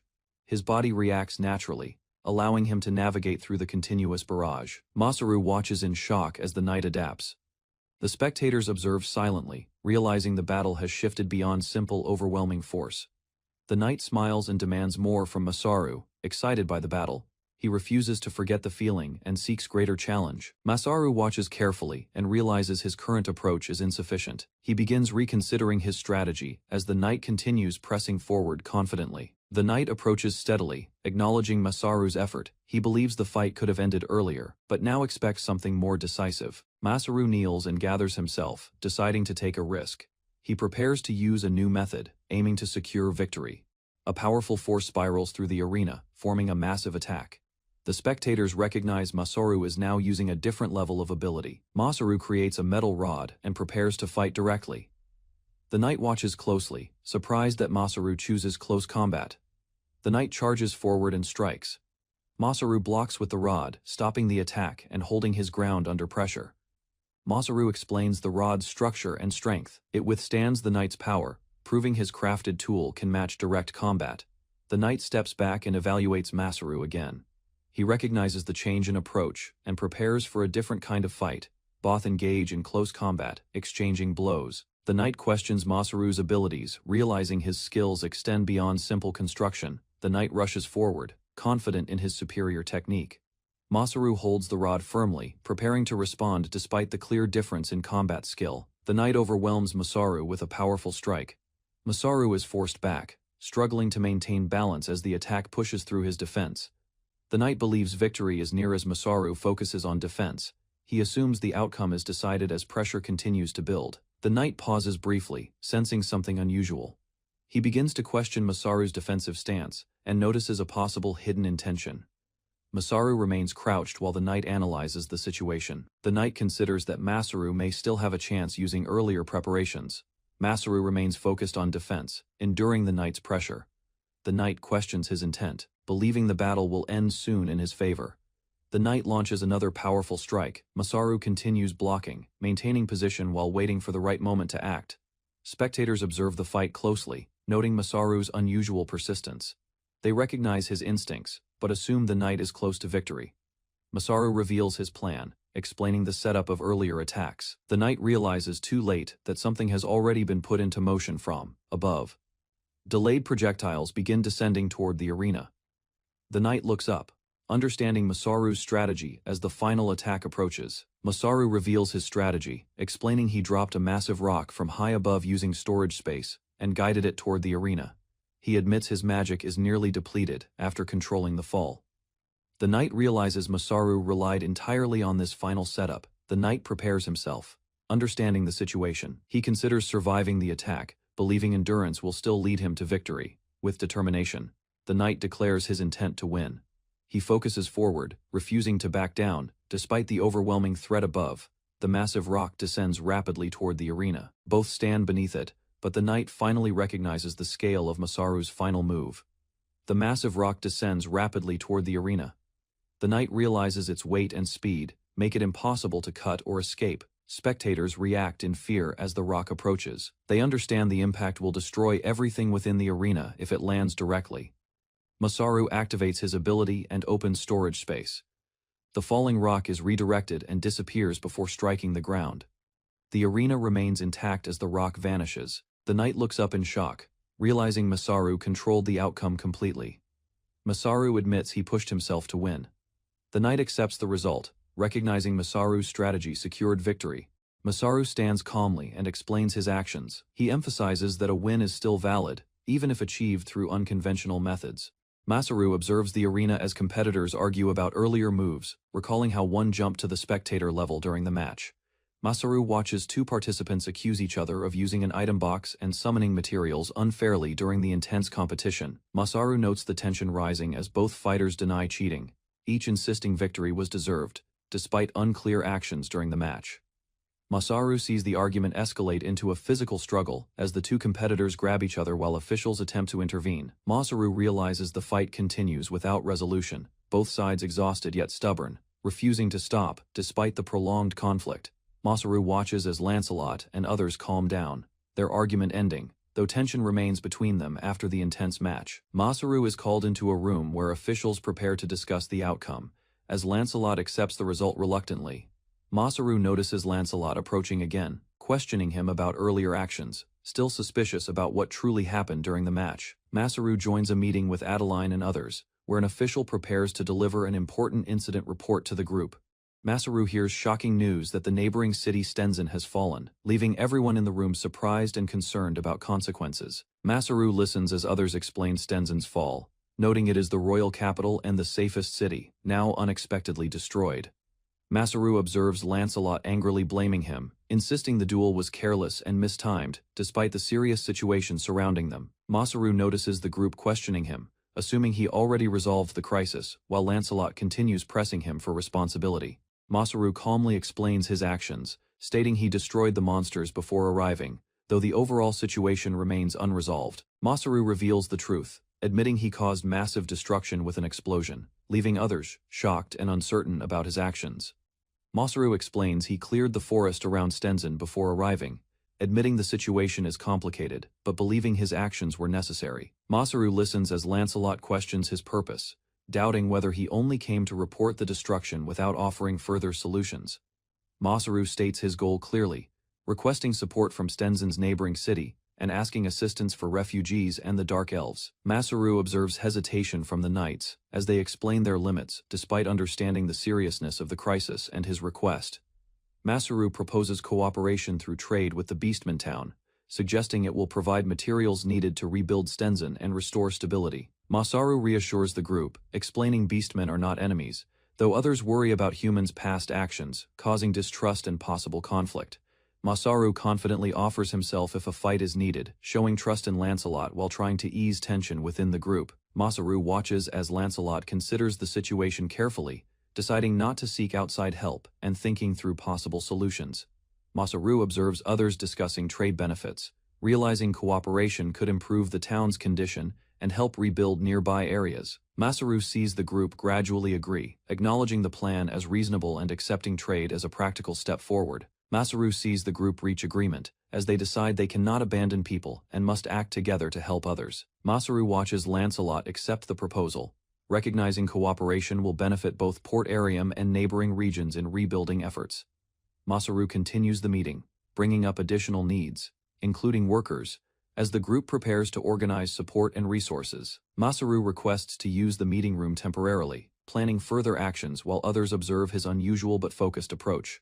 Masaru hears Lancelot agree to assist further, acknowledging his earlier promise and showing commitment to supporting the plan moving forward. Masaru cheerfully asks to hold a small party with friends, shifting the serious atmosphere into a lighter moment after the agreement. Masaru requests help finding food sources, suggesting hunting grounds, while others listen. Surprised by his sudden change of focus, Masaru becomes excited about crabs, asking where to find many of them, imagining gathering seafood for the planned party.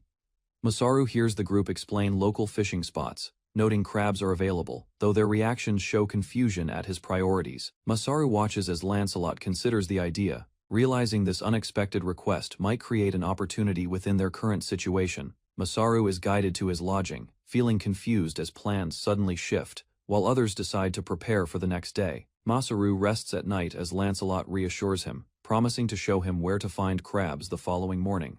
Masaru arrives at the coastal town, observing the harbor and realizing this is where fishermen work and gather resources. Masaru studies fishing methods, noting ropes and nets, trying to understand techniques despite only knowing basic ideas beforehand. Masaru notices Lancelot and knights arriving in full gear, realizing their presence signals something more serious than simple fishing plans. Masaru arrives at the coast and learns fishing is dangerous now, as killers from a nearby island have appeared and threatened the area. Masaru suddenly encounters giant bees emerging from the island, realizing these creatures are far larger and more dangerous than expected. Masaru watches Lancelot and the knights engage the bees, as the group begins fighting to protect the sea and nearby fishermen. Masaru listens as the knights explain the bees' behavior, noting they hunt in groups and appear during certain times of the year. Masaru understands the threat clearly, realizing the bees are deadly monsters that paralyze prey and pose serious danger to everyone nearby. Masaru stands firm as Lancelot questions him, while the situation escalates and the group prepares to face the approaching threat together. Masaru watches Lancelot command the knights into formation as a swarm of giant bees flies toward the coast, signaling the start of battle. Masaru observes the knights engaging the enemy, coordinating their attacks as the large bees land and begin their assault. Masaru joins the fight, facing the incoming bees directly while the others hold their ground against multiple enemies. Masaru sees Arena targeted by a fast attack, realizing the danger is increasing as the bees strike with speed and precision. Masaru watches as Arena skillfully defeats a giant bee, turning the tide momentarily while the knights continue resisting the swarm.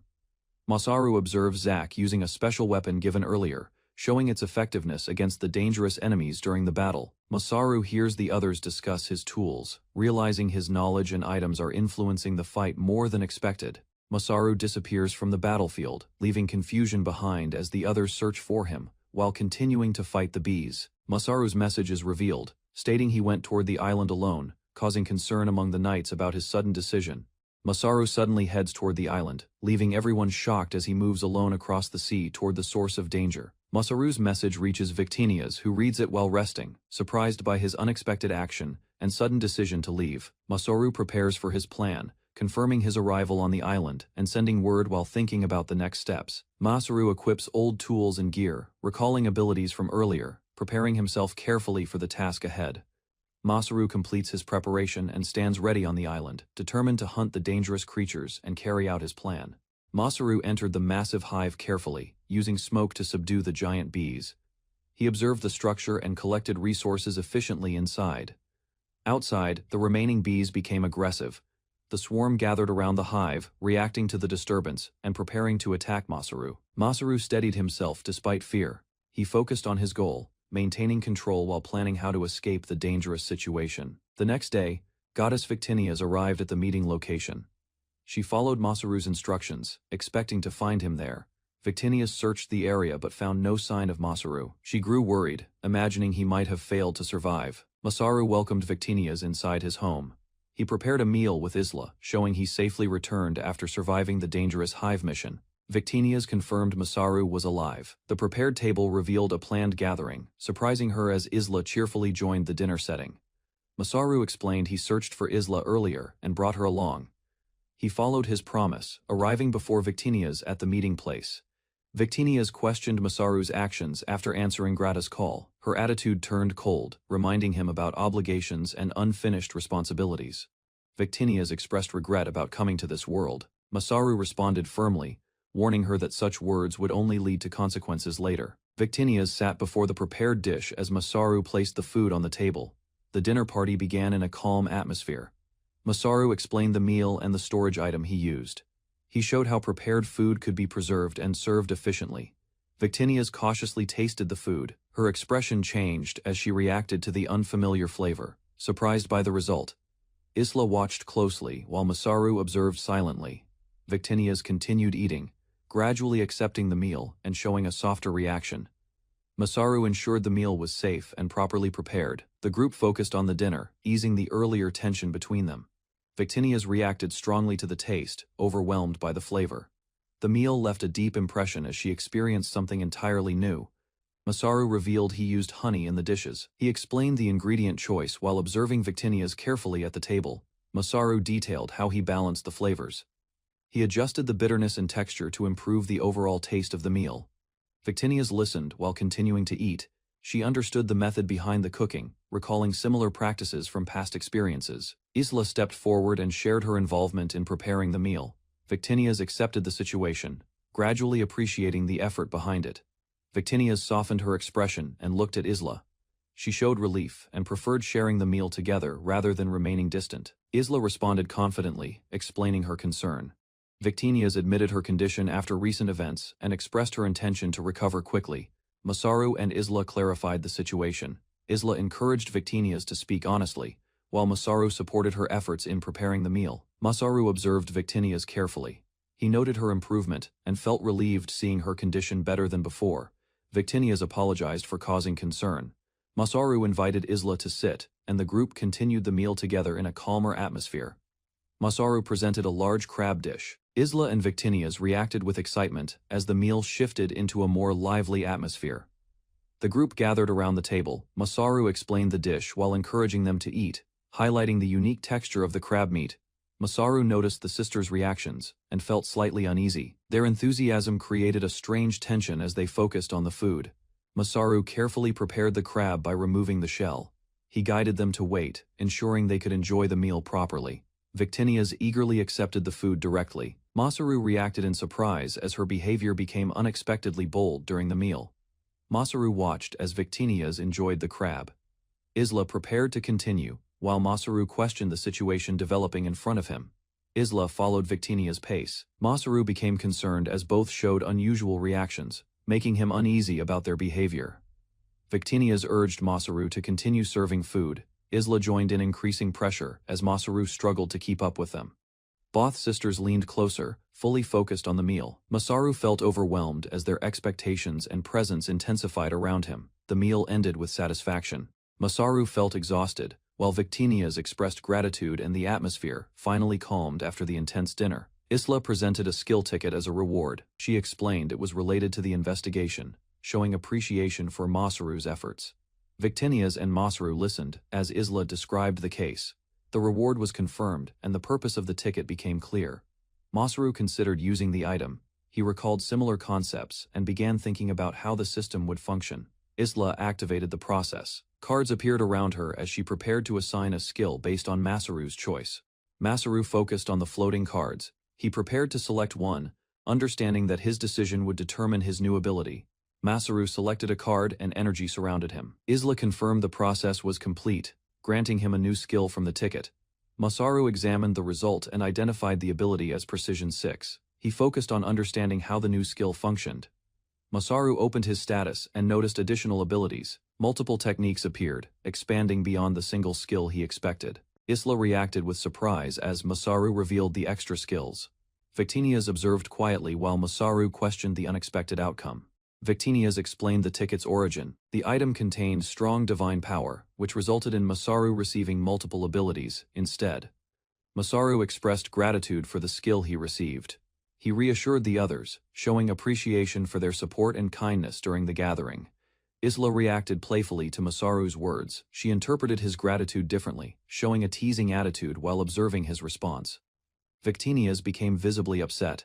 She questioned the situation and reacted strongly, creating tension as emotions rose between the group. The argument escalated briefly. Masaru tried to calm the situation while Victinias expressed frustration, warning about consequences before the mood shifted. 2 weeks later, new figures arrived at the Beastman town. Their appearance signaled the beginning of a new development. Masaru stood tense as the situation confirmed Victinia's earlier warning. He realized the prophecy had become reality and could no longer be ignored. New arrivals confronted Masaru at the town entrance. They questioned his absence, showing concern about his delayed return. Masaru explained his actions and recent activities. He described negotiations, meetings, and events that kept him occupied during his absence. The group reacted to Masaru's explanation. Some doubted parts of his story, while others focused on more important matters requiring attention. Preparations began across the Beastman town. Carriages arrived and workers moved quickly, signaling a major event that required immediate organization. Masaru oversees the settlement as former Beastman slaves arrive. Adeline organizes them, guiding each group toward new homes in orderly lines. Masaru explains plans for work, food, and trade. The villagers listen as he outlines farming, livestock, and cooperation with nearby regions. A sudden call interrupts Masaru and Adeline. They turn toward the voice, noticing villagers approaching with urgency from another part of town. 2 young Beastman children approach Masaru, expressing gratitude. They now have a home and begin to think about their future in safety. Masaru accepts their gratitude calmly and asks them to help with construction, encouraging them to contribute to rebuilding and improving the settlement together. Masaru stands with 2 beastmen as they look around the town. They begin thinking about a suitable name for it. Inside the elder's house, Masaru and Adeline discuss plans. They organize trade, road repairs, and cooperation with Port Oram for supplies. The group continues planning food production. They consider fish processing, preservation methods, and ways to ensure stable meals for everyone in town. Masaru becomes silent and focused, thinking deeply. His serious expression shows he is carefully considering an important decision for the settlement. Adeline and others realize Masaru is thinking about naming the town. They watch him, understanding the importance of this moment. Masaru insists that naming the town is important. Adeline watches him, slightly concerned as he becomes distracted during the meeting discussion. Masaru explains his reasoning seriously, believing the town's future depends on its name.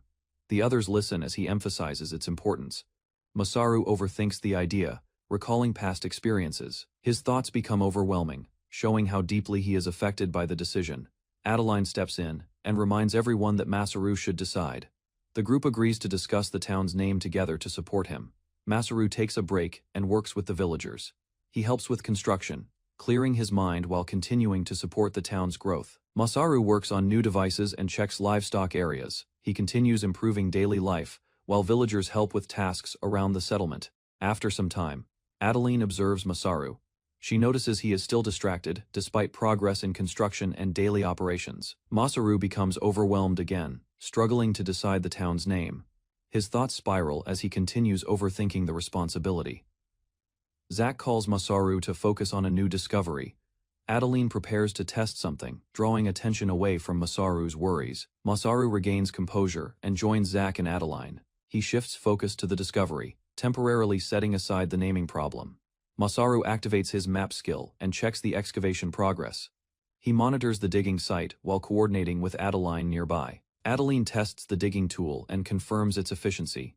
The device works independently, making excavation easier compared to manual labor. The tool drills through solid ground using magical power. It forms a stable tunnel, though it consumes energy from the user. Masaru explains the idea came from a worm monster. He worked with Itzla to recreate its underground movement using magic. Masaru admits the process required rare materials. Despite difficulty, the tool proves effective, reducing labor and improving overall construction efficiency.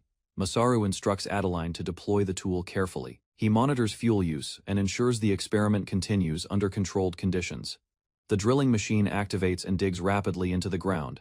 Adeline observes its power while maintaining control of the operation. Masaru calculates the route using his map skill. He believes continuing forward will lead them to an important underground location. Masaru suddenly senses something ahead. He reacts quickly, focusing on the direction as he confirms the presence of something underground. Victinias appears and interferes with Masaru's movement. The sudden action surprises him, interrupting his focus during the excavation process. Masaru is confronted by Victinias, who suddenly appears. She questions him about his decision, focusing on the unresolved issue. Victinias directly demands an answer about the town's name. Masaru becomes tense as the pressure on him increases. Victinias insists Masaru must decide quickly. She reminds him the town still has much work ahead, making the choice necessary. The ground begins to shake during their argument. Masaru reacts as the drilling operation causes unexpected movement beneath them. The drill breaks through, releasing a powerful hot spring. Masaru and Adeline witness the successful discovery, shifting attention from the naming problem. The hot spring erupts strongly, but Victinias creates a barrier to control it. Masaru and Adeline observe the situation safely. The group confirms the hot spring's value. They consider turning it into a tourist attraction, while Victinias shows interest in testing it. They discuss managing the geyser and preparing the area. Plans are made to stabilize the ground and develop proper water flow. Masaru becomes overwhelmed again. Focusing on the town's name, his thoughts return to the pressure of making the right decision. Adeline and the others notice Masaru's condition worsening. They observe him carefully as his stress continues to affect his behavior. Masaru apologizes and decides to rest. Adeline watches him as he steps away from the ongoing work and responsibilities. Masaru lies on a hill near the place where he first arrived. He quietly reflects on his journey and memories. Victinias appears beside Masaru. She approaches him while he remains resting, observing his condition and mood. Masaru explains his thoughts and the pressure he feels. Victinias listens as he reflects on decisions he has delayed. Victinias stays beside Masaru as he rests. She admits her feelings, while Masaru remains calm, looking up at the sky. Victinias admits her feelings while Masaru listens. She envies his role in choosing the town's name, revealing her own limitations. Masaru reflects on the world and explains that names are decided by its people. He acknowledges his role but questions its meaning. Victinias explains her position as a creator. She loves the world but cannot directly shape it or leave a lasting mark. She accepts that her presence will only remain in stories. Masaru listens quietly, understanding her situation and emotions. Masaru suggests another path for her influence. Victinius considers his words as they both look over the land they helped shape. Masaru suddenly reaches a conclusion. Victinius watches as he realizes the answer and prepares to announce the town's name. Masaru declares the name, Vintalia. He stands proudly as the town spreads below, marking a new beginning for everyone. Masaru explains the name's origin.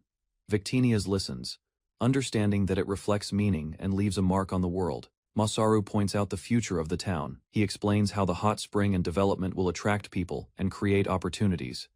Masaru walks forward with Victinius beside him. They move together, continuing their work as the town begins its new chapter.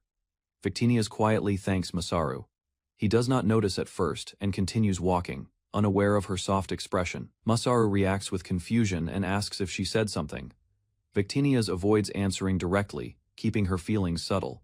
Victinius teases Masaru and acts boldly. Masaru becomes flustered while she maintains a confident and playful attitude. Victinius looks over Vintalia from a distance. She begins to feel more connected to the world and considers her place in it. Masaru and Victinius stand apart on the hill. Their interaction is observed from afar, hinting at unseen attention. A mysterious figure watches them through a vision.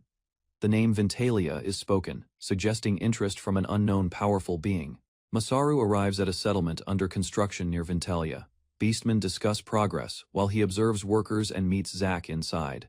Zack approaches Masaru and formally greets him. He reports gathering supplies and requests a proper meeting to discuss important matters. Masaru travels by wagon through a forest road. He plans to visit the capital and report about Stenzen and returning borrowed soldiers. During the journey, Zack reflects on Masaru's departure. Masaru considers bringing a goddess statue gift, showing concern for future relations with the king. Masaru realizes workers are leaving his settlement. He feels frustrated as people who depended on food and lodging begin disappearing. Zack informs Masaru that everyone, including the soldiers, will return within a month, reassuring him about the temporary situation in the village. Masaru walks beside the wagon, planning future developments. He considers building a temple and hot spring as the town continues progressing steadily. Zack tells Masaru he will handle matters with Commander Lancelot, allowing Masaru to focus fully on construction and development without concern. Zack reveals he received a warning from Lancelot after their duel, hinting at hidden intentions and possible tension surrounding Masaru's growing influence. Commander Lancelot discusses Masaru with another soldier, suggesting surveillance. He believes Masaru is significant and orders careful observation of his actions. Reports describe Masaru's abilities as overwhelming.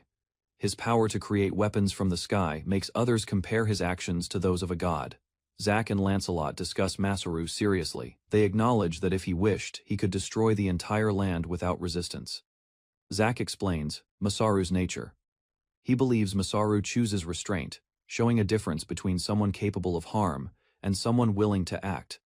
Lancelot listens, but remains cautious. He treats the situation as a warning and prepares for the possibility that Masaru could become a threat. Lancelot declares his duty as a knight.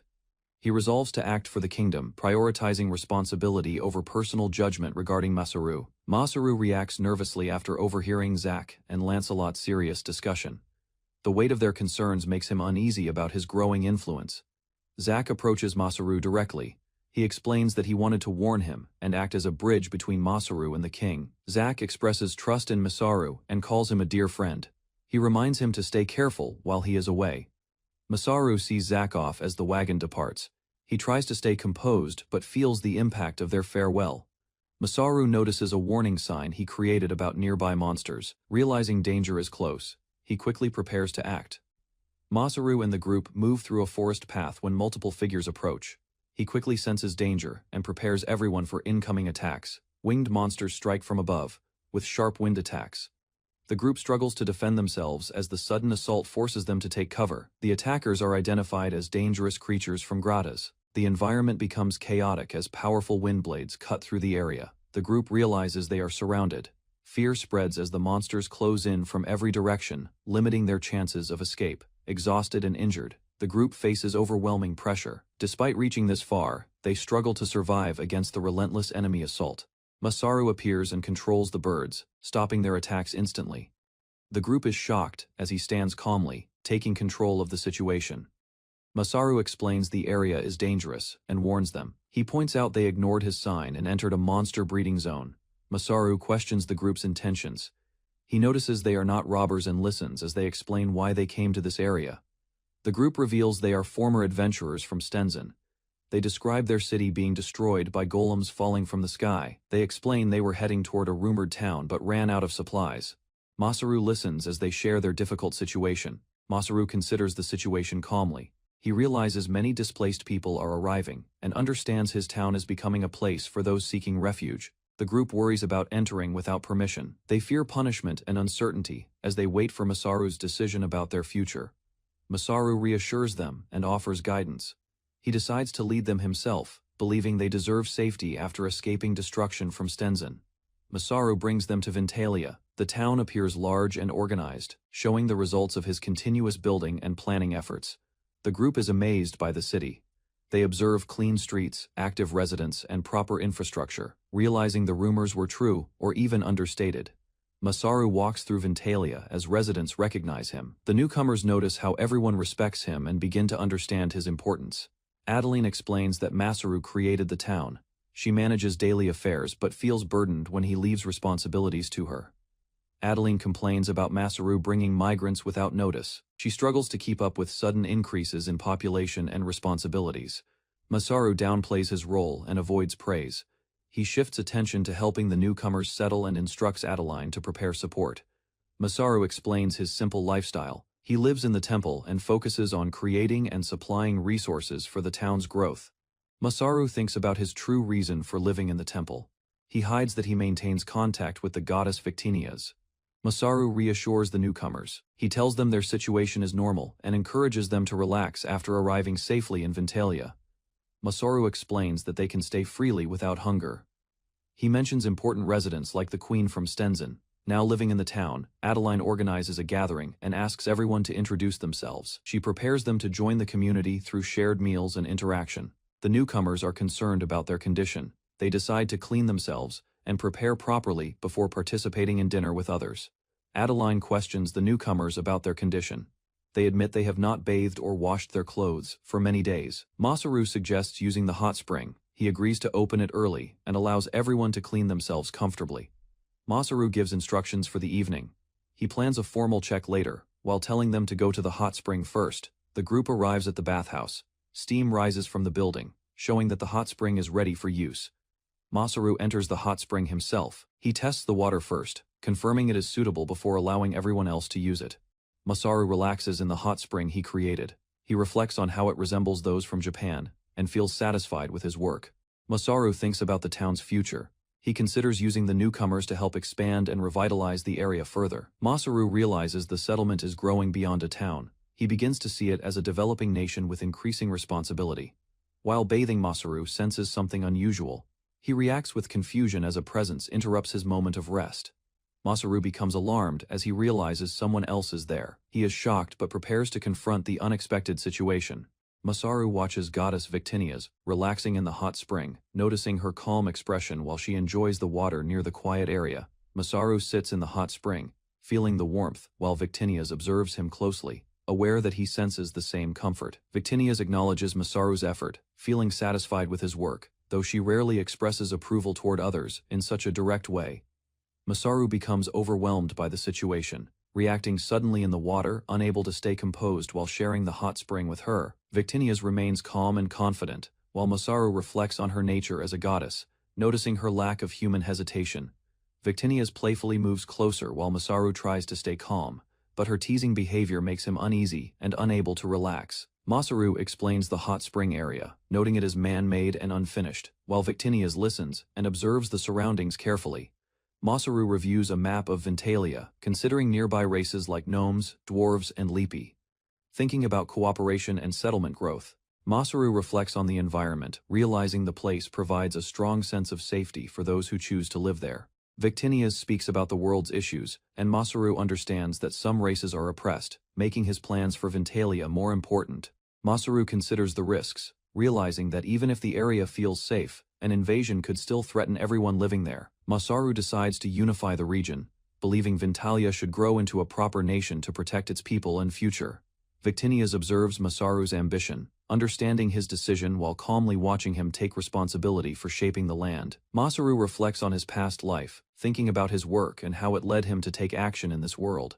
Masaru accepts his role, deciding to continue building and improving the world, while Victinius recognizes the value of his efforts. Masaru relaxes in the hot spring, thinking about his work, and considers whether his efforts in this world should be properly rewarded. Victinius responds with approval, showing clear support for Masaru while maintaining her calm and confident expression toward his request. Masaru reflects on his intentions, explaining that his actions were natural, not expecting recognition or special treatment for his efforts. Victinius observes the growing world, noting that each day brings more progress as Masaru continues improving the land and its people. Victinius lists Masaru's achievements, recognizing his contributions to Isla and the town, while Masaru quietly accepts her acknowledgement.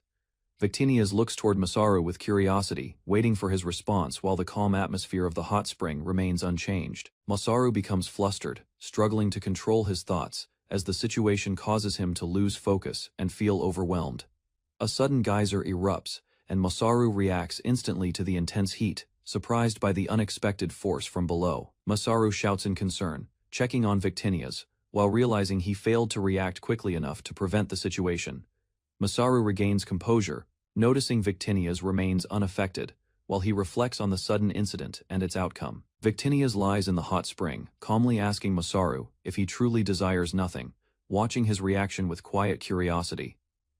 Masaru hesitates, trying to respond, while Victinius begins to explain further, guiding the situation with her composed attitude. Adeline and others suddenly arrive, entering the area and calling for Masaru, unaware of the private moment taking place. Masaru reacts in shock, realizing the situation has changed, while Victinius remains relaxed despite the unexpected interruption. The newcomers notice the hot spring in use, pausing as they understand the scene, while Masaru prepares to respond. Adeline suddenly attacks Masaru in the hot spring, reacting angrily after misunderstanding the situation. While Victinius remains lying calmly nearby, others gather and question what happened, while Adeline explains her reaction, and Masaru tries to clarify the misunderstanding. Masaru appears injured afterward, recovering inside a building, while someone listens and understands how the situation escalated. The group discusses the incident, confirming Victinius already explained everything, preventing further punishment. Despite Masaru's attempt to defend himself, the focus shifts back to Masaru's goal, as the group seriously considers his plan of building and establishing a new nation. Masaru gathers everyone at the table, preparing to discuss his plan, while the group listens and waits for his explanation. Esmeralda and others consider the proposal, agreeing that forming a nation could bring peace and reduce threats from nearby regions. The group acknowledges their current unity, realizing cooperation has already begun and would strengthen their safety against future dangers. Masaru and the others show agreement, accepting the idea while understanding the responsibility that comes with such a decision. Masaru reflects on his limits, knowing politics will be difficult, but still prepares to take part in guiding the nation forward. Esmeralda explains her understanding of past kingdoms, combining knowledge with Adeline's guidance, while admitting she still needs support in leadership. Another member analyzes successful nations, noting how places like Stenzen manage tourism and resources effectively for long-term stability. The group discusses taxation systems, comparing Grata's policies, realizing low taxes and exemptions could help maintain balance and growth. Masaru adds ideas about local strengths, suggesting hot springs, food, and resources could become key features for the nation's development. Esmeralda agrees with the plan, believing expansion is possible, as long as population growth continues steadily in the future. Adeline reacts with confusion as the group discusses trade and planning, while others suggest calculating their future prospects as a nation. Masaru listens and decides to leave the matter to others, while acknowledging that a major issue still needs to be resolved. Masaru identifies the key problem, realizing that choosing a king is necessary before the nation can properly move forward. The group reacts with surprise, shocked by the sudden proposal, as the weight of the decision becomes clear to everyone. The others point toward Masaru, recognizing his role in building the town, while he hesitates to accept such responsibility. Masaru explains his busy schedule, describing how he travels in different directions for work, making it difficult to stay in one place. The group realizes Masaru cannot remain constantly, questioning who should take the role of king if he is often absent. Masaru suggests other candidates, but they refuse, stating their limits in ruling beyond their own people or responsibilities. Masaru defines the qualities needed for a ruler, describing someone fair, strong, and capable of leading all races together. The group suddenly focuses on one person, recognizing someone who fits those qualities. As the realization spreads across the room, Masaru gathered the people of Vintalia in the square, calling everyone together. The crowd filled the area waiting as he prepared to speak. The villagers reacted with curiosity as Masaru stood above them. Beastmen and residents watched closely, unsure about the sudden gathering and his intentions. Masaru confidently announced that he had unified the surrounding lands, showing pride in the progress achieved through his efforts and planning. The crowd became shocked as Masaru declared the formation of a nation. The people struggled to understand the scale of his sudden announcement. Masaru calmed the confused villagers and prepared to explain everything clearly, guiding them to understand the meaning behind his decision and leadership.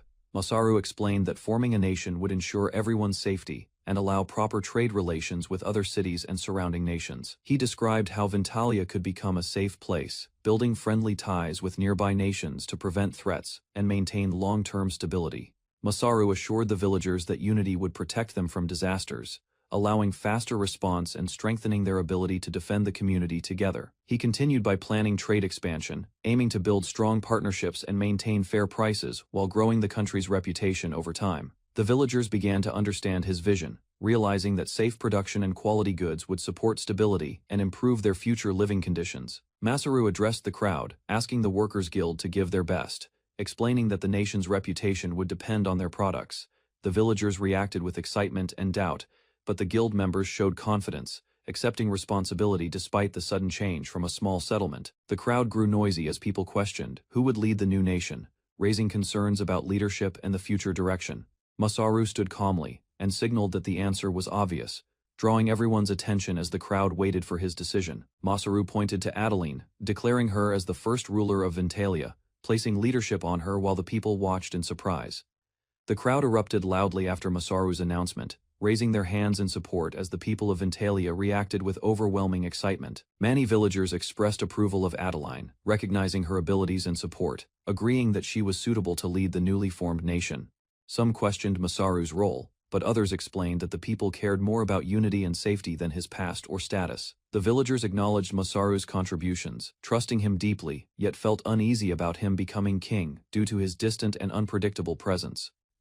Masaru stepped back quietly as others reflected on his decision, realizing that leadership suited Adeline while he remained guiding from behind. Adeline stepped forward and thanked the people for their trust, accepting the role while admitting she had not planned to become ruler. She reflected on her experience watching the town grow, admitting uncertainty but recognizing the importance of guiding the nation's future carefully. Adeline accepted with one condition, promising to make the country as beautiful as possible, while asking everyone to support Masaru together. She showed confidence and energy, encouraging everyone to enjoy building the nation, setting a positive tone for Vintalia's future under her rule. After the announcement, Masaru returned to planning, organizing resources and connections, focusing on managing finances and integrating new residents into the nation. Masaru assigned new tasks, asking for communication networks to be built, while guild masters agreed to support and assist in organizing the growing nation. Adeline requested more opinions in meetings, deciding to include guild members regularly to ensure smoother decisions and better management for Vintalia's future. During the meeting, a sudden message arrived, interrupting the discussion and drawing attention as everyone paused to understand its origin. The message revealed instructions from Goddess Victinias, congratulating the nation and requesting involvement in the upcoming founding ceremony with foreign representatives. Masaru reacted with shock, realizing the situation had grown larger, as preparations now required handling divine involvement and international attention for Vintalia. Masaru discussed the next step with the group, deciding they would travel to the Kingdom of Gradas. After completing their current tasks, he reflected on the sudden divine message, realizing the situation was more serious than expected, and questioning how such events escalated quickly.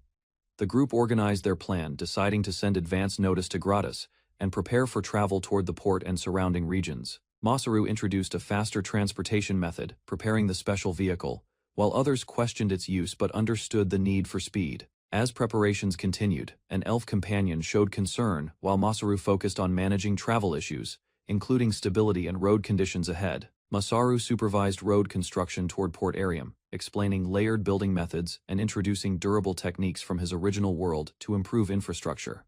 Back at the meeting, Masaru discussed improving transportation, mentioning a special material discovered earlier that could enhance vehicle performance significantly. He revealed the material as rubber, showing excitement as he explained its usefulness and how it could change their technology. The group listened carefully as Masaru explained rubber's elasticity. Noting it was rare in this world and valuable for many applications, Masaru described finding trees that produced the material, explaining how liquid could be collected and used to support future development projects. Masaru rushed out, deciding to visit the carpentry workshop immediately, realizing the need to begin construction work without delay. He left the others behind, telling Adeline and the group to handle matters, while he focused on testing new ideas personally. Masaru smiled with confidence, noting that with a proper ruler in place, he could now focus fully on building and development. At the workshop, the workers reacted with shock as Masaru suddenly assigned them to build a house for Queen Adeline. The workers looked confused at the scale of the task, realizing they were being asked to construct a large and complex building. Masaru encouraged the workers, telling them they could build the house themselves, showing confidence in their skills and experience. The workers explained they were already busy and only knew standard construction, questioning the practicality of building such a complex structure. They compared the request to building a grand temple, expressing concern since they did not understand how such advanced structures were made. Masaru reassured them, reminding them they had built much already, while the workers asked for proper plans and designs to guide them. Masaru introduced the concept of DIY from his world, explaining that people could create things themselves through knowledge, practice, and shared techniques. Masaru explained the meaning of DIY, describing it as creating things by oneself, based on his past experience working with materials and people. He reflected calmly on his world, while the workers listened with interest, realizing such methods required effort and many skilled individuals. Masaru told them that everyone starts inexperienced, encouraging them to learn through practice and not rely only on professional knowledge. He described how people could gather materials, build step by step, and improve skills by doing the entire process themselves. Masaru concluded that if a person can do it alone, then DIY becomes possible, giving the workers confidence to begin building independently. Masaru explained the origin of DIY, describing a man who rebuilt his ruined city, inspiring the idea of creating things independently. He told the workers that this approach was what their town needed, encouraging them to take responsibility and rebuild with their own hands. Masaru assured them they could succeed without relying on him, emphasizing that the town belonged to everyone, not just a single leader. He declared the town would be shared by all, asking them to build the Queen's house as a symbol of unity and effort. The workers accepted his idea, realizing that DIY matched their situation, and began to understand their role in shaping the town's future. The workers accepted the task with determination, showing confidence as they prepared to prove their abilities and demonstrate their own approach to building. They asked Masaru to gather the necessary materials, taking initiative and organizing the work themselves while relying on his support. Masaru declared he would work alongside them as a fellow resident, committing fully as everyone united under the shared goal of building together. Isla teaches magic basics to demi-human children. May listens carefully, watching energy flow demonstrations and trying to control power within her body. Mei becomes the first to succeed. Energy gathers in her hands, forming a stable output, while Isla praises her progress proudly. Macy struggles to maintain the magic. Isla guides her to use strengthening magic instead, recognizing her steady improvement through consistent effort. Meiti feels determined. She decides to learn more magic so she can become useful and support Masaru in his growing village work. Isla explains Masaru's concern about danger. Mei still intends to help, believing her new abilities will allow her to contribute safely. Isla listens as children admire building work. They ask her to teach construction, but she reminds them she is only a magic teacher. Construction of the castle progresses steadily. Workers raise structures efficiently, and Isla observes that such large achievements without magic feel truly remarkable. Masaru reviews plans and confirms the foundation is complete. He directs the next phase, showing confidence as the village continues rapid development. Masaru receives support from villagers. He ensures safety and material supply, aiming to create a lasting structure that represents the town's growth. The structure rises higher, resembling a palace. Masaru watches the progress calmly, recognizing that the scale now exceeds anything like a simple building.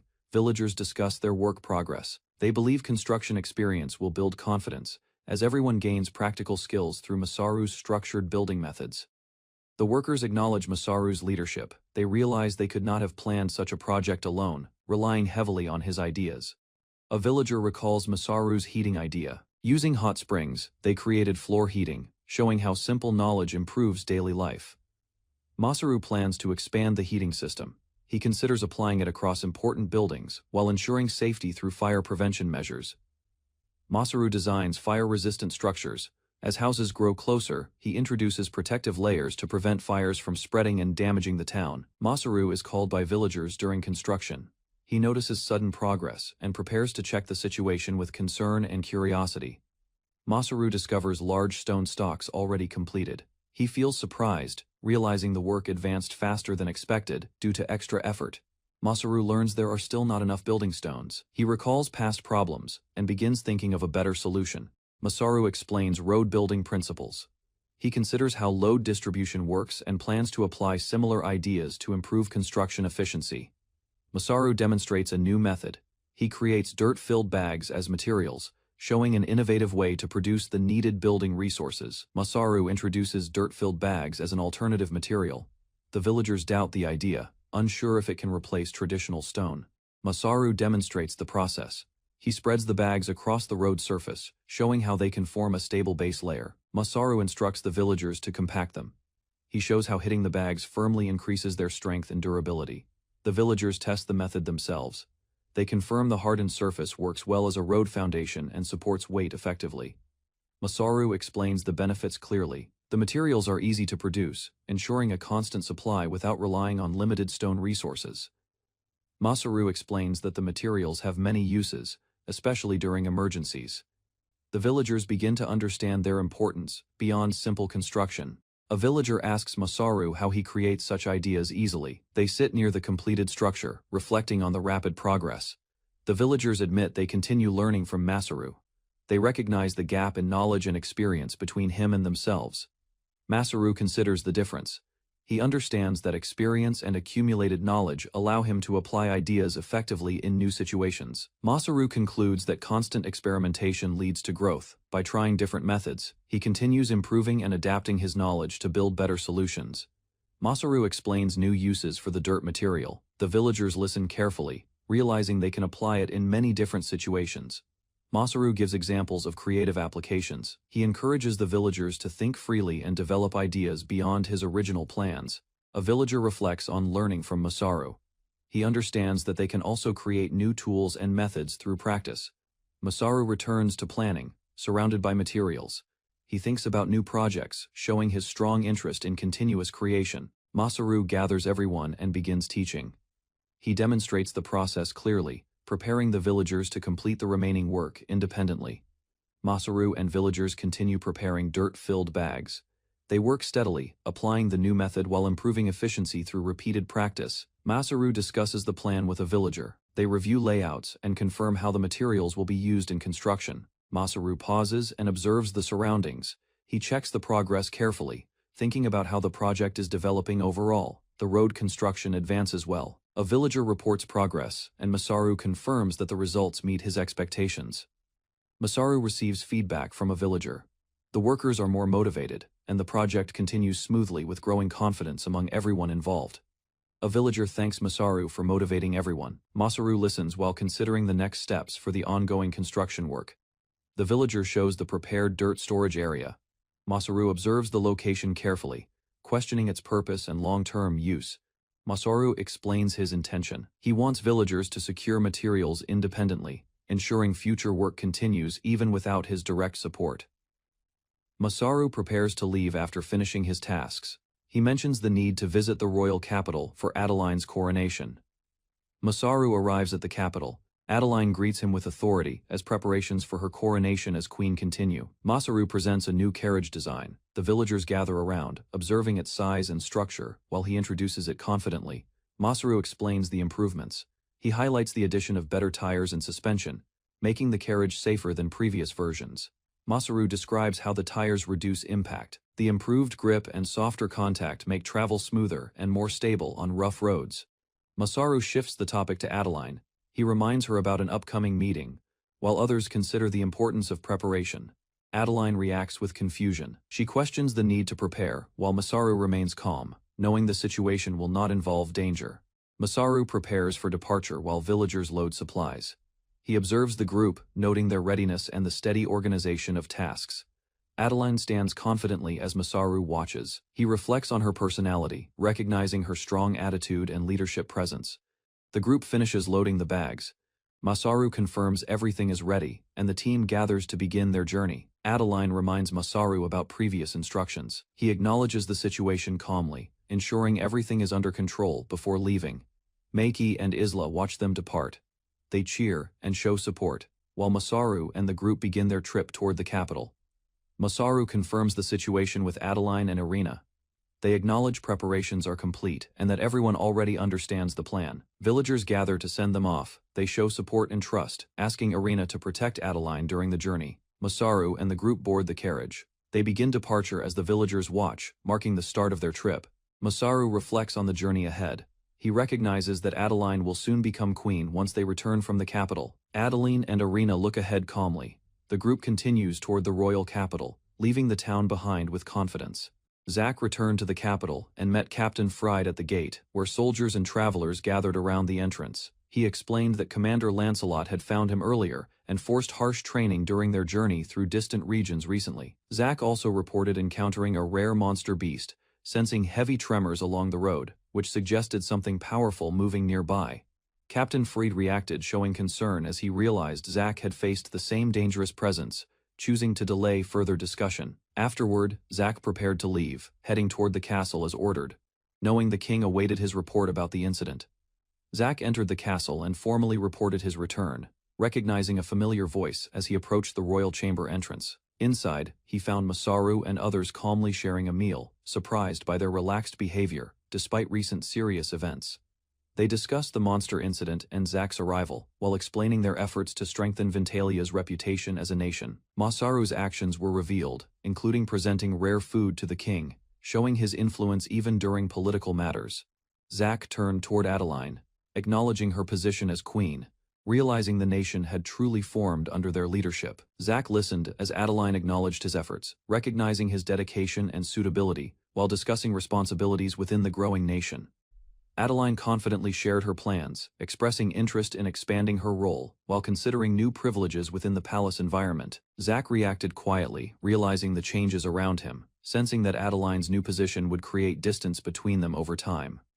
The group responded casually, easing the mood as Adeline allowed Zack continued access, maintaining their connection despite shifting responsibilities. Zack accepted the situation with a faint smile, understanding the changes while continuing to support Adeline and the future of Ventalia. Masaru calmly prepared to explain the situation, while Zack and others gathered, focusing on the important matter concerning their nation. Masaru reassured Zack, explaining the king should remain calm, while hinting the situation was more significant than Zack realized. King Axiom reacted with shock upon hearing about the founding of a nation, unable to hide his overwhelming surprise. The king regained composure and continued the discussion, acknowledging Masaru's actions while expressing concern about the sudden development. The group clarified the situation, noting incomplete reports as they prepared to organize details about the nation and its future plans. Masaru and the group discussed reports from Port Aram, reviewing the destruction of Stenzen after the golem's attack on the city.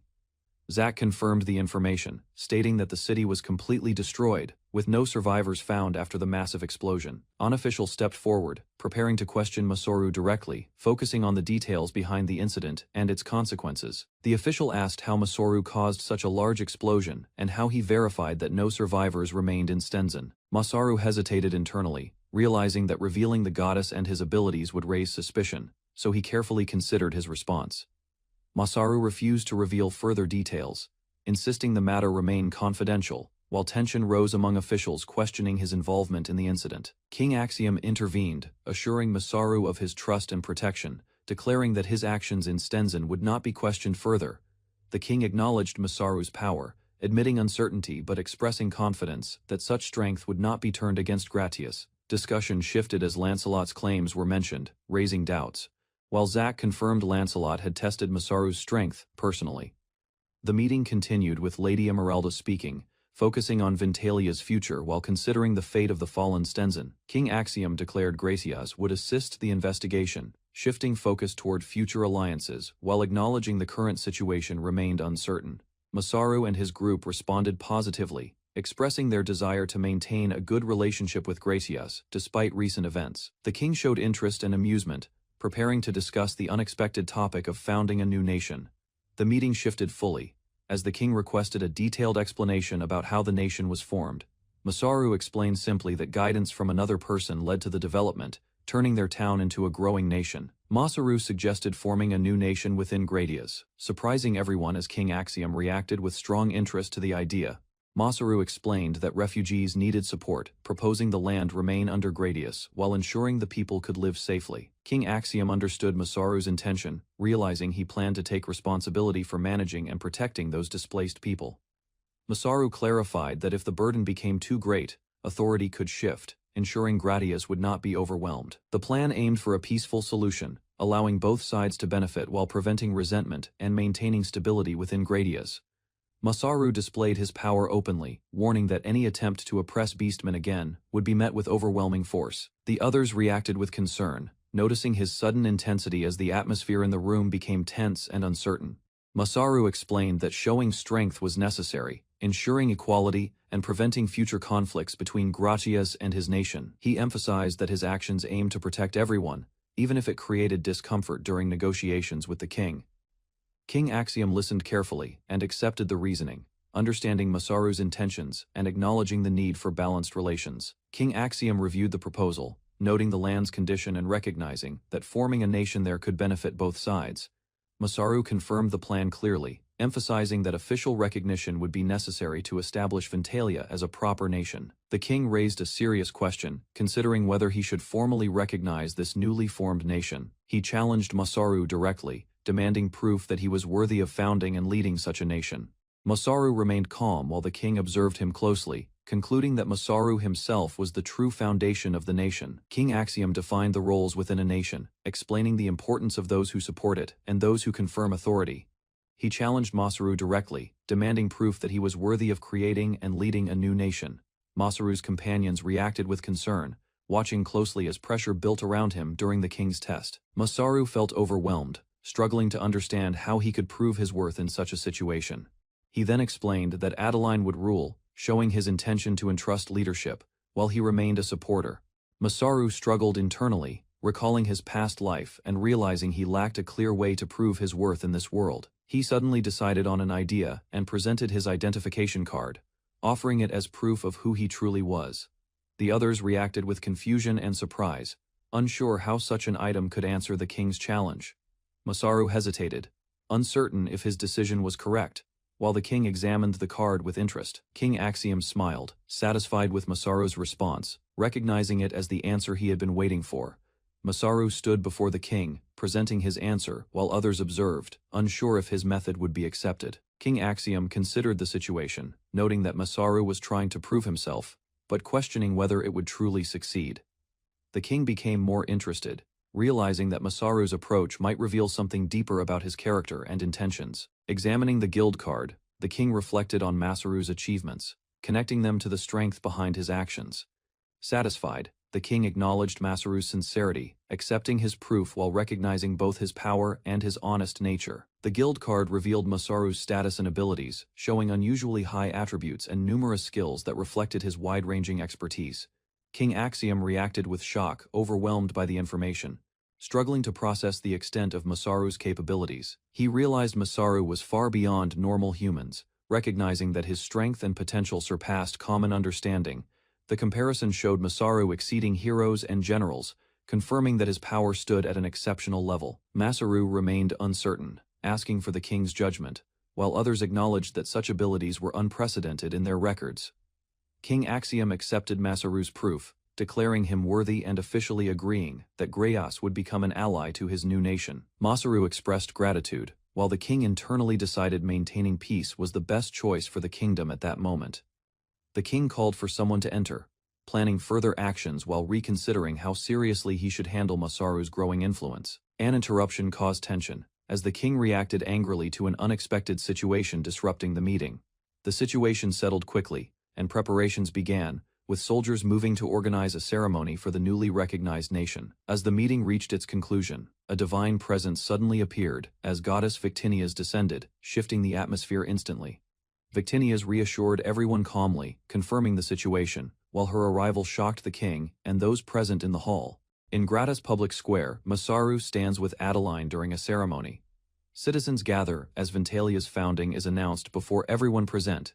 King Axion observes calmly, believing the event must be proper. After witnessing the goddess, he ensures the ceremony proceeds with full respect. Inside the hall, Axion begins the ritual. Masaru and Adeline step forward as a new alliance is declared before nobles and citizens. Axion raises a ceremonial cup, continuing the formal pledge. He acknowledges their union, marking the official start of cooperation between their nations. Axion declares Ventalia a recognized nation. The crowd reacts as Masaru stands below, witnessing the moment that establishes his country's legitimacy. Masaru watches the ceremony beside Adeline. He reflects on King Axion's conduct, realizing Ventalia can learn from his leadership example. Masaru grows concerned about Victinia's. He understands her nature as a goddess and worries she might disrupt the ceremony's serious atmosphere. A divine light descends suddenly. The crowd reacts as Victinia's appears, confirming the ceremony has received recognition and approval from a god. Victinia's steps forward, gracefully, and grants permission for Ventalia's founding. Masaru watches as the divine authority formally acknowledges their nation's creation. Adeline accepts her role as Ventalia's first ruler. The crowd celebrates while Masaru observes, marking the completion of the nation's formal establishment. Victinia's announces a sudden order before everyone. She declares that Noah Ziltak will marry Adeline and serve as prince consort of Ventalia. King Axion, Adeline, and Masaru react with shock. The unexpected declaration leaves them confused as they try to understand Victinia's decision. The crowd erupts in surprise. Citizens shout loudly as the announcement spreads, turning the formal ceremony into a moment of chaos. Noah Zeltak panics and steps forward, insisting he is unfit. He questions the decision while others recognize him as a recently arrived knight. Victinia's remains calm and explains her action. She reveals receiving a divine message, confirming her decision despite the confusion around her. Masaru smiles confidently, while others remain shocked. His reaction contrasts with the confusion around him, drawing attention from Adeline and nearby witnesses. The ceremony halts as Masaru calls for attention. Everyone turns toward him, waiting as the unexpected situation begins to shift direction. Masaru explains his reasoning calmly. He reveals he asked Victinia's to help Noah, believing the situation would support both Adeline and him. King Axion questions the decision seriously.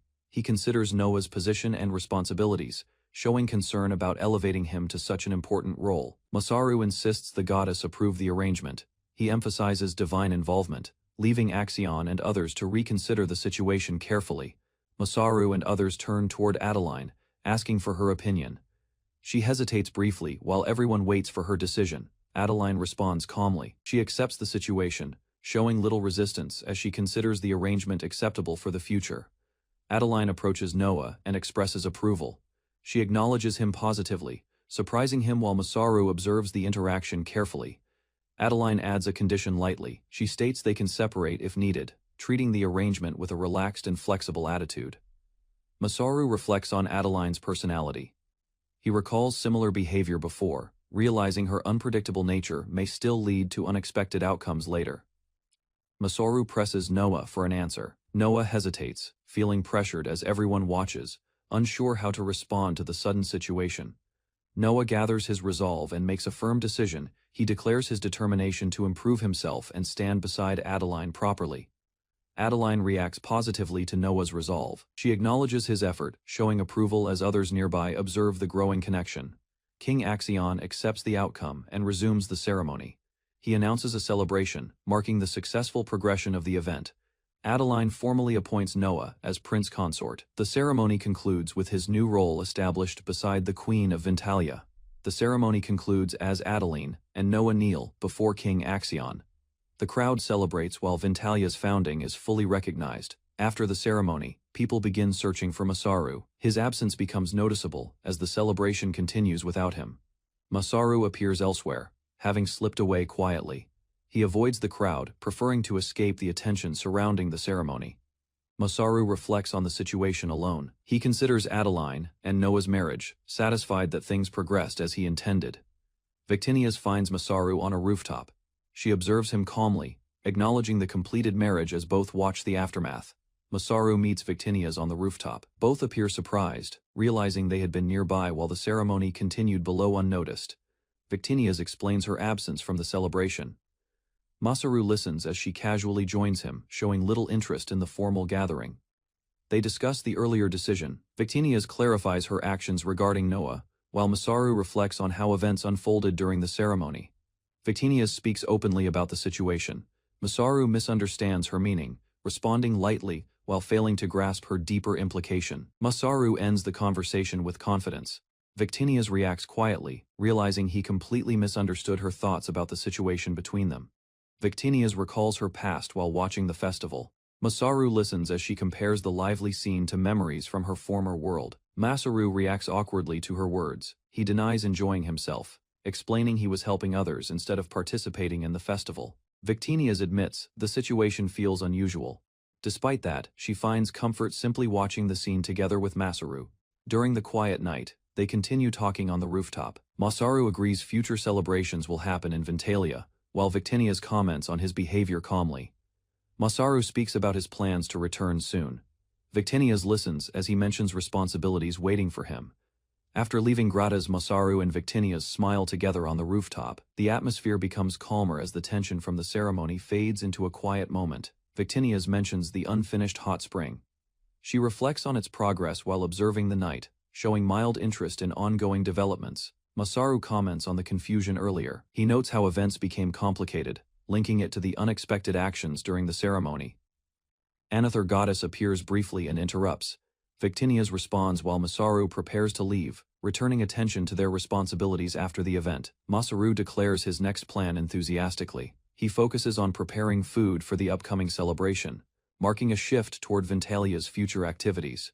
Victinias notices Masaru alone on the rooftop. She calls out to him while flying with Isla, inviting him to join them. Victinias reflects on Masaru's behavior. She considers his unchanged nature, then decides to continue her duty with Isla as a goddess. Victinias begins the divine ceremony. She activates her power and announces the formal start, drawing attention from everyone below. Victinias declares the land's name as Ventalia. Her power spreads across the area, marking the official recognition of the new nation. Victinias confirms the blessing of the gods. She asks all present to support Ventalia and its queen, completing the ceremony's purpose. Victinias announces a future celebration in Ventalia. She invites all races to join together, while Masaru hopes everyone will gather again. Victinias spreads her power across the land. She declares the founding complete, inviting everyone to meet again in Ventalia for celebration. King speaks with a noble while Masaru stands between them, sensing tension. The king considers manipulating Masaru but recognizes military limitations. The noble calmly plans to use negotiation and influence. Masaru observes quietly, realizing hidden intentions forming behind their composed expressions. Masaru senses something is wrong. He reflects silently, understanding that unseen forces and conspiracies are beginning to move around him. The king admits the matter concerns Queen Adeline and the kingdom's future. The situation becomes more serious as decisions must be made. From above, the meeting concludes. The group prepares to act, while underlying schemes continue developing beyond Masaru's immediate awareness. Masaru sits with the king and others, discussing trading matters. He listens carefully, realizing the topic may affect the kingdom's future development. The king explains that trading systems remain unclear in smaller countries. Masaru understands that weak structures could limit growth and stability. Masaru proposes using a patent system to secure knowledge and inventions. He believes this approach will strengthen Ventalia's economy and protect innovation. The others react with confusion, unfamiliar with the concept. Masaru recognizes the need to explain the idea in simple terms. Masaru clarifies that the system protects techniques and inventions. The king begins to grasp its value for the kingdom's long-term progress. Masaru begins explaining his idea in detail. The king listens closely, allowing him to continue as the discussion becomes more focused. Masaru describes the patent system, explaining that creators gain temporary exclusive rights. Others observe as he outlines how profit can be controlled. He continues, showing how the system encourages innovation and technique exchange. The king and Adeline realize this concept is new to their world. Masaru explains that registered techniques will eventually become public. This allows more people to learn, apply, and improve existing knowledge.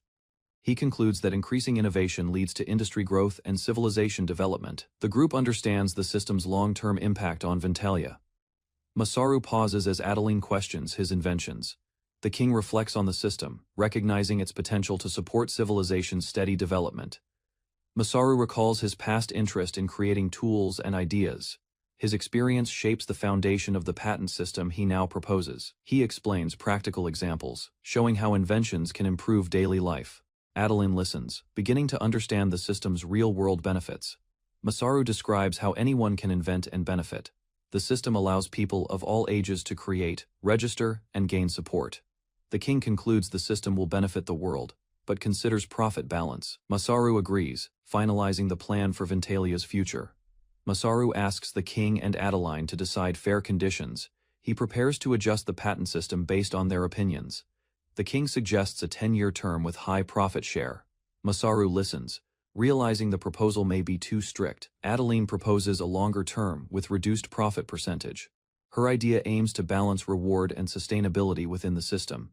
Masaru reacts strongly, understanding that excessive profit demands would harm workers and weaken the system's purpose. He revises the plan, setting balanced profit rates over time. The group accepts a fair structure to support Ventalia's growth. Adeline worries high costs may discourage people from using the system. Masaru explains it will limit excessive control and encourage sharing. Masaru reassures them that the system benefits users most. He explains improved quality and better living conditions will result from shared techniques. Masaru proposes expanding the idea into an overseas study system. He aims to spread knowledge for the benefit of everyone. He explains a network where engineers can study and share skills across regions. The king considers the financial burden of supporting it. From above, the group agrees to use human resources effectively. They begin planning long-term development for Ventalia's future growth. Masaru explains the gap between countries and how study abroad can reveal differences. The king reacts with concern after hearing this. Masaru points out the disparity between Ventalia and Gratus. Adeline and others realize the scale of the problem is larger than expected. Adeline describes poor conditions in Gratus, including sanitation and living issues. Masaru listens, recalling the importance of cleanliness from his past. Masaru encourages them to observe directly and understand reality. He suggests cooperation, asking if King Axion will support their efforts. The king agrees on improving human resources and hygiene management. Masaru adds a condition, proposing both engineering and magical learning for Ventalia. The king acknowledges Masaru's ideas as solid evidence. Adeline and Masaru react, realizing their proposals are being seriously considered. The king reflects on Masaru's techniques and Adeline's claims. He admits both suggestions are difficult to fully accept but worth examining. Masaru clarifies limits on profit for certain techniques. The king expresses concern about whether the system can function properly in practice. Masaru compares the situation to confirming a policy's effectiveness. He prepares to convince King Axion again to ensure the plan succeeds. The king agrees progress has been made, but notes stricter conditions are needed. The discussion moves forward with clearer requirements for implementation. Masaru proposes proving the system by teaching craftsmen in Gratus. He plans to demonstrate practical results within a limited time. The king accepts the idea but demands clear results. He promises authority if Masaru can successfully show the system's effectiveness. Masaru understands the responsibility placed on him. Despite pressure, he prepares to meet the king's expectations and move forward carefully. Masaru confidently declares he will succeed. He commits himself to clearing the king's doubts through action and results. Later, Masaru faces the reality of limited funds. He realizes managing resources will be essential as he begins implementing his plan. Masaru arrives at the Craftsman Guild in Gratus. He observes the workers and listens as they explain why they gathered. Masaru realizes he has little money left. He explains his situation while thinking carefully about how to proceed with his plan. The craftsmen consider his proposal, they see potential benefits, and begin to view Masaru's idea as a valuable opportunity. The craftsmen recognize Masaru's previous inventions. They connect his reputation with improvements already seen in their daily work. They confirm his techniques are effective through experience. Masaru gains their trust, marking the first step toward proving his system. Masaru speaks with the craftsmen and gains their trust. They begin accepting his role and prepare to follow his guidance. Masaru reacts nervously but agrees to continue.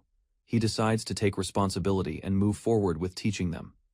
The craftsmen gather with strong motivation. They show determination, ready to learn and improve their situation under Masaru's direction.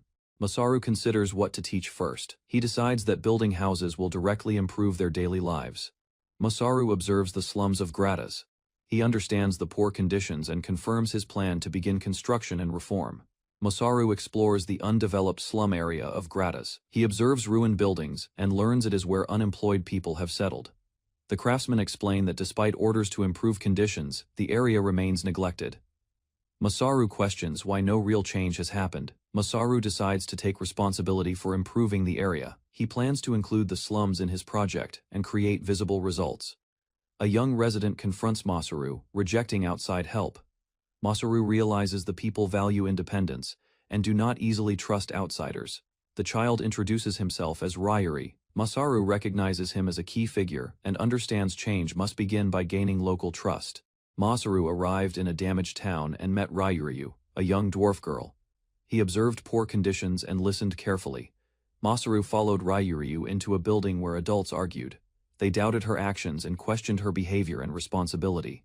An adult grabbed Ryuryu harshly. Masaru reacted calmly and protected her, showing his role as an engineer guiding craftsmen properly. The adults were confused by Masaru's words and actions. They began to realize his thinking was beyond his young appearance. It was revealed Ryuri belonged to a skilled dwarf tribe. Despite her age, her abilities surpassed many adults in craftsmanship. Masaru and Ryuryu walked through the slum area. Ryuryu explained the renovation project and pointed out many similar neglected places. Ryuryu stood firmly and expressed her determination. The craftsman listened as she showed belief in Masaru's ability to improve the town. Masaru observed the surroundings and asked for ideas. Ryuryu considered the situation carefully and prepared to share her thoughts on rebuilding. Masaru proposed clearing land and constructing new houses. He explained that proper planning would gradually solve the slum conditions effectively.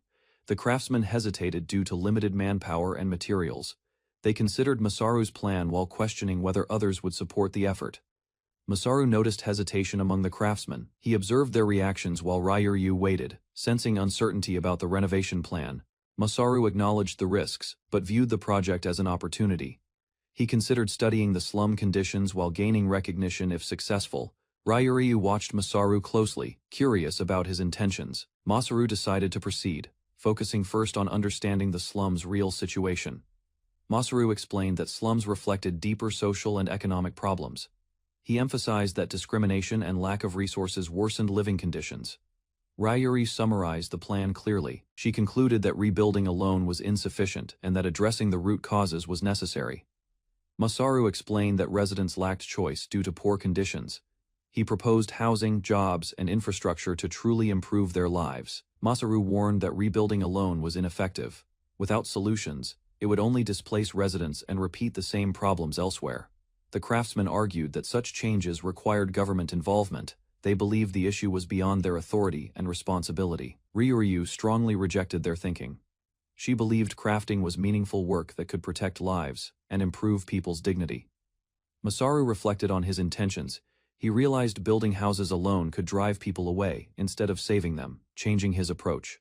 Masaru stood silently after the discussion, while others stepped back. Ryuryu called out to him, noticing his deep thoughts. Masaru raised his hand and suggested ending the discussion. He decided everyone should reconsider the problem with clearer understanding. The craftsmen agreed to gather again. Masaru chose to investigate the slums personally, planning to study conditions before proposing solutions. Masaru walked alone through the slum area. He observed buildings, people, and surroundings carefully to understand the real situation. Masaru reviewed his thoughts while overlooking the town. He realized hidden risks still existed, beyond what had been discussed earlier. Masaru thought about convincing King Axion and teaching craftsmen new techniques. He then noticed a strange sound nearby and became alert. Masaru followed the sound and realized it came from hammering. He identified it as skilled work done carefully inside a building. Masaru arrived at an old factory. He stood outside, confirmed the source, and decided to enter to investigate further. Inside, Masaru observed detailed metal carving work. He recognized the high level of craftsmanship and compared it with his past knowledge. Masaru examined finished ornaments. He understood they were premium items for nobles, proving the craftsman's advanced skill and precision. Masaru examined the crafted ornaments and considered their value. He thought about using such work for future events in Vintalia. Masaru called out inside the workshop. A voice responded, informing him that the place was rented and directed him elsewhere. Masaru entered and discovered Ryuryu working carefully. He realized she was the one creating the detailed metal ornaments. Masaru confirmed Ryuryu's work. He explained, He followed the sound and had no intention of interfering with her process. Masaru observed her technique closely. He noted her use of molds and hand carving, recognizing her advanced and efficient craftsmanship skills. Masaru asked Ryoryu about her metal carving. She explained her method came from basic knowledge, repeated practice, and easy material access. Masaru described his own crafting method using hammer and chisel. He noted it could be dangerous but useful for creating various items. Masaru observed her workspace and tools. He compared techniques and explained how certain decorations could be carved or shaped differently. Masaru questioned Ryuri's background and skill level. He realized her technique combined multiple styles, showing advanced training despite her age. Masaru reflected on her situation. He understood she worked alone, and thought about the influence of her unknown master on her skills. Ryuryu asked Masaru what he would do if his master had already passed away. She calmly observed his reaction. Masaru responded naturally and showed curiosity. Ryuryu noticed his unusual attitude but continued listening to his thoughts about her master.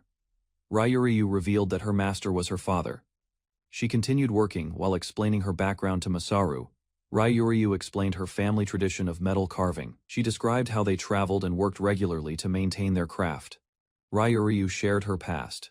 She explained that a beast attack left her as the only survivor, forcing her to work alone. Ryuryu remembered her father guiding her in crafting. She smiled while working, recalling how he always supported her growth and interest. Ryuryu explained that crafting was not only a skill, but something that protected her spirit. Masaru listened and understood her meaning. Masaru observed Ryuryu closely and realized her dedication to crafting was genuine. He became more interested in her abilities and mindset. Ryuryu recalled her father's teachings that crafting could save people. She could not accept ideas that ignored the value of such work. Masaru reflected on the problem again. He questioned how building houses could drive people away despite being meant to help them. Masaru explained that without careful planning, wealthy nobles could take over the land during renovation, forcing current residents out of the area. Masaru said proper housing could change people's mindset and give them strength to continue living. Ryuryu listened and considered his perspective. Ryuri questioned Masaru's confidence in solving the slum problem. She remained cautious while observing his calm attitude and steady approach. Masaru admitted trust would take time. He invited Ryuryu to join the craftsmen's meeting to discuss improvement plans and techniques together. Masaru pointed out Ryuryu's talent. He believed her skills were being wasted and encouraged her to consider a better path forward. Masaru created a detailed metal ornament with precision. The pattern was clean and balanced, showing his high level of control and skill. Ryuri was surprised as Masaru worked while talking. She realized he could carve efficiently without losing focus on the conversation. Masaru finished and prepared to leave. Ryuryu watched him closely, still processing his ability and the meaning behind his actions. At the Craftsmen's Guild, Masaru presented his ideas. He explained that housing, employment, and safety were essential to improving the slums. Masaru pointed out structural issues in buildings. He emphasized that proper foundations and safe construction were necessary to prevent fear and collapse. The craftsmen admitted they were unprepared, especially regarding job creation. Masaru listened carefully while considering how to address their limitations. Masaru proposed increasing carriers and creating jobs within the slums. The craftsmen doubted the idea, believing it exceeded their capabilities. Ryuryu suggested organizing work that many people could handle. She supported a practical approach that would involve more residents directly. Ryuryu approached Masaru again, wanting to confirm her thoughts. She showed interest in working together on a new solution. Masaru accepted the direction and resumed the meeting. He encouraged everyone to focus and continue discussing concrete plans. Masaru emphasized using their abilities to improve the slums. The group looked toward the town, preparing to take action together. Masaru introduced a new woodworking method by connecting wooden beams with special joints. The pieces locked firmly together, creating a strong structure that would not easily come apart. The next day, construction continued across the town. Craftsmen carefully assembled the prepared materials and examined the unusual joining technique. A messenger arrived and found the workers discussing the method, while Masaru had already moved on to teach other workshops. The builders praised the stability and practicality of his construction knowledge. Soon, news arrived from the royal court. The king approved Masaru's proposal and agreed to recognize safety standards and technical qualifications for craftsmen. After hearing the announcement, the workers wondered where Masaru had gone. They soon realized he had likely headed to the glass factory to continue sharing his knowledge. After hearing that Masaru had gone to the glass factory, Ryukyu hurried through town. She wondered whether he intended to introduce another unfamiliar technique to the craftsman there. While running, she considered the possibility that Masaru was teaching glass blowing. Although useful, the method was already known and would not greatly change the industry. A different thought soon crossed her mind. If Masaru planned to create sheet glass, the situation would be far more significant, because the process relied on rare materials and specialized knowledge. Ryukyu recalled that only the dwarves possessed the secret required for such production. Even so, Masaru's past achievements with construction and craftsmanship had already surprised many guild leaders, making his next innovation difficult to predict. Following her suspicions, Ryukyu rushed to the glass factory. Upon arriving, she immediately spotted Masaru inside, and realized he had truly come to experiment with glassmaking. Workers gathered around a furnace as a long glowing mass of molten glass was lifted from the heat. The unusual shape drew everyone's attention and raised many questions. Stepping closer, Ryukyu watched Masaru handle the material with confidence. Although the process looked strange, he insisted that the result would eventually become sheet glass. The craftsmen stared at the elongated glass in disbelief. None of them could understand how such an object could be transformed into a flat sheet. Rather than revealing everything at once, Masaru explained that he was adapting a known glass blowing technique. Curious about the dwarves' methods, he planned to demonstrate a new application that might change glass production. Masaru explained that sheet glass could be produced through several methods, since teaching every workshop separately would take too long. The craftsmen remained doubtful as they watched the demonstration. To them, the long tube of glass looked nothing like a flat window panel. Ignoring the skepticism, Masaru carefully modified the heated glass. After repeated attempts and experiments, he had already refined the procedure enough to show it publicly. Using the cylinder method, he enlarged the hollow glass tube and shaped it evenly. Once the desired form was reached, the tube was removed from its support. A straight cut was then made along the glass surface. Before the material could cool, Masaru prepared it for another round of heating, bringing the craftsman one step closer to understanding his plan. The glass begins to soften and melt under heat.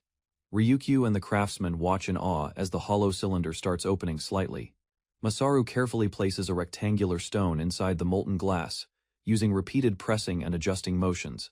As the process continues, the glass gradually transforms into a flat panel. The workers' astonishment grows as they witness the formerly tubular glass taking a precise, even shape. Masaru holds the completed sheet glass proudly. The craftsman and Ryukyu marvel at the flawless result. Amazed by the innovation and technique demonstrated, Masaru humbly explains that the method itself wasn't his invention. What mattered most was understanding and executing it properly. Excited by the successful demonstration, Ryukyu wondered whether she could learn the technique as well.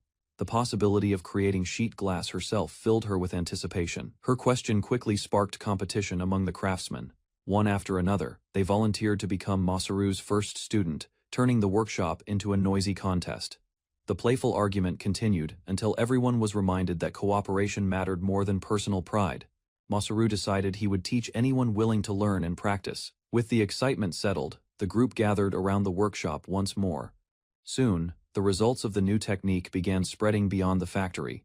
Wooden frames fitted with glass appeared throughout the town, marking the beginning of a major change in local construction. As glass windows began appearing throughout the town, Masaru continued guiding the craftsmen. His practical advice helped them install the new materials efficiently and safely. Watching the town's transformation, Ryukyu felt proud of how quickly everyone had learned. 1 week later, a royal carriage arrived. The king personally visited to inspect the results, seeing firsthand how Masaru's innovations had changed the town. During the inspection, the guild representatives admitted that Masaru's achievements had surpassed their expectations. The progress was greater than anyone had predicted. Hearing the praise, Ryukyu smiled confidently. Since the guildmaster had already approved their work, she believed there was no reason for concern about the king's judgment. Masaru demonstrated the completed sheet glass to the king and guild members. Everyone observed carefully, examining the craftsmanship and consistency of the new material. The king's attention shifted to the young apprentices. Ryukyu and the craftsmen smiled, proud of their work, and the progress made under Masaru's guidance. After a week of practice, the craftsmen had fully learned the techniques. Their efforts and careful application produced high-quality results, impressing the king beyond expectation. The king reacted with astonishment, amazed at the rapid mastery and transformation. The combined dedication of Masaru and the team had exceeded all prior expectations. Masaru guided King Axion into a poor district of Grata's kingdom. The king expected decline and disorder, but the sight before him left him speechless. Nearby, Masaru revealed rows of modern-style shops built with large glass windows. The unusual design immediately caught the king's attention. Through the glass, products were clearly visible from outside. The king realized customers could understand a store's offerings at a glance. Further along, Masaru showed planned displays, organized shelves, and bakery windows that allowed visitors to watch work inside. Finally, he explained that expanding shopping streets would create jobs and support new housing, forming the foundation for the district's growth. Masaru guided the group through the renovated district. New buildings rose beside improved roads, while drainage channels and wells kept the area clean and functional. As the tour continued, he explained that controlling water usage was essential for maintaining the city. The king listened carefully and considered the wider impact. Looking over the transformed neighborhood, King Axion realized the residential area and shopping street could become a model for the entire kingdom. Soon local craftsmen confirmed that the renovation methods had already been taught to their workers. Although matching Masaru's skill would take time, they could continue the work. Convinced by the results, the king ordered similar projects across Gratas, hoping to spread the district's success throughout the realm. After completing the tour, King Axion praised Masaru's achievements and promised to support the spread of his ideas. Yet one important question remained in the king's mind. Stopping in the unfinished district, he asked Masaru to consider the future consequences of introducing so many advanced methods at once. The king pointed out that the renovations represented decades of progress. Such rapid change could influence future trades and development across the kingdom. Although others suggested rewards and recognition, Masaru listened carefully and reflected on what truly motivated his efforts. Rather than seeking wealth or status, he prepared to reveal the personal reason that had driven him to transform the slums. When asked why he had transformed the district so drastically, Masaru finally revealed a simple truth. Rather than claiming noble intentions, he admitted that his passion often pushed him to do more than necessary. The confession caught everyone by surprise. Laughter soon replaced the tension. Even the king found humor in Masaru's honesty, while recognizing how much knowledge and innovation he had brought to the kingdom. Afterward, King Axion prepared to return to the castle and introduce the new systems throughout Gratas. As the meeting ended, a companion quietly wondered whether Masaru would someday leave, while he remained thoughtful about the future. Masaru explained that several tasks still remained unfinished. Before returning home, he intended to guide everyone and ensure the district could continue developing without him. Aya's preparations for departure were discussed. King Axion offered advice and agreed to remain longer while others learned from the successful renovations. Concerned about the future, the king warned that neighboring slums would soon demand the same improvements. Masaru listened carefully to the growing challenge. Attention then shifted to land ownership. The king believed the renewed district would become a model for Gratas, and promised to address related issues. Finally, he introduced another matter entirely. The conversation turned toward the mysterious demon beasts surrounding the kingdom. After mentioning the demon beasts, King Axion asked how much Masaru knew about them. Masaru admitted that his knowledge was limited compared to his expertise in technology and construction. The king explained that demon beasts were born when negative emotions and corrupted energy accumulated, twisting living creatures into dangerous monsters.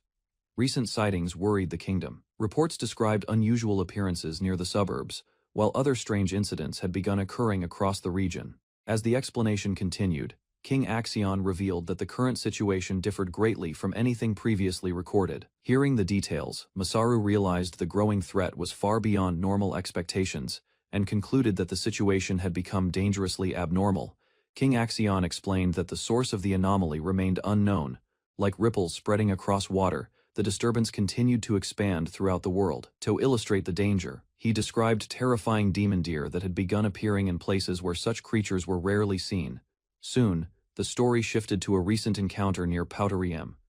Adventurers and soldiers found themselves facing the enormous beasts deep within the forest. Without warning, the demon deer unleashed a powerful attack. Strange energy erupted across the battlefield, forcing everyone to retreat and defend themselves. Despite the overwhelming pressure, the warriors held their ground. A skilled fighter stepped forward, determined to stop the beasts before more lives were endangered. Commander Lancelot led the battle against the demon beasts. Viewing the outbreak as training for his knights, he pushed his troops to grow stronger through real combat. His companions noticed how much he had changed since meeting Masaru. The commander's skills and confidence had risen far beyond their previous level. Standing before his soldiers, Lancelot declared that further challenges awaited. He intended to continue improving himself after returning home. The tense atmosphere suddenly shifted when news arrived about Lady Adelina's upcoming wedding. The unexpected announcement briefly distracted the group. That moment of surprise ended quickly. As the demon deer charged again, Lancelot regained focus and prepared to face the dangerous beast's head. Lancelot struck with overwhelming force, cutting through the charging demon deer. The clean attack amazed the soldiers watching the battle. Moments later, his attention shifted from combat to Adelina's upcoming marriage. Strong emotions replaced his calm demeanor as he reacted to the news. Before anyone could stop him, Lancelot rushed off to investigate. Meanwhile, his companions chased after him, hoping to learn more about the mysterious groom. 2 weeks after their departure, Masaru and his companions finally returned to the farm. The residents noticed them immediately and welcomed their return with excitement. Fatigue showed on the travelers' faces. The long journey had clearly taken a toll on the group. Upon arriving in Ventalia's central district, they received a warm reception. News of the nation's founding had spread, and many people celebrated the achievement, amid the gathering crowd.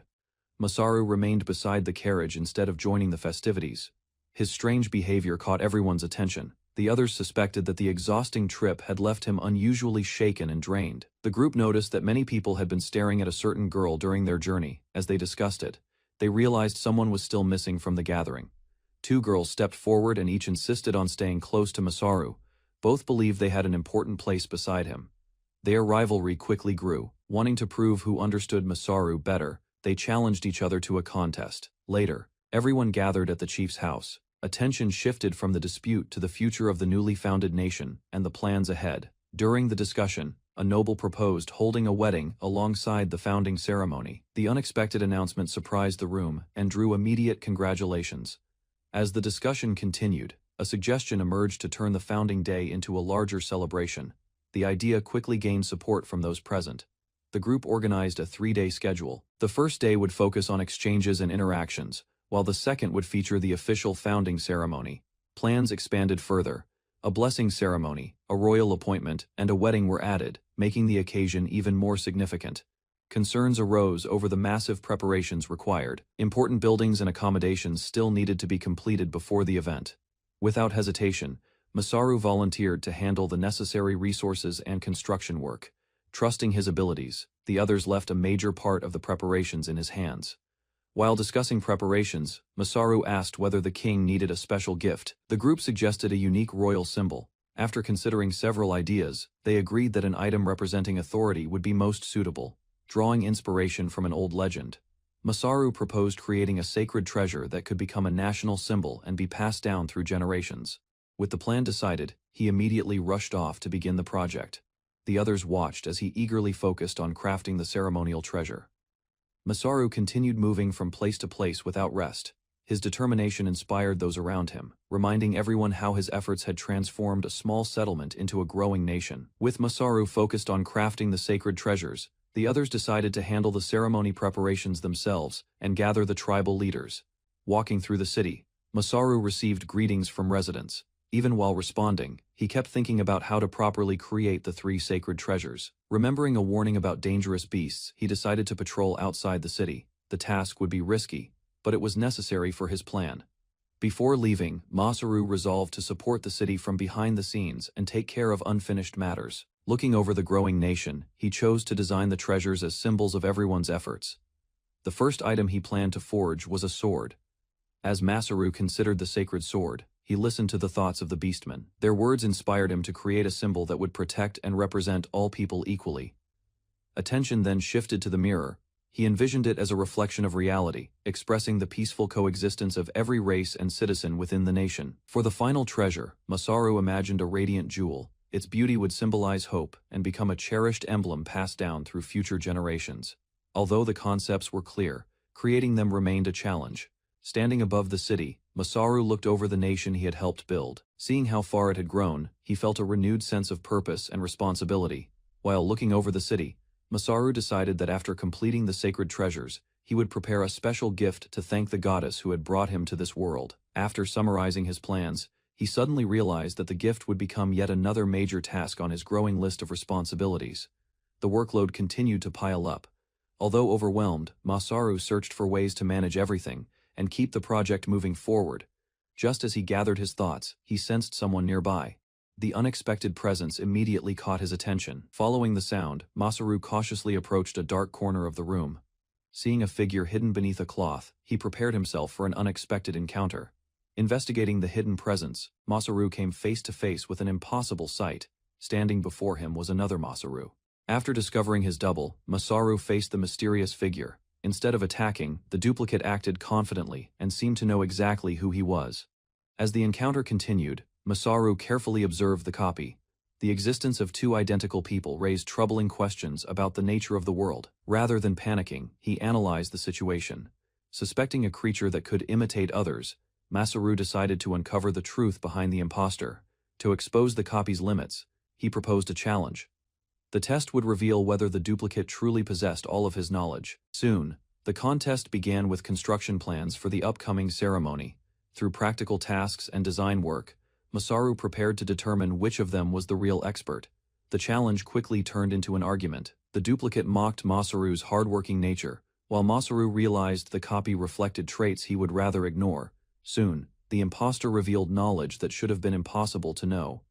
That discovery convinced Masaru that the situation was far more serious than he first believed. Their dispute escalated as both exchanged accusations and complaints. Despite the tension, Masaru continued searching for clues about the stranger's true identity.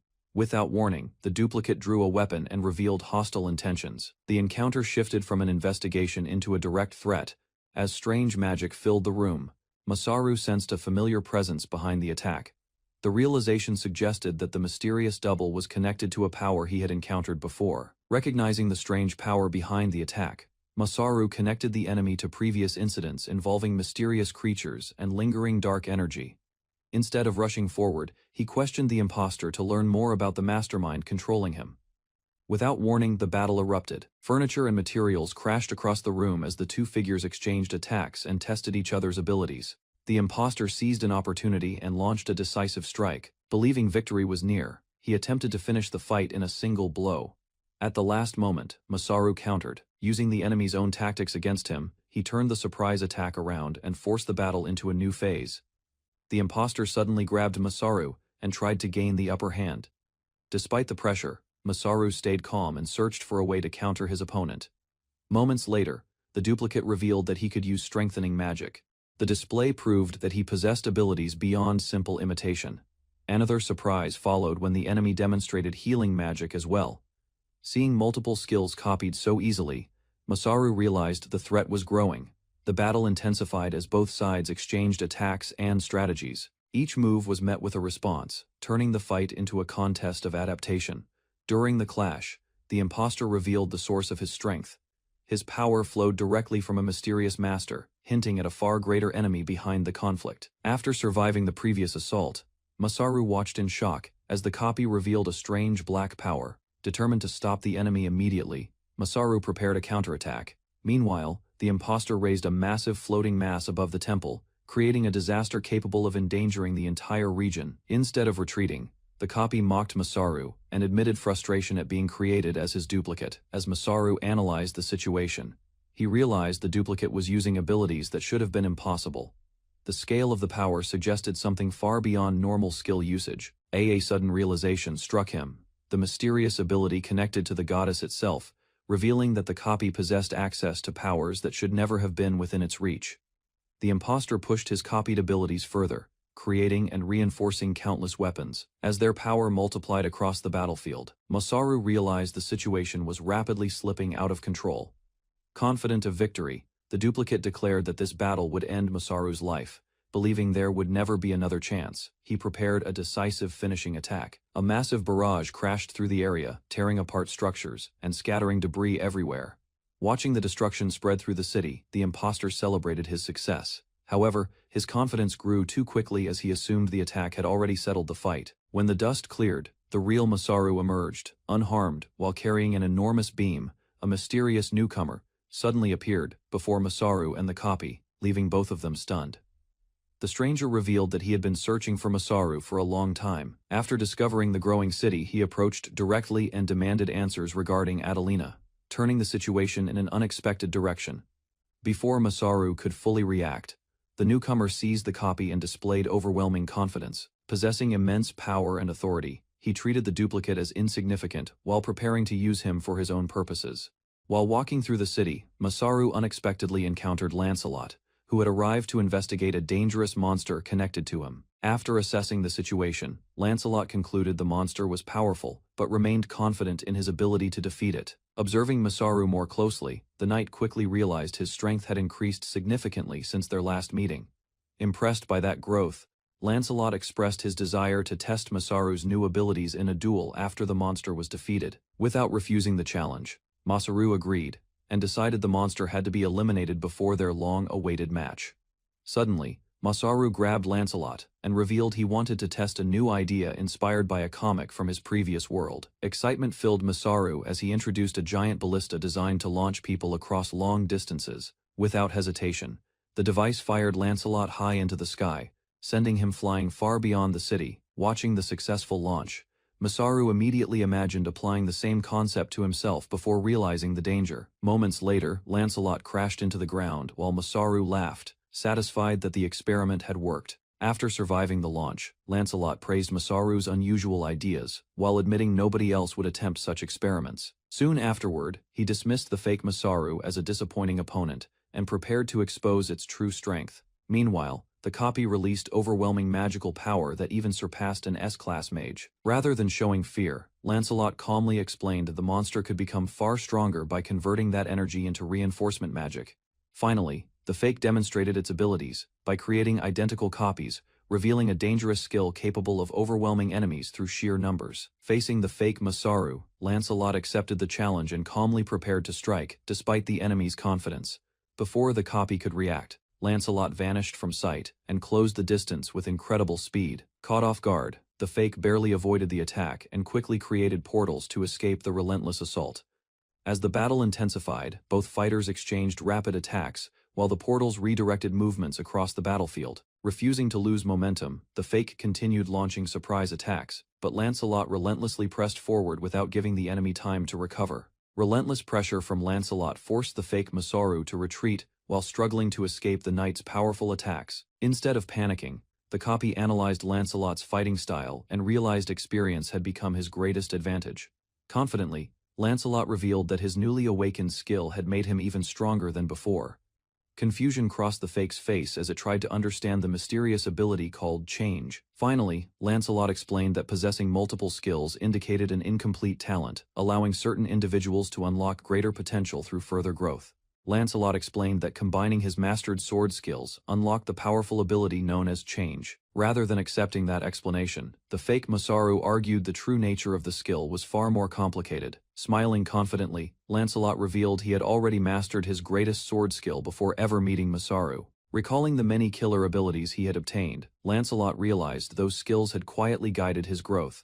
At that moment, he concluded the battle with Masaru had awakened his understanding of change, preparing him to unleash an even stronger attack. Desperately, the fake Masaru reinforced a massive castle wall with magic, hoping it could block Lancelot's finishing strike. Even that enormous barrier shattered instantly, leaving the fake stunned by the overwhelming power behind the attack. Standing calmly amid the destruction, Lancelot revealed the awakened skill called Arbitrator, confirming the battle had reached its conclusion. Smiling awkwardly, the fake Masaru admitted the devastating damage perfectly matched Lancelot's reputation for reckless combat. Later, Lancelot refused to reveal every detail of his new ability, explaining only that it had awakened after fighting Masaru and would remain his secret. With the battle over, Lancelot refused to reveal any more secrets and suggested they investigate the fake Masaru instead.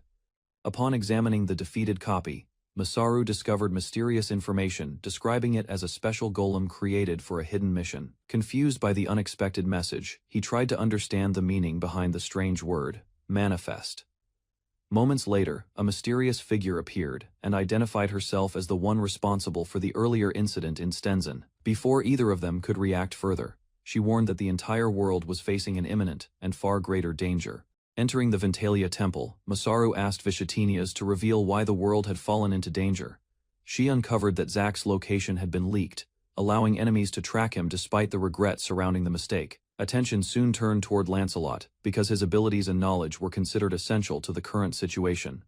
Meanwhile, Visatinias explained that the increasing monster attacks originated from negative energy spreading throughout the world. Finally, Masaru recognized the description as the same destructive entity mentioned in stories from Earth, confirming the approaching threat. Vicidias revealed that the true source of the world's corruption was the Demon King, the origin of all evil. Her explanation showed that the gods acknowledged its existence, allowing the world's balance to shift toward destruction. Hearing the revelation, Masaru quietly realized the crisis centered on the Demon King. Described the Demon King as a force capable of bringing civilization to ruin and driving the world toward collapse. Despite understanding the threat, Masaru learned that the gods could not directly interfere, leaving humanity to confront the coming disaster. Vichatinias explained that the Demon King's appearance was a disaster capable of shaking the entire world. She continued by revealing that the Demon King formed from negative energy and had to be eliminated before reaching full strength. Hoping for an answer, Masaru wondered whether a hero existed to defeat such a terrifying enemy. Instead, Vicinias clarified that he was never chosen as a hero, but as the catalyst for humanity's progress. Finally, she warned that the Demon King had already taken interest in Masaru, making him an important target in the coming conflict. Faced with the overwhelming threat, Masaru jokingly suggested leaving him out of the conflict, though he knew the Demon King sought to stop civilization's growth. Instead of relying on a hero, he proposed forming a powerful squad led by fighters like Lancelot to battle the demon beasts. Vicinias pointed out that protecting the people remained the highest priority, despite every possible strategy. Further details revealed that the Demon King could create a powerful duplicate, making its capture and identification far more difficult. In the end, both realized the Demon King's true identity remained completely unknown. Vichatinias urged Masaru to strengthen their cooperation until the Demon King crisis was resolved, knowing both he and Vintalia would become major targets. Remembering the upcoming ceremony, Masaru accepted the situation and hoped everything would proceed without trouble. Standing beneath the moonlit sky, Vicinias expressed quiet anticipation for the ceremony, while reassuring Masaru before departing. Confidently, Masaru promised to protect the ceremony and continue resisting the Demon King, no matter the danger ahead. Their meeting ended on a lighter note as Masaru joked about his declining faith, easing the tension before the challenges to come. Before leaving, Vichatinias encouraged Masaru to focus on his work while reminding him to act like a proper god, despite his nervousness. Moments later, Masaru discovered a new job request from Vichatinias, scheduled for after the founding approval ceremony. The assignment required him to deliver letters to regions beyond the reach of the Gospel of God. Rather than treating it as a simple errand, Vichatinias explained the mission would also help prepare useful supplies for the upcoming ceremony. Satisfied with the proposal, Masaru accepted the request, and Vichatinias promised to prepare a suitable reward after the task was completed. Vichatinias handed Masaru a glowing magic jewel and asked him to bless it with a small portion of his divine power. As the jewel shimmered, Masaru admired its beauty while noticing Vichatinia's joyful reflection inside the crystal. Curious about her tastes, he gently asked whether she liked beautiful accessories, hoping to understand her better. After a brief pause, Vichatinias admitted she enjoyed items such as earrings, necklaces, and rings like anyone else. Smiling to himself, Masaru decided to prepare a meaningful gift for Vichatinias instead of offering an ordinary reward. After considering the request, Masaru decided he wanted to prepare the gift himself, leaving Vichatinias quietly surprised by his answer. Before departing, he told her to send a message if she ever needed help, then left with the upcoming ceremony still on his mind. Alone beneath the night sky, Vichatinias wondered what kind of present Masaru intended to give her and smiled to herself. Suddenly, Masaru called out to her once more, catching Vichatinias completely off guard as she turned around in surprise. Embarrassment quickly replaced her composure, leaving her flustered after being unexpectedly stopped again. Before leaving, Masaru asked Vichatinias where he should deliver the letters assigned in his new mission. Using a synchronized map, Vichatinias pointed out the destination and showed him the exact location marked within the nation of Vintalia. With the destination finally confirmed, he set his sights on Thread City to begin the important mission.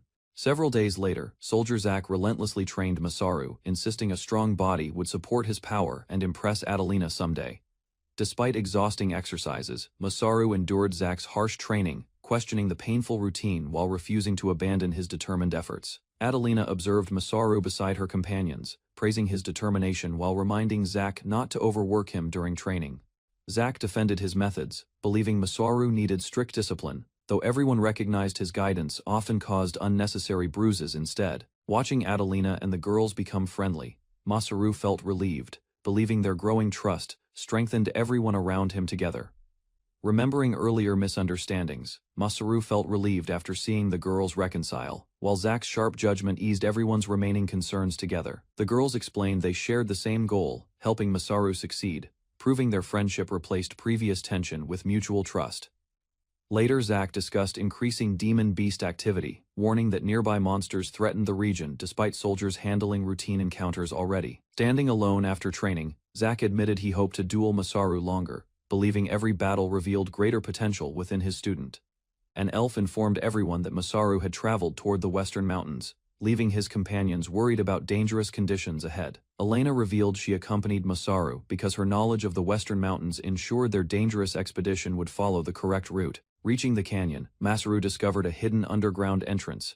Realizing Elena's guidance prevented them from overlooking the carefully concealed passage. While descending the cliffs, Elena explained the underground settlement maintained close trade with the dark elves of Stenzen through diplomacy. Masaru learned Elena had visited the underground settlement before, giving her valuable experience navigating the difficult terrain without confusion. After thanking Elena for her guidance, Masaru understood Emerald trusted her and assigned her to watch over his journey.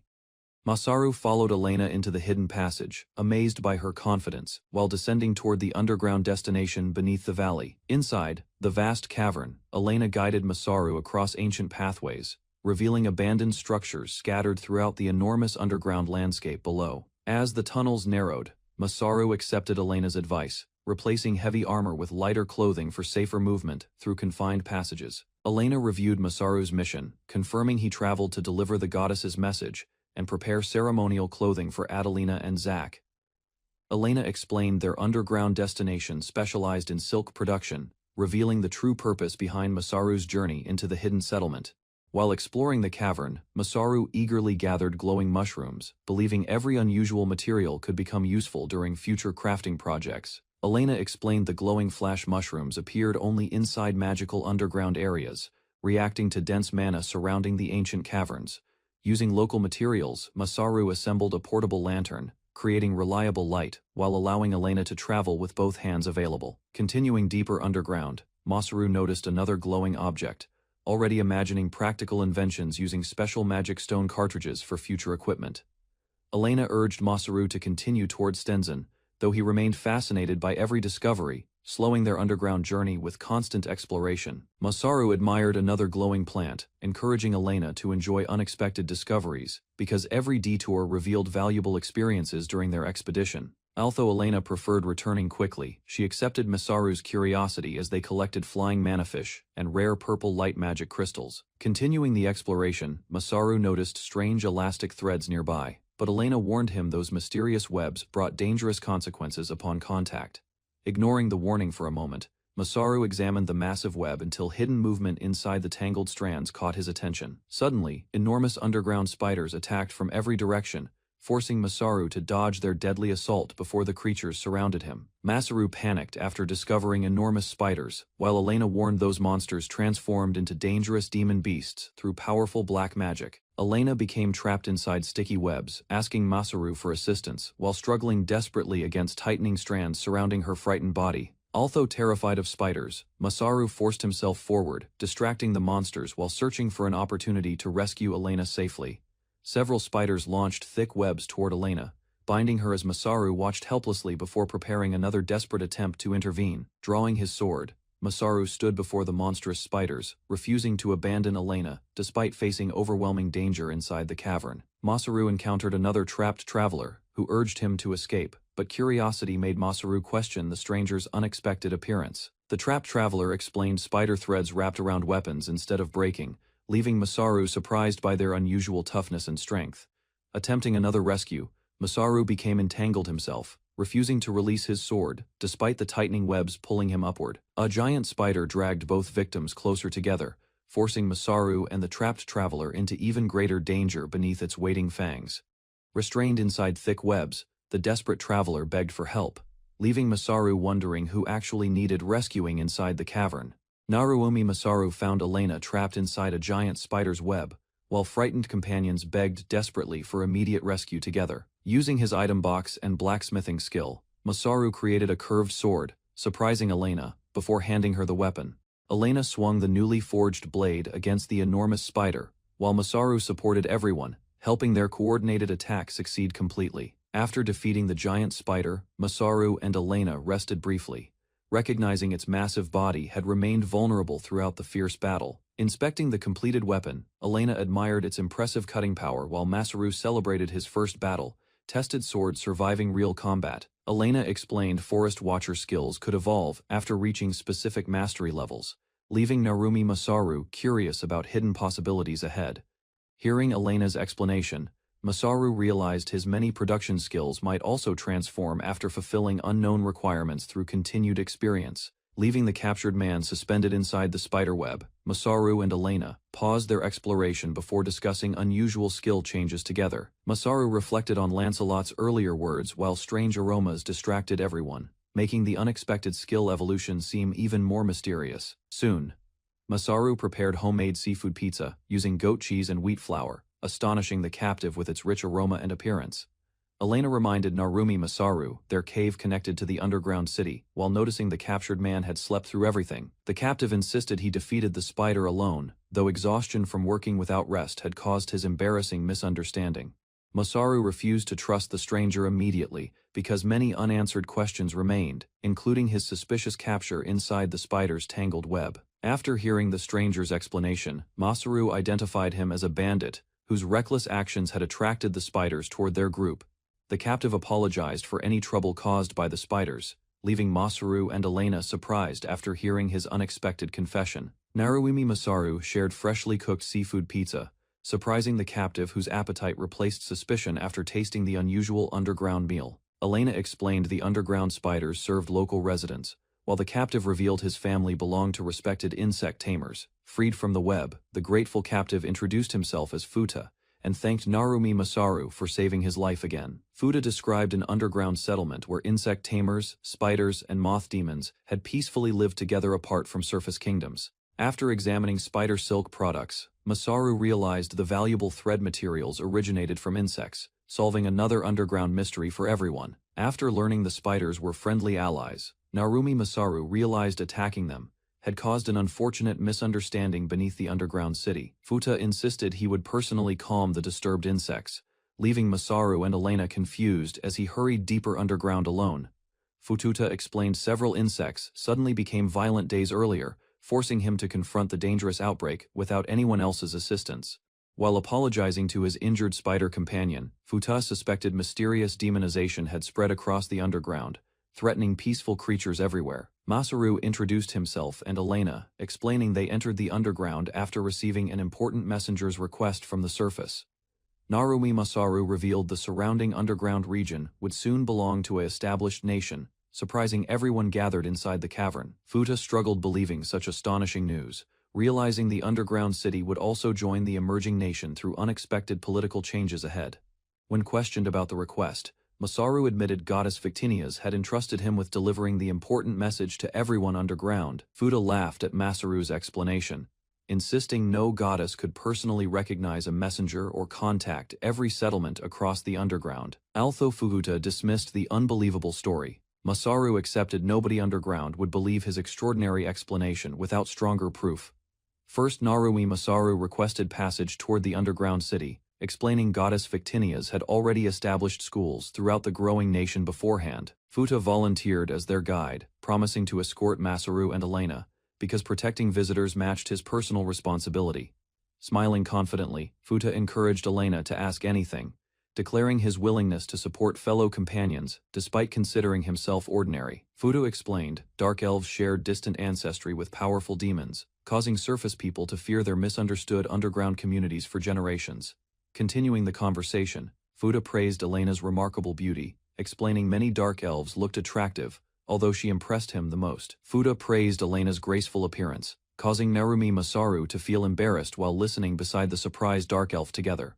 Suddenly, Goddess Victinias contacted Masaru through a magical message asking whether he truly liked dark elves, without any warning beforehand. Watching Masaru argue with the unseen sender, Futa guessed someone from a distant place was communicating through mysterious magical means. After Masaru mentioned Goddess Victinias, Futa laughed nervously, realizing the unbelievable story might actually contain genuine truth, despite his earlier doubts. Another message arrived, leaving Masaru worried because proving Goddess Victinia's existed remained impossible during ordinary conversations with skeptical listeners. Goddess Victinia's praised her own beauty beside Elena, leaving Narumi Masaru embarrassed as both women unexpectedly became the comparison together. Victinia's interrupted again with another message, but Masaru refused distractions because he remained focused on completing his important underground mission. Continuing the journey, Masaru reminded Victinia's to investigate the Demon King while he concentrated on reaching the requested destination. Following Fuda across narrow underground pathways, Masaru and Elena advanced carefully until the hidden city's entrance finally appeared before everyone. Reaching a high overlook, Masaru smiled with amazement after discovering the vast underground city stretching beneath the enormous cavern before them. Ancient buildings, towering bridges, and peaceful streets revealed the underground city's remarkable scale, leaving the travelers impressed by its breathtaking scenery. The goddess observes Masaru's actions and becomes surprised by his unusual dedication, wondering what kind of work he is doing in the new world. The goddess decides to monitor Masaru carefully because she worries about unexpected events, although she believes he can handle his responsibilities. Ira and her companion discuss Masaru's habits, noticing that he keeps pushing himself too hard while trying to complete every task. The goddess receives information about the Demon King appearing and prepares to discuss the unusual situation connected to Masaru. They talk about Masaru's progress and recognize that he always works seriously because he wants to achieve better results. Masaru arrives at the underground city Kakuria and becomes amazed by the unique place that resembles Japanese architecture and culture. Masaru explores the underground city and feels familiar with the surroundings, discovering a peaceful atmosphere that reminds him of Japan. The residents explain that their family moved underground, and Masaru learns about the underground lake connecting the city to the shore. The city developed through cultural exchange and trade with the Western continent, creating a unique society beneath the surface. Masaru continues exploring Kakuria while learning about its history, culture, and connection with different regions of the world.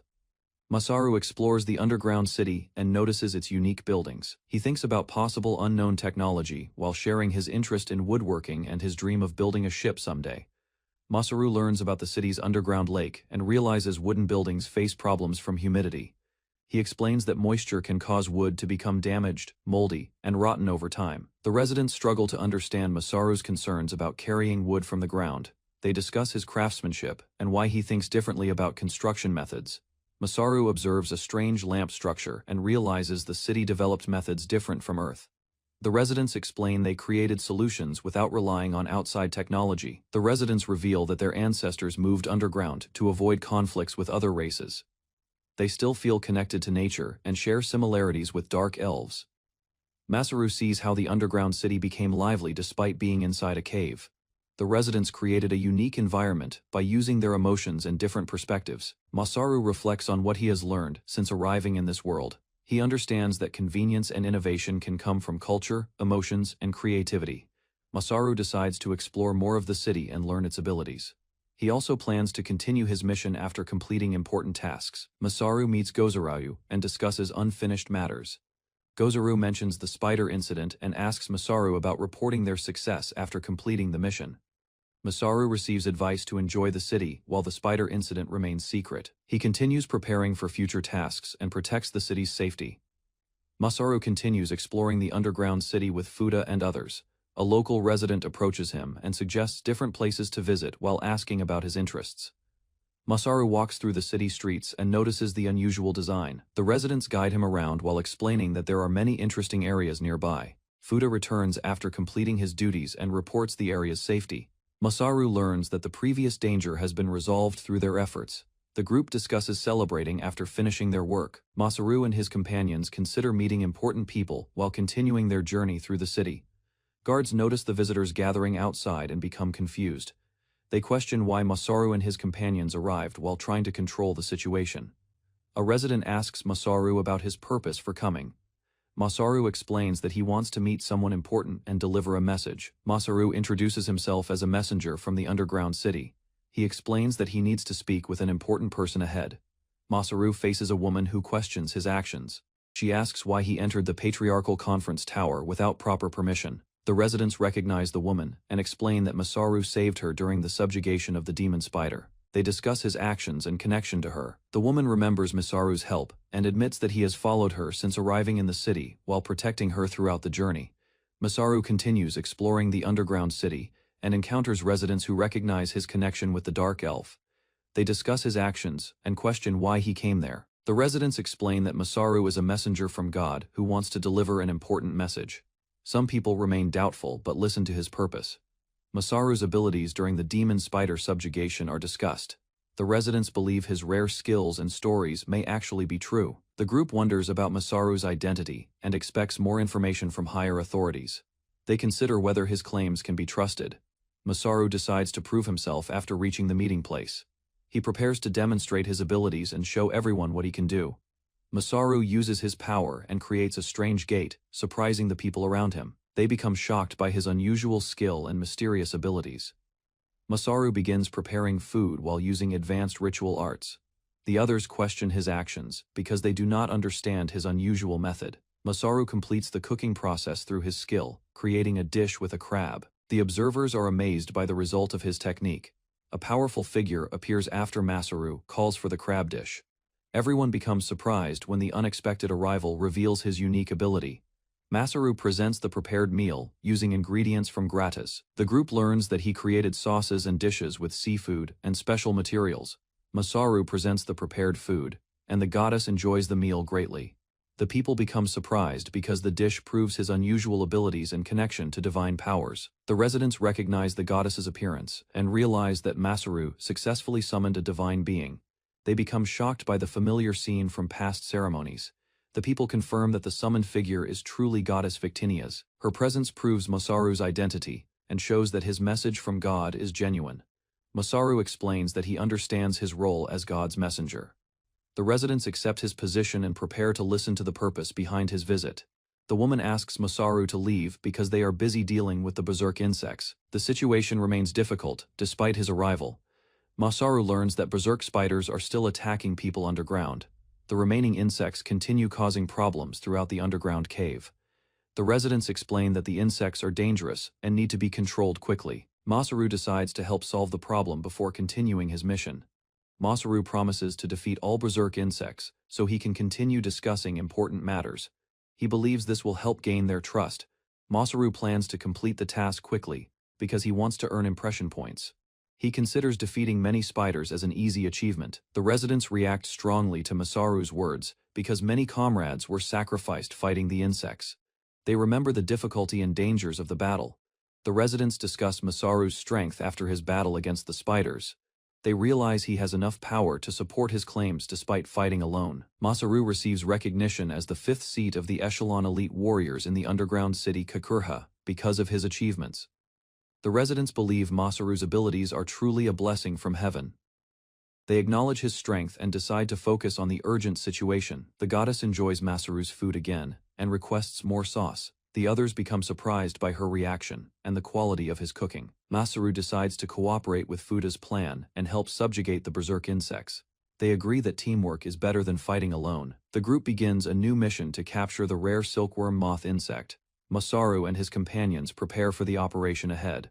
Masaru Narumi and his companions arrived at a large tower where they prepared to begin a guided tour. The place was connected to an important meeting, and Masaru became involved in learning about the situation inside the tower. During the preparation, Masaru noticed the tension around him as the others reacted to his unusual condition. Despite the confusion, he remained focused on understanding the events happening around him. The group explained that the goddess had informed them about the current circumstances after Masaru's previous actions. His connection with the goddess became an important topic among the people involved. Inside the tower, Masaru continued exploring while cooperating with the local leaders. He learned that the building was managed by several clans, and that important decisions were discussed at the highest floor. Masaru discovered that the city was controlled by different clans, with each leader representing their own group. He listened carefully as the structure of their organization was explained. A clan leader named Uka appeared before Masaru and revealed his identity. The meeting showed that the leaders had been dealing with difficulties while waiting for a proper solution. Masaru learned more about Uka and the situation involving the underground dwellers. He found it surprising that a surface dweller like him had become connected to such a serious operation. The leaders explained that the conflict between the underground groups had become a major problem. Masaru considered the information and tried to understand how he could help resolve the issue. As the discussion continued, Masaru faced criticism from the clan leaders because of the risks involved. However, he remained calm and prepared to cooperate with them. The meeting ended with Masaru and the leaders continuing their investigation into the underground dwellers' problem. His involvement became an important step toward finding a solution for the divided clans. Masaru Narumi continued learning about the underground city and discovered that the Fuga clan and an Iga clan had different roles. The Fuga clan raised spiders and produced silk, while the Iga clan handled silkworms, both supporting the city's economy. Masaru learned that the two clans had once worked together successfully, but their competition eventually created conflicts. Because of their achievements, the citizens decided to create a dual-clan government system to maintain balance. The leaders explained that the chairmanship changed between the clans each year, allowing both sides to share authority. However, old grudges remained, making cooperation difficult despite the established system. Masaru compared the clan conflict to disagreements he had seen in Japan. He understood that internal disputes were common, but he still questioned how serious the problem had become. While discussing the situation, Masaru remembered his past work at a home improvement store. His experience choosing products and helping customers had taught him how to solve practical problems. Masaru realized that the underground city required careful management. Rather than simple competition, he questioned why the clans could not cooperate despite their shared goals. The discussion revealed that the conflict had become connected to problems between underground dwellers. Masaru learned that some groups had difficulty surviving without proper cooperation and support. The situation became more serious when Masaru discovered that dangerous creatures had escaped from the spider and silkworm breeding facilities. The escaped creatures threatened the city's safety. The clan leaders gathered to discuss the incident and decided that cooperation was necessary. They focused on solving the current crisis instead of continuing their rivalry. Masaru listened as the leaders prepared their response to the escaped creatures. He understood that the conflict between the clans needed to be resolved to protect the underground city and its residents. A strange creature escaped from the breeding facility and caused destruction inside the underground city. The residents discovered that the mutated silk moth had changed after a mysterious black substance affected its body. Masaru Narumi and the clan leaders investigated the incident and learned that the creature had become violent after the caretaker used a special skill called Bug Whisper. The situation was connected to the recent accident. The leaders explained that the city was already facing a shortage of warriors, making the escaped silk moth a serious threat. Masaru realized that they needed a careful plan to handle the creature. Masaru examined the damaged area and saw many injured residents being treated after the battle. The fight against the silk moth had caused heavy losses among the underground dwellers. The clan leaders reported that they managed to capture one crazed silk moth, but many warriors were injured during the process. Masaru understood that the solution was only temporary. Masaru learned that simply trapping the silk moth would not solve the problem permanently. The creature could escape again, so they needed a strategy to prevent future incidents. The leaders prepared a plan to defeat the remaining silk moth while protecting the city. They discussed the danger and considered the abilities of the special creature. Uka and the other clan members continued their discussion about the crisis. Despite their old rivalry, they needed to cooperate, because the safety of the entire underground city was at risk. Masaru noticed that Uka still carried responsibility for the Iga clan and understood his determination to protect their people. He respected the leaders' efforts despite their different opinions. The group continued preparing for the battle against the silk moth. Masaru learned that the creature was stronger than ordinary monsters, requiring experienced warriors and careful teamwork to overcome the threat. Masaru Narumi decided to help capture the remaining escaped silk moth. Despite being an outsider in the underground city, he believed the creature was only a magical beast and prepared to handle the situation. The clan leaders were surprised by Masaru's confidence, because they knew the mutated silk moth was extremely dangerous. They explained that the creature was not an ordinary monster and had unusual abilities. Masaru learned about Lancelot, a powerful magical beast known among the warriors. The others questioned whether Masaru could truly deal with a creature connected to such dangerous monsters. A wounded warrior named Zanju appeared before Masaru and the group. His condition showed the damage caused by the battle, but he still introduced himself as a member of the Kakuha warrior division. Masaru examined Zanju's injuries and realized that the silkmoth's attack had caused serious effects. The warriors explained that Zanju had helped drive the creatures into the cave before being injured. The clan members thanked Zanju for his efforts and recognized his contribution to protecting the city. Masaru continued gathering information about the escaped silk moth and the previous battle. Zanju questioned Masaru about Lancelot and the battle he had experienced. Masaru learned that Zanju had fought the powerful creature directly and survived, despite its strength. The discussion revealed that Zanju had faced Lancelot twice, and the battles ended with him losing. However, his experience gave the group valuable information about powerful magical beasts. Masaru noticed that Zanju remained strong despite his injuries. The warrior's determination impressed him, and he understood that the underground city depended on people with courage and experience. The group continued preparing for the Silk Moth capture operation. Masaru relied on the information from Zanju and the clan leaders, while planning the next step to protect the underground city. Masaru Narumi continued talking with Zanju after learning about his past battles against Lancelot. Zanju explained that the powerful magical beast was not just an enemy, but a rival he respected as an equal opponent. Zanju revealed that he had participated in the Coastal City Martial Arts Tournament for 10 years. Despite his efforts, he lost every final match against Lancelot, which became his greatest frustration. Masaru understood that Zanju's determination came from his desire to improve. Although Zanju was not Lancelot's friend, he respected the creature because of their repeated battles. The group asked Zanju to help protect the underground city. His experience and knowledge of powerful creatures became valuable for dealing with the escaped Silkmoth and future threats. Zanju accepted the responsibility while still recovering from his injuries. Masaru and the others recognized his strength and appreciated his willingness to support the operation. As the discussion continued, Zanju reflected on the history of the underground city and the people living there. The conflict between the clans became less important compared to protecting everyone.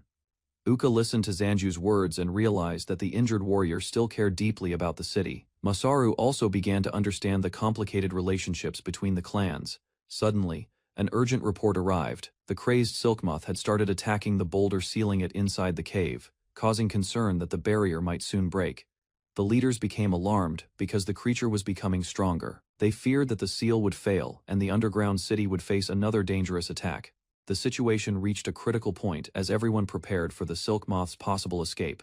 Masaru and the clan members gathered their strength to defend the city before the seal was destroyed. Masaru, Narumi and the clan leaders prepared for the dangerous mission after learning that the crazed Silkmoth threatened the underground city. Uka organized the council meeting and arranged the defense plan while assigning warriors to support Masaru. Masaru accepted the responsibility because he wanted to help the people despite being an outsider. He understood the seriousness of the situation and decided to cooperate with the clans to stop the magical beast. Masaru prepared himself for the battle and focused on capturing the Silkmoth rather than defeating it recklessly. With the support of the warriors and his companions, he moved forward to begin the operation. The group entered the hunting phase as the escaped Silkmoth became their target. Masaru and the clan members gathered their strength, determined to protect the underground city from further damage.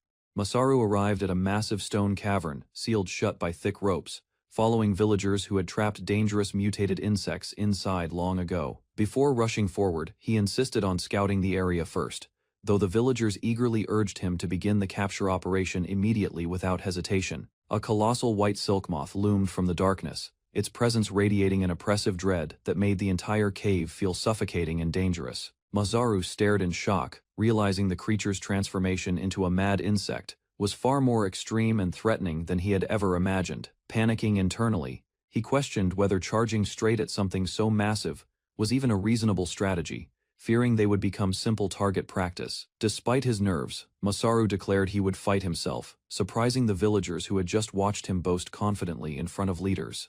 The villagers explained the creature was a rare immortal insect capable of reverting between larva and adult stages, said to live for centuries. Masaru clarified that immortality here simply meant abnormally long life, not literal invincibility, easing tension while confirming the creature could still be defeated. Considering their options, the group asked for a cave map, hoping better information would help them decide whether retreating temporarily was the safer choice. Studying the map, Masaru learned the cave was once a Silkmoth breeding facility, formed from two massive interconnected chambers, deep underground. Recalling past battles, Masaru remembered using a powerful technique called dust explosion during the conflict in the Dark Elves' homeland, Shutensen. He calculated that only an attack of similar excessive scale could land a solid hit, though using it inside a cave posed risks. Fluta warned that executing such a destructive plan would require assistance from her and the others to keep everything under control. Determined villagers pledged unwavering loyalty, promising they would not hesitate or flinch from any danger if it meant protecting their beloved city. Masaru admitted the spell took time to cast, but insisted dust explosion remained their best option in terms of raw power. Meanwhile, Chairwoman Fuko received an urgent message from Masaru, interrupting an important council meeting inside the towering conference room above the city. Preparations for the operation to capture the discharged silk moth were finally complete, and clan leaders confirmed their agreement to proceed immediately together. Lord Fudo, head of the Fuga clan, calmly stated he trusted Fuko's judgment, offering no objection to the people she believed in. Even the stubborn IGA clan head admitted accepting outside help was reasonable, acknowledging that survival mattered more than clan pride during crisis. Fuko then ordered final preparations, food provisions, and an official evacuation warning, ensuring the city was ready before the dangerous operation began. With resolve settled, Masaru and Elena exchanged determined glances, preparing to move out together to save the underground city below. The operation officially began, soldiers and creatures alike, converging near the cave entrance as tension rippled through the waiting battle formation. Elena and Masaru locked eyes with fierce determination, signaling the true start of the operation as monstrous shapes stirred within the darkness. Charging forward on horseback, Masaru shouted that everything was proceeding just as planned, trusting his companions completely with the operation ahead. Troops clashed against swarming spiders near the entrance, refusing to let a single creature slip past their defensive line into the cavern. Elena spun gracefully, her blade cutting through attacking spiders while soldiers rallied behind her, following her lead deeper into the chaos. Elena's forces held the spiders back completely, clearing the path so Masaru could advance alone into the cavern toward his true target. Analyzing the silk moth's likely behavior, Masaru reasoned it would stay near the entrance instead of chasing them, since its goal was destroying civilization. Soldiers reinforced the front line, while lightning rods stood ready, everyone believing firmly in Masaru's plan as the massive silk moth loomed above them. Lightning surged violently downward, but the makeshift devices completely nullified it, leaving soldiers stunned that Masaru's rushed invention had actually worked. Masaru explained the lightning rod was a crude prototype combining a hot spring device with a mana crystal, though it drained mana quickly.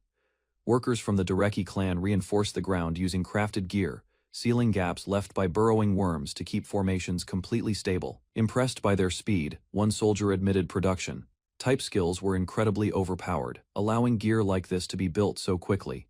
Masaru pressed forward alone through the main cavern, confirming the plan's third phase had begun now that lightning was under control. Soldiers panicked, realizing nobody had actually explained how they were supposed to move something as massive as the silk moth itself. Confusion spread further when they recalled Masaru, wandering off mid-meeting, unsure whether he was a genius or simply reckless and impulsive. Without warning, the silk moth charged headfirst toward them, no longer relying on lightning now that its attacks had been completely blocked. The creature's expression twisted painfully, its eye reflecting confusion and sorrow as it crashed forward, seemingly resisting its own violent instincts. Soldiers questioned why the silk moth would attack its own kind, watching helplessly as the boulder sealing the entrance finally began breaking apart. Suddenly a massive giant construct appeared, shocking everyone present, as Masaru revealed a rare giantification spell only he could use. Zanji-sama, first seed of the clan, unleashed a powerful strike, forcing the giant construct backward, while soldiers watched in stunned amazement. Soldiers realized Masaru had used a healing spell, forcefully waking Zanji despite his critical injuries, questioning how someone could even attempt that. Zanji recalled bowing his head, admitting only one action remained possible after Masaru shoved him back into battle without hesitation. Masaru reasoned that if it were truly him, pushing the silk moth deeper into the cavern would be the logical solution. Zanji guessed the plan instantly, overhearing Masaru's earlier conversation with Old Man Uka, and charged forward to intercept the creature himself. Zanji admitted his battered body had reached its limit, claiming he was only good for throwing himself directly into danger's path. Refusing to give up, Zanji insisted his still, wounded body hadn't fully given out yet, determined to finish what only he could accomplish. Zanji declared the rest depended entirely on leadership, now, passing responsibility forward as the silkmoth writhed helplessly beneath his relentless assault. Futa stepped forward decisively, receiving Zanji's direct recommendation, ready to lead the silkmoth toward its final battlefield and prove his strength. The lure light successfully drew the silkworm moth away, proving Masaru's secret weapon plan was working exactly as intended. Watching Futa guide the creature, others admitted uneasily they had never actually seen him fight before this critical mission began. Earlier, before entering the cave, Masaru's healing magic restored enough strength for him to move, though not completely back to normal. He insisted the recovery might be just enough to lure the silkworm moth safely away from the populated city below. Masaru mentioned needing extra help afterward, prompting a companion to offer introducing him to fast, capable seat holders within the clan. He explained that failing to lure the moth toward the massive cavern would make the entire dust explosion plan meaningless. Masaru revealed his plan to enchant a blade with magic, minimizing movement interference, while using a special lure lamp ignition source. Summonon mentioned one remaining seat, holder still capable of moving, though hesitated, questioning whether involving him was truly necessary for this task. That person turned out to be Futa, an elite member holding the 5th seat, considered perfect for the dangerous mission. Others protested using him, fearing they might end up needing to rescue Futa instead, recalling how he failed against a spider. It was suggested Futa had been holding back deliberately since he grew careless whenever emotions or women became involved somehow. Someone asked about Futa's unique skill, admitting they had honestly never witnessed him fight or use it directly before. It was revealed Futa likely hadn't used his signature skill, Zukiru, which affected his surroundings and usually earned him solo missions. The skill, called Speed Sustain, allowed him to maintain top speed continuously, though someone joked it just meant sprinting longer. Through rigorous training, Futa had broadened the skill's scope entirely, letting him reach full speed instantly without needing gradual acceleration. His movement never slowed regardless of conditions, proving his refined skill was nothing less than lightning, fast and storm swift altogether. Racing through the tunnel, Futa noticed light ahead, realizing the Great Hollow was near and the operation's final phase had begun. He declared they would stop the pursuing silkworm moths completely, trapping them permanently inside the depths of the Great Cave. Masaru admitted relief seeing Futa arrive successfully, having half expected needing an alternate plan if this attempt had ultimately failed. Despite lingering doubts about stopping the moth, Futa apologized quietly beforehand, insisting he couldn't afford mercy again this time. Soldiers gasped, watching Futa swing his sword from an impossible distance, questioning how such an attack could even reach the target. Futa had reached maximum speed entirely, allowing what became recognized as the fastest sword strike recorded throughout their entire history together. The silkworm moth suddenly vanished from sight completely, its body pulled violently downward. As Futa's expanded skill affected even his blade, he unleashed his secret sword art, a technique cast entirely through his own speed, capable of striking 1,000 times instantly. Futa declared his finishing move, 99-fold return, slashing repeatedly as the massive creature writhed helplessly under relentless, overwhelming pressure. Though the moth survived barely, Futa admitted the skill strained his body severely, having only managed to sever a single wing, believing his sacrifice wouldn't be wasted. Futa encouraged himself forward, confident Masaru would finish what he started successfully. Masaru gathered dust particles using enhanced magic, trapping them alongside the silkworm moth inside a specially crafted magical membrane barrier. The dust ignited violently, erupting outward as Masaru unleashed the long-awaited explosion meant to finally subdue the dangerous creature. The explosion proved far stronger than expected, straining Masaru's mana severely while he struggled desperately to maintain the containing membrane. Exhausted afterward, Masaru admitted running completely out of mana, recalling how simple detonation alone had worked back during the Shutensen incident.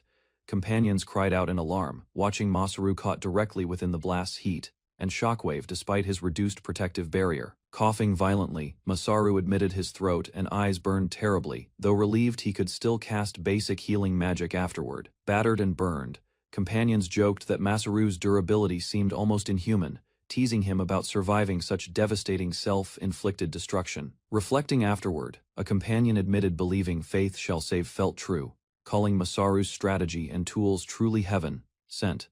Ultimately, only one certainty remained. The underground city had been saved, though Futa's survival still felt uncertain to everyone. Miraculously, Futa appeared alive and well, joking about celebrating with food, startling everyone who assumed he hadn't survived the encounter. Elsewhere, companions heard mysterious lightning sounds nearby, growing increasingly confused and alarmed about what could possibly be happening. The silkworm moth reappeared unexpectedly, revealing it had secretly used air manipulation magic all along to disguise its damaged wings. Realizing the moth had exhausted its own mana completely, it suddenly crashed downward, no longer able to sustain flight further. Masaru remarked the odds now stood evenly matched, both sides drained and vulnerable. As the final confrontation approached its conclusion, deciding decisively, Masaru charged forward, declaring the only remaining option was punching the creature completely into submission. Just as he prepared his finishing right hook, the silkworm moth suddenly slipped past him entirely, catching everyone completely off guard. Companions panicked, realizing the creature still intended reaching the underground city despite everything they had already sacrificed to stop it. Watching helplessly, soldiers insisted failing here meant losing everyone else, refusing to let the silkworm moth escape any further. Masaru called out to Fute, asking for help, though Fute admitted he could barely lift his arms after such exertion. Futa explained reincarnates recovered mana quickly, meaning he could still cast simple light magic, unable to chain spells. However, frustrated, Masaru searched desperately for another solution, realizing 10 more minutes would have let him drop the ceiling directly onto it. Spotting wreckage nearby, Masaru noticed a solid metallic wing fragment, suspecting the Demon King had reinforced it using techniques from animated statues. He also noticed a tricycle axle attached strangely to the silkworm moth's slashed wing, sparking sudden unexpected realization within his mind.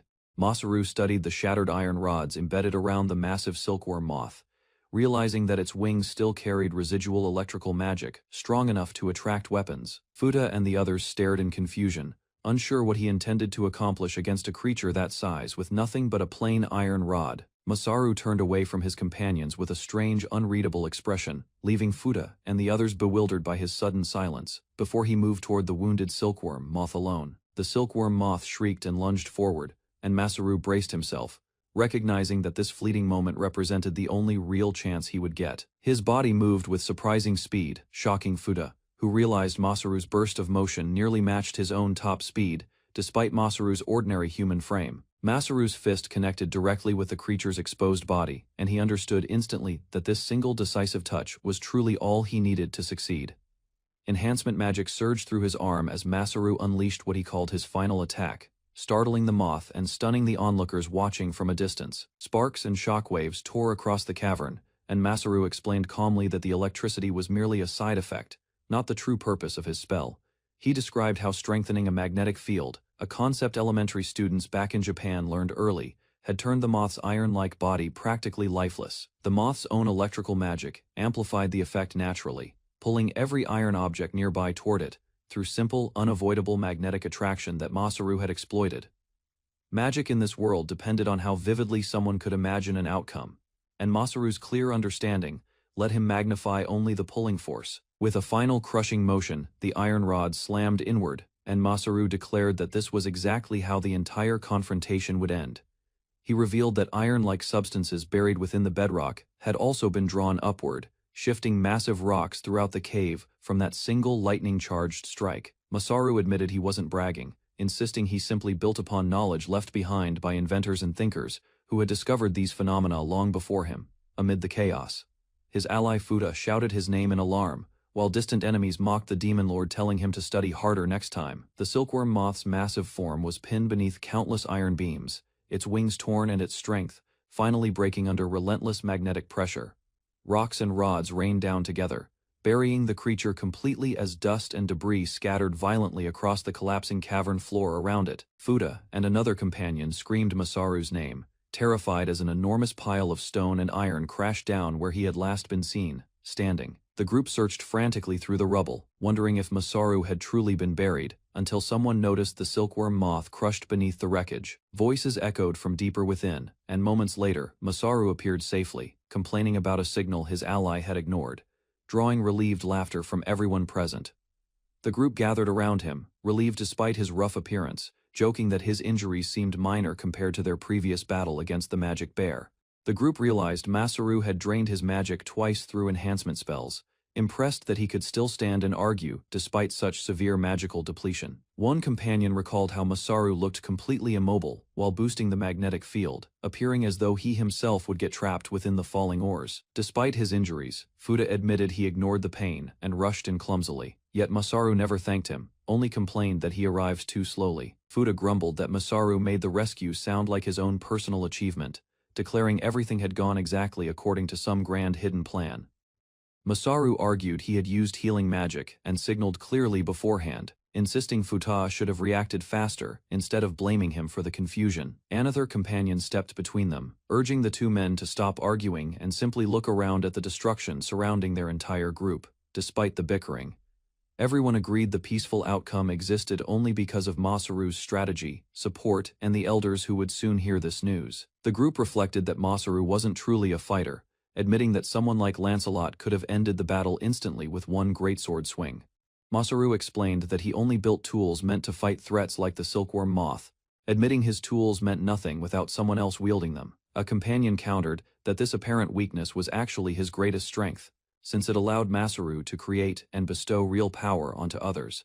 She continued, insisting that his relentless drive had ultimately led to founding a city welcoming every race, shaping their current victorious outcome together. Masaru reacted awkwardly to the praise, mumbling thanks while admitting even the rabbit folk elder called his actions something truly worth being proud of. Ready to celebrate, Masaru declared they should return home triumphantly, until he sensed the silkworm moth's magic still faintly lingering, meaning it remained alive. Meanwhile, in the divine realm, the goddess Victinias received an urgent notification from Masaru, prompting Hera to pause their Demon King strategy session entirely. Hera groaned in frustration, scolding Masaru for choosing such an inconvenient moment to message her, right in the middle of important divine business. Victinias expressed disbelief that the underground crisis was already resolved after less than a full day, while Hera casually discussed doubling her feast orders. Curious about Masaru's outcome, Hera synced his inventory space and sent it over, wondering what wild stunt he pulled, and whether Hera recorded it. A powerful shockwave suddenly shattered their conference table, leaving both goddesses stunned as debris and strange energy erupted violently across the divine meeting room. Hera immediately blamed Victinias for the chaos, though she denied responsibility, insisting this particular disaster genuinely wasn't caused by her own careless mistake. Examining the wreckage, they noticed tainted magic clinging to the debris, suspecting the silkworm moth had been directly altered by the Demon King himself. Standing atop the towering divine hall, the god who sat at the summit of the gods watched over the scattered demonic remnants, declaring that studying this evidence might finally reveal the true identity hidden behind the mysterious unidentified demon king troubling their world. A goddess stood before a wall of glowing screens after completing beast analysis on a monster, extracting its special magical energy for study before the other gods to see. She turned toward another goddess, asking if the results came as a surprise, while the other simply narrowed her eyes and answered with a quiet, knowing word. Zeus, the chief deity of Alstetia, questioned whether everything had unfolded exactly as she foresaw, hinting that she had already prepared countermeasures against the coming threat.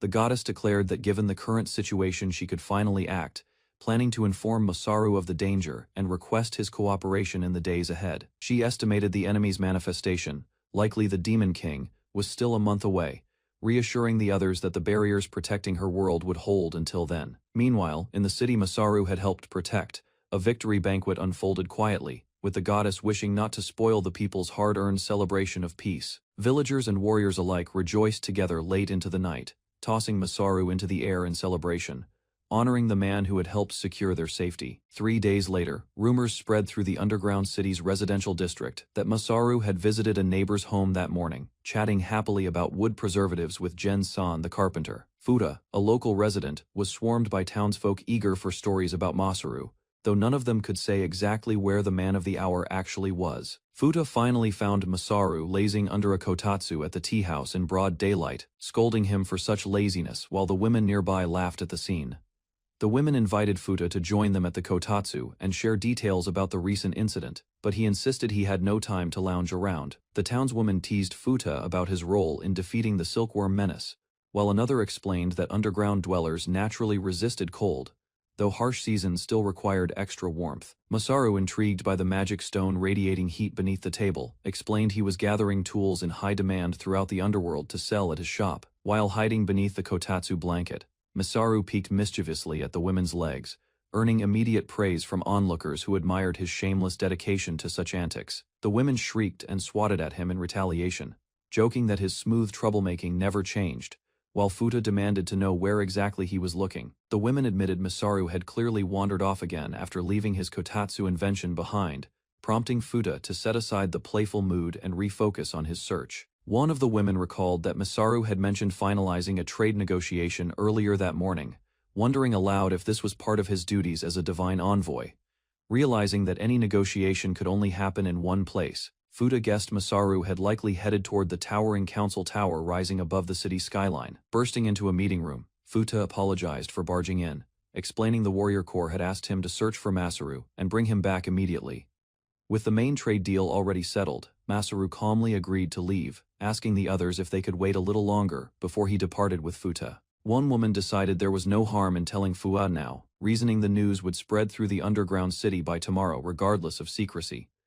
Masaru had been appointed as the official envoy to deliver a proclamation since the gods and major nations had recognized the underground city as a newly founded nation. Fuda erupted in frustration, demanding to know why something so important had been kept from him, instead of being shared the moment it happened. Masaru shot back that Fuda himself had insisted there was no time for talking earlier, even shoving him away when he tried to explain the situation. The elf explained that the letter presented was authentic, and the elders approved it, though one more matter had come alongside the founding of the nation. She revealed that Winteria would soon hold a series of festivals, hoping to use the underground city's thread to craft costumes for their lead performers. Fuda pointed out that with the current number of artisans, the factories could not keep pace with custom orders already booked for the next 2 years. Masaru suggested that if fabric proved too difficult to supply quickly, they could instead deliver raw thread while he handled the remaining production himself. He complained that just because he once worked at a hardware store, people always assumed he could handle any craft, recalling how an elderly regular once roped him into weaving. Masaru proposed that once thread importing from the underground city ramped up fully, it would only need to last until the festival concluded. Producing silk products required roughly 5 times more cocoons and resources than raw silk, meaning full-scale production likely wouldn't begin for another year or 2. He admitted he had wanted to use the thread secret as a valuable bargaining chip, something like intellectual property, though waiting years hardly felt ideal either. Masaru suggested they instead strengthen the fabric's production system, framing the improvement as a long-term investment, rather than a simple trade concession.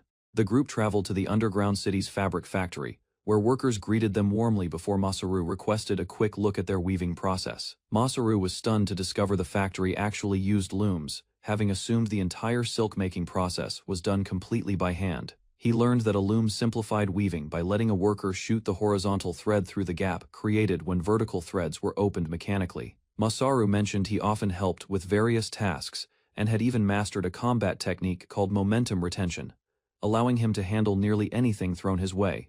Fuda teased him for being more of a jack of all trades with a combat specialty, accusing him of using his duties as an excuse to flirt at every factory. The elf remarked that Masaru could even serve as a sparring partner for Lancelot, since he could both craft and fight, making him genuinely valuable to the nation.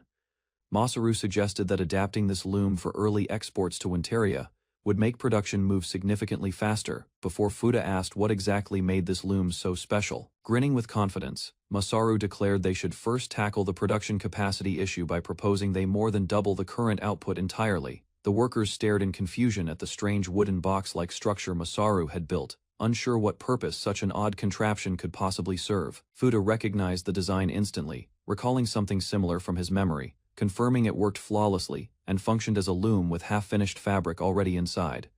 Masaru explained this loom stood one step ahead of what Fuda and the others currently used, since it automated even more of the weaving process manually. He sat down at the machine, demonstrating its function directly while the onlookers watched closely, curious how exactly this advanced design actually operated.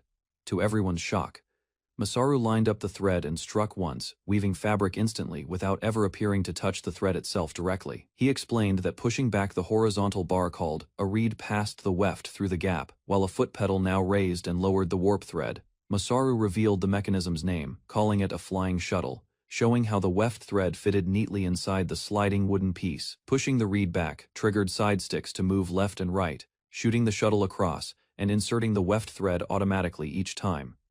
He summarized the process in 3 clear steps, moving the warp thread with the pedal, pushing the reed to pass the weft, then striking twice to tighten it. The women marveled that with this method, deliveries could move far faster, calling Masaru a once-in-a-generation inventor for creating such an ingenious technique. They named the process the open warp insert weft reed strike method, praising how remarkably it would transform their entire production capabilities going forward. Masaru modestly explained he was not truly an inventor, simply someone who had learned old knowledge and felt a duty to pass it on when needed. The chairwoman worried that meeting demand would still prove difficult, but Masaru smiled, insisting this new step would push their era forward into an industrial revolution. Bolts of fabric lay scattered across a workbench, each roll representing centuries of human progress. Textile history mirrored the broader march of civilization itself, tracing back through generations of craftsmanship. Masaru guided silk thread through his fingers, tracing the evolution from hemp to silk, from hand-stitching to mechanical looms. Standing before Foucault and the others, he posed a question about what power source could drive real automation underground. 3 days passed before the answer came to him. Staring at a massive water wheel churning near the underground river, Masaru shouted his discovery aloud: hydropower. He explained his plan to the gathered workers, describing how water flowing from the surface down toward the underground sea could generate the force needed to power the looms. The workshop erupted in disbelief as the loom began weaving fabric entirely on its own. Fuko questioned whether magic was involved, but Masaru clarified the mechanism plainly. A water wheel outside spun from the river's current, turning a belt connected to gears that activated the loom. Exhausted but proud, Masaru recalled the difficulty of the build. Working only from theory, he'd struggled with an unstable shuttle before crafting custom parts to stabilize it, relying on his prior experience adjusting rural water wheels. Fuko admired the invention, calling it a potential revolution for both labor and daily living. Masaru admitted he didn't fully grasp the deeper mechanics, though he noted its resemblance to karakuri dolls, adding that a power source often determined how far civilization could advance. His thoughts shifted to magic stones, the world's likely primary energy source. Though wary of teaching their full use, he recognized their potential as an almost limitless resource capable of storing and releasing elemental power. He compared them to Earth's fossil fuels, another finite mineral resource, wondering if his home world had once relied on similar stones before exhausting them. Masaru considered other possibilities, like harnessing electricity from discharged silkworms, though cup ants proved too rare to mass-utilize the way sewer slimes could be. Turning back to business, he asked Fuko how the new mass production system sounded, suggesting they could soon export goods to the Beastkin city. Still, existing orders had to come first. Fuko brightened, explaining any surplus produced while fulfilling current orders could be exported as requested. An elf visitor praised the innovation, calling it magnificent enough to benefit the entire continent, not just the surrounding region. She insisted robes and exports alone couldn't repay her gratitude. She jokingly offered wedding assistance, flustering Masaru, who insisted he had no partner. Fuko watched him quietly, her expression unreadable. Masaru admitted awkwardly that species differences made romance complicated, insisting he truly had no one in mind. Back at construction, he described new discoveries: heat-hardening resin and anti-humidity preservatives, alongside wooden construction techniques he hoped to bring home. A craftsman wondered if the mechanism could do more than power looms, sparking ideas about crushing or lifting components. Fuko asked what he thought of the concept. Masaru grinned, confirming he'd figured out how to make it work. Fuko caught herself staring, question marks filling the air as Masaru raised a hand to explain something puzzling that had just occurred between them. 2 days later, the group stood at the underground city's main gate. The village elders insisted proper gratitude hadn't yet been given, but Masaru brushed it off, reminding them they were now part of the same country, and promising to return soon for the Silkworm project. Old Man Uka confirmed that he, Fuko, and the elders would attend the upcoming ceremony together, asking to be contacted immediately if anything urgent arose. An elf woman expressed relief that the underground city was finally safe, inviting the group to visit Winteria anytime. As farewells rang out across the stairway, Masaru thanked everyone for their help. Futa suddenly panicked, confused about why he was being included in this send-off at all. Fuko instructed him to take care of his health given the unfamiliar water and conditions ahead, since he'd been chosen to travel to the Beastkin city as part of a trial exchange program with Kratos, framed simply as another form of trade. Lancelot objected loudly, listing reasons ranging from serious to absurd, while Masaru calmly explained Futa had been selected as engineer, rival, and unfortunately, a toy for the resident berserker. Fuko questioned why Masaru seemed more resistant than expected, noting someone deciding another's future without consent was bound to provoke reaction. Talk soon veered into rumors about Futa's closeness with 2 women from the factory, and tea-house visits, drawing sharp accusations of hypocrisy. Fuko revealed quietly that the chairwoman overseeing everything was, in fact, her own mother. Masaru reacted with disbelief at how young she looked, prompting Fuko to explain she avoided calling her mother publicly given their positions, while ages were exchanged with mild embarrassment. Onlookers teased that both Fuko and Futa looked far older than their true years, branding them age fraudsters. Comparisons of everyone's true ages sparked confusion, with numbers wildly mismatched to appearances, before the group realized they'd drifted completely off the original topic. Talk turned serious as Masaru learned Stenzen, capital of the Dark Elves, had been annihilated, leaving refugees sheltered within their own city, in desperate need of aid. Futa declared his resolve to help as both comrade and man, though Lancelot admitted afterward how easily he'd been fooled into it. Futa and Fuko departed toward the new frontier of Venturalia, spirits high. Fuko smiled knowingly, insisting her blade existed precisely for moments like this, though the others teased that deep down, she truly loved her son. Someone argued that the gifted deserved the freedom to venture into the world, comparing it to releasing a beloved child.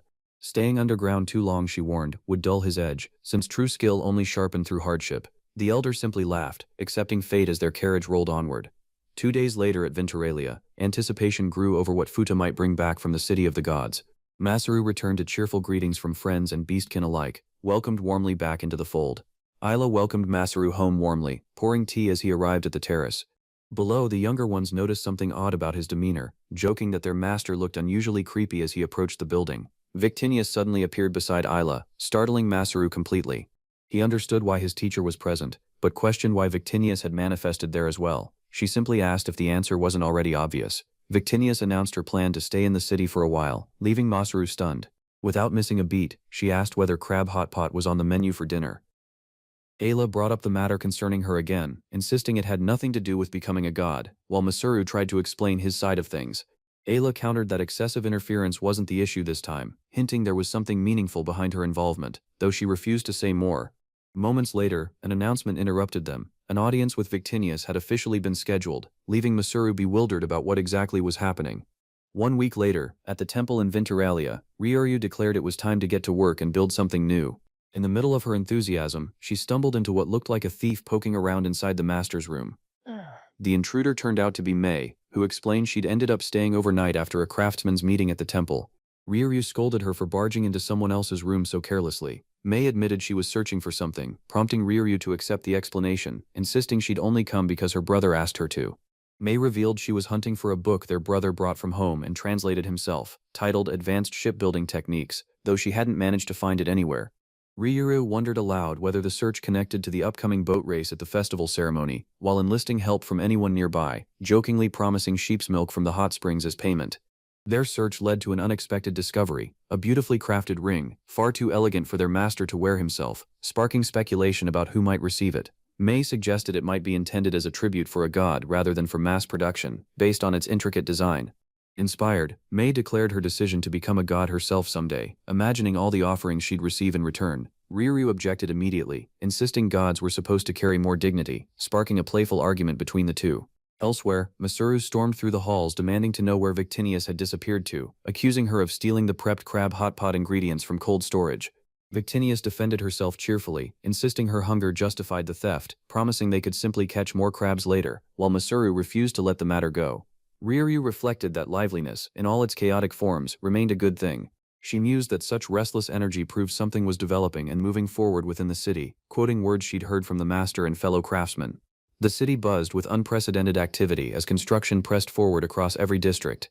Venturalia brimmed with life, growth visible in every corner of its expanding streets. Masaru admired the progress, genuinely enjoying the energetic atmosphere surrounding him. Companions teased him for being late while giving their own tours to visiting dignitaries. A week had passed since his return from the underground city, and preparations for the nation-founding ceremony continued in full swing, keeping Masaru busier than ever. A carriage rolled through Venturalia as townsfolk knelt before it, calling out the name of Victinius with open admiration. The passenger thanked them for the warm welcome, describing the settlement as a proud achievement since the town's founding. Behind that grateful smile, the rabbit-eared girl watched the scene unfold with quiet satisfaction. Masaru admitted the worship still felt uncomfortable to him, especially knowing the truth about who had actually won these people's loyalty. Victinius simply appeared, waved, and let the crowd's reaction speak for itself. Once the greeting ended, she invited the visiting delegation to explore Venturalia at their leisure. One of the visiting dignitaries insisted on inspecting the city firsthand before deciding whether it deserved to be called sacred ground. His companions agreed enthusiastically, ready to follow his lead. The group was told their carriages and luggage would be handled so they could rest first. The delegation was led toward a public bathhouse tucked among the trees, and one guest marveled at how foreign the architecture felt. Stepping into the steaming water, an official broke into loud praise, stunned by the quality of the facility.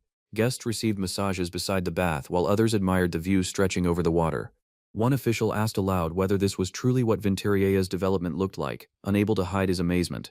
The group arrived at their lodging, a grand guest manor unlike anything on the continent. A flushing toilet left two visitors speechless, and they immediately declared such technology needed to be brought back to their own town. Masaru led the party into a covered shopping arcade, its glass ceiling catching sunlight above the lively street below. Onlookers questioned how something so massive was built, and Victinius credited Masaru for overseeing the entire district's construction.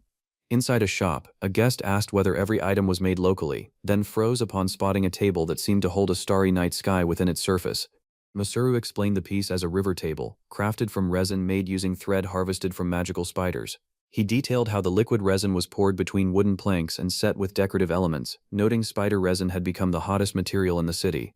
Masaru proudly presented a doll modeled after Victinius, claiming even King Gratus had approved of it. One dignitary loved it instantly, while another scolded the idea as disrespectful, only to get distracted questioning what lay underneath its clothing.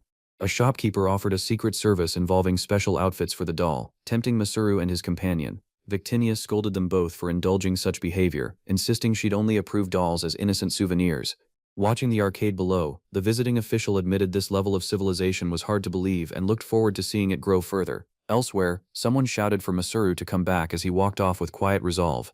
Later that evening, overlooking Vinterialia's outskirts, Victinius reminded Masaru that their true task was only beginning. Standing before a massive cannon, she revealed they were secretly developing an arcane railgun, preparing it for real deployment.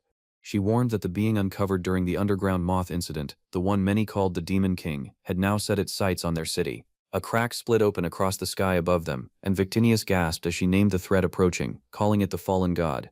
Masaru stood beside her, sweat tracing down his face while the arrayed cannons waited silently on the ridge below. 2 weeks before, in the Divine Realm conference room, Victinius reflected that the Demon King had turned out to be a fallen god in disguise. Zeus and Hera admitted the outcome was unexpected, and declared that things had changed enough to lift one long-standing restriction. Zeus announced that since the Demon King was an unusual being from another world, he would grant permission for direct intervention. Other gods protested that Zeus never allowed such exceptions before, but he insisted a fallen god demanded a proper response. Zeus warned that despite bending the rules, he would not allow any god to interfere in the final outcome itself. Zeus assigned the task to Victinius, divine god of Alstetia, who accepted the responsibility eagerly while Hera watched with quiet approval. Walking through the mountains with Victinius, Masaru admitted he still could not believe such a serious meeting followed the silkworm moth incident. Victinius explained that since the enemy was a god from another world, the problem needed resolving by this world's own people. She clarified her limits, saying she could only buff allies, heal them, or raise barriers, since the final blow required a mortal. Masaru reassured her that between his steady leveling and her guild card, the two of them could still handle a god. His status screen revealed shockingly high stats and countless maxed skills, leaving Victinius stunned and shouting in pure disbelief. Victinius marveled that his mana was nearly maxed out, and Masaru explained his reincarnated body was specially crafted by Zeus. Masaru realized his magic power and rapid recovery, let him synchronize and use every kind of magic once his tool was finished. Suddenly Lancelot appeared, declaring that being short on people was no real problem at all.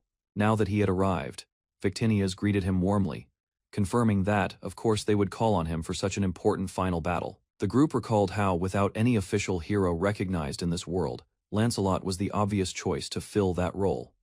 Lancelot admitted he was honored to be invited, noting his newly awakened mediator skill made him stronger than the top 10 heroes. The King of Grytus personally granted Lancelot permission to command the coastal city's forces and show the nation's true strength. Lancelot warned Masaru he might not be able to protect him this time, urging him not to drop his guard. Masaru laughed, admitting no one had said those words to him since his father did back when he was a kid. Lancelot promised he had no intention of embarrassing himself fighting alongside Masaru, calling this his first real battlefield as a warrior. He explained that for him, people, money, honor, or pride were mere extras, since a warrior existed to protect something meaningful. This time was different, Lancelot admitted, because he would risk his life protecting people instead of just chasing a good fight. Masaru called this battle the one and only time in his life that would truly matter, grateful to the gods and to Lancelot. Victinius smiled brightly and declared the plan was decided, sealing their resolve before the coming confrontation with the fallen god. Strategists explained the Demon King would target Masaru and Winteria, so Lancelot would attack directly while Masaru handled decoy and support. Standing beneath the cracked sky, the three vowed together to win, for the sake of continuing this world's future. Onlookers whispered in awe that a reincarnated home center worker, a great hero, and a god now stood united against catastrophe. Near Winteria's main gate, Masaru admitted he still felt out of place since he was just some ordinary guy from a home center.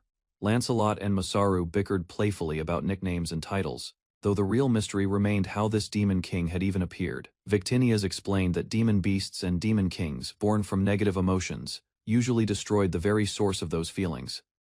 She excused herself to research in the divine realm, warning the two not to fight too hard while she was away. Later, Lancelot and Masaru discussed borrowing soldiers from Winteria, worried the coastal city's defense line still lacked enough capable fighters. Lancelot mentioned Zanji from the underground district, though Adelina apparently opposed, sending him to steal the ceremony's spotlight this time.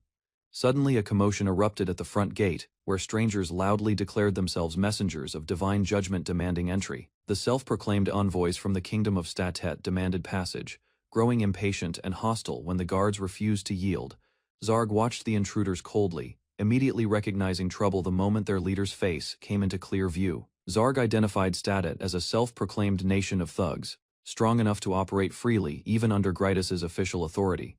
The Winterian guards stood firm, declaring plainly that plundering would never be tolerated and ordering the group to leave at once. The Statet leader smirked and lunged forward with his blade, unleashing what he called divine punishment upon the defenders. The Statet leader sneered that whatever destruction they left behind afterward was none of their business at all. Zarg clashed against the invaders, holding his own while onlookers noted the enemy briefly seemed to gain the upper hand. A thrown object suddenly struck Zarg from behind, catching him off guard as Masaru shouted his name in alarm. Out of nowhere, a stranger leaped in and snatched the attacker's sword clean away, shocking everyone watching the chaotic brawl. The newcomer moved fluidly through the fight, scattering enemies aside just as Lancelot arrived at the perfect moment to help. The stranger introduced himself as Fuda, explaining he had recently been brought up from the underground district by someone. Fuda remarked dryly that the surface world truly was dangerous, having returned from hunting a bird monster, only to find this mess. Bystanders praised Masaru for finding another wild, capable fighter, teasing Fuda about his rough charm while he blushed awkwardly under attention. Summonon jokingly complimented Fuda further, causing him genuine embarrassment while Masaru stood nearby laughing at his flustered reaction. Later, Lancelot swung his blade toward Fuda in a sudden test attack, wondering aloud if that strike was truly all he had. Fuda reacted instantly, evading the blow with ease, and Lancelot admitted he hadn't expected such perfect timing from him. Fuda questioned who this muscle-bound swordsman even was, while Lancelot admitted a mere minion of Zanji was surprisingly interesting. As the chaos settled, Masaru and his companions caught their breath together, the story pausing there until it continued next month. Zarg struck one of the thugs with a casual fist, brushing it off as a simple greeting while Techni assured a shocked bystander that the muscle-bound man was truly on their side, despite the sudden violence. Zarg admitted quietly that Masaru moved better than expected, while Masaru snapped back at him for looking so tense, accusing Zarg of testing the stranger's strength without warning anyone beforehand. The group realized these fighters belonged to the notorious Statet thug organization, each around level 30, and Zarg boasted that he had barely used any real strength, while dodging a surprise attack with ease. A young woman argued that the true problem was not the fight itself, but the fact that these intruders kept deliberately targeting their city, insisting that this single skirmish resolved nothing at all. The group admitted they had been avoiding provoking Statet directly, since intelligence suggested the gang commanded 3 or 4 fighters above level 50 ranked among their strongest members. Zarg declared flatly that he intended to crush Statet himself, brushing off warnings about pride among warriors from larger nations, insisting the fastest solution was simply confronting them head-on. Masaru questioned whether they even knew where the thugs' hideout was located, since attacking blindly without solid information seemed reckless, though Zarg argued that preparing for future attacks was still worthwhile regardless. Zarg grabbed a captured thug directly, deciding interrogation was faster than guesswork, while the frightened man cursed him for thinking he could get away with such rough treatment in public. Zarg pressed his fist toward the thug's terrified face, demanding the exact location of their base before his hand accidentally slipped and caused far greater damage than intended. The panicked thug finally broke, insisting he would talk immediately if Zarg simply stopped, desperate to reveal everything about the real leadership behind Statet's recent violent activities. Zarg volunteered to cause deliberate chaos at the reported hideout, reasoning that scattered remaining members would rush toward the noise, allowing them to be caught without searching every base individually. A confused traveler was suddenly dragged along by Masaru, protesting the treatment, while Zarg explained cheerfully that this was simply a good opportunity for the man to demonstrate his fighting ability. Zarg reflected seriously that doing everything possible before a real battle mattered most, warning that Masaru might not fully grasp this truth, since he was not himself a trained warrior. A young girl cried out in protest against being taken away, while Zarg told her firmly not to overexert herself, and Lancelot reassured everyone that returning to official duties remained the priority. Masaru quietly acknowledged that he understood the importance of preparing ahead of time, recognizing that Lancelot's warning carried deeper meaning about survival on dangerous battlefields, far beyond simple caution. Masaru recalled every battle since arriving in this world, facing goblins, demon bears, moving statues, and monstrous moths, admitting his reincarnated body's strength had kept true fear distant until now. Standing before a distant crowd, Masaru realized that facing someone called the Demon King felt different, driving him to repay the rabbit folk, who once helped him and finished developing their unfinished city. Masaru gazed at a large banner depicting a familiar woman's face, admitting that victims of past conflicts would simply have to wait until preparations were finally ready to proceed. Masaru announced that resource gathering would become his main responsibility, promising to design a system letting every citizen participate easily. His name listed openly as the project's official contractor. Days later, Ryori was welcomed warmly at Winteria's shopping street by Mei, who reminded him not to be late for dinner, while a smiling stranger thanked him for answering her sudden invitation. Ryori insisted it was fine being used like an errand boy on the shopping street, though Techni teased that starting something strange again was exactly what made her never want to get involved. The chairman pointed toward a distant plot of land set aside earlier at Masaru's personal request, leaving Ryori confused about why such a meeting spot had been chosen for them today. Ryori stared in disbelief at the massive structure standing before her, unable to comprehend what enormous project Masaru had secretly been constructing on that once empty plot of land. Techni cheerfully pulled Ryori forward, insisting Masaru was waiting for them, while Ryori questioned aloud exactly what kind of enormous building her master was actually trying to construct here. Ryori called out nervously, asking if Masaru was present, gazing up at the massive warehouse complex towering beside the mountains. Still unsure why she had been summoned to this location, Ryu burst into the office without bowing properly first,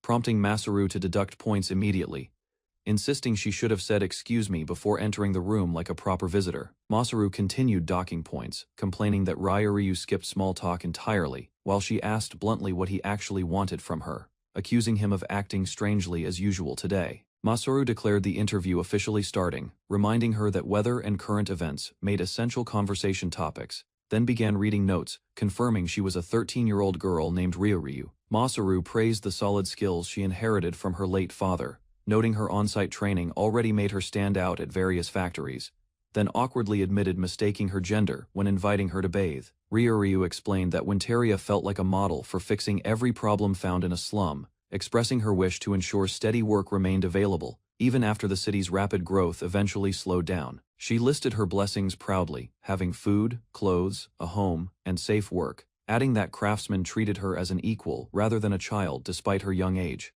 Ryori admitted every day felt genuinely fun, recalling how she fought with Mei shortly after meeting her, yet quickly made up afterward, ultimately gaining true friends throughout her time in the city.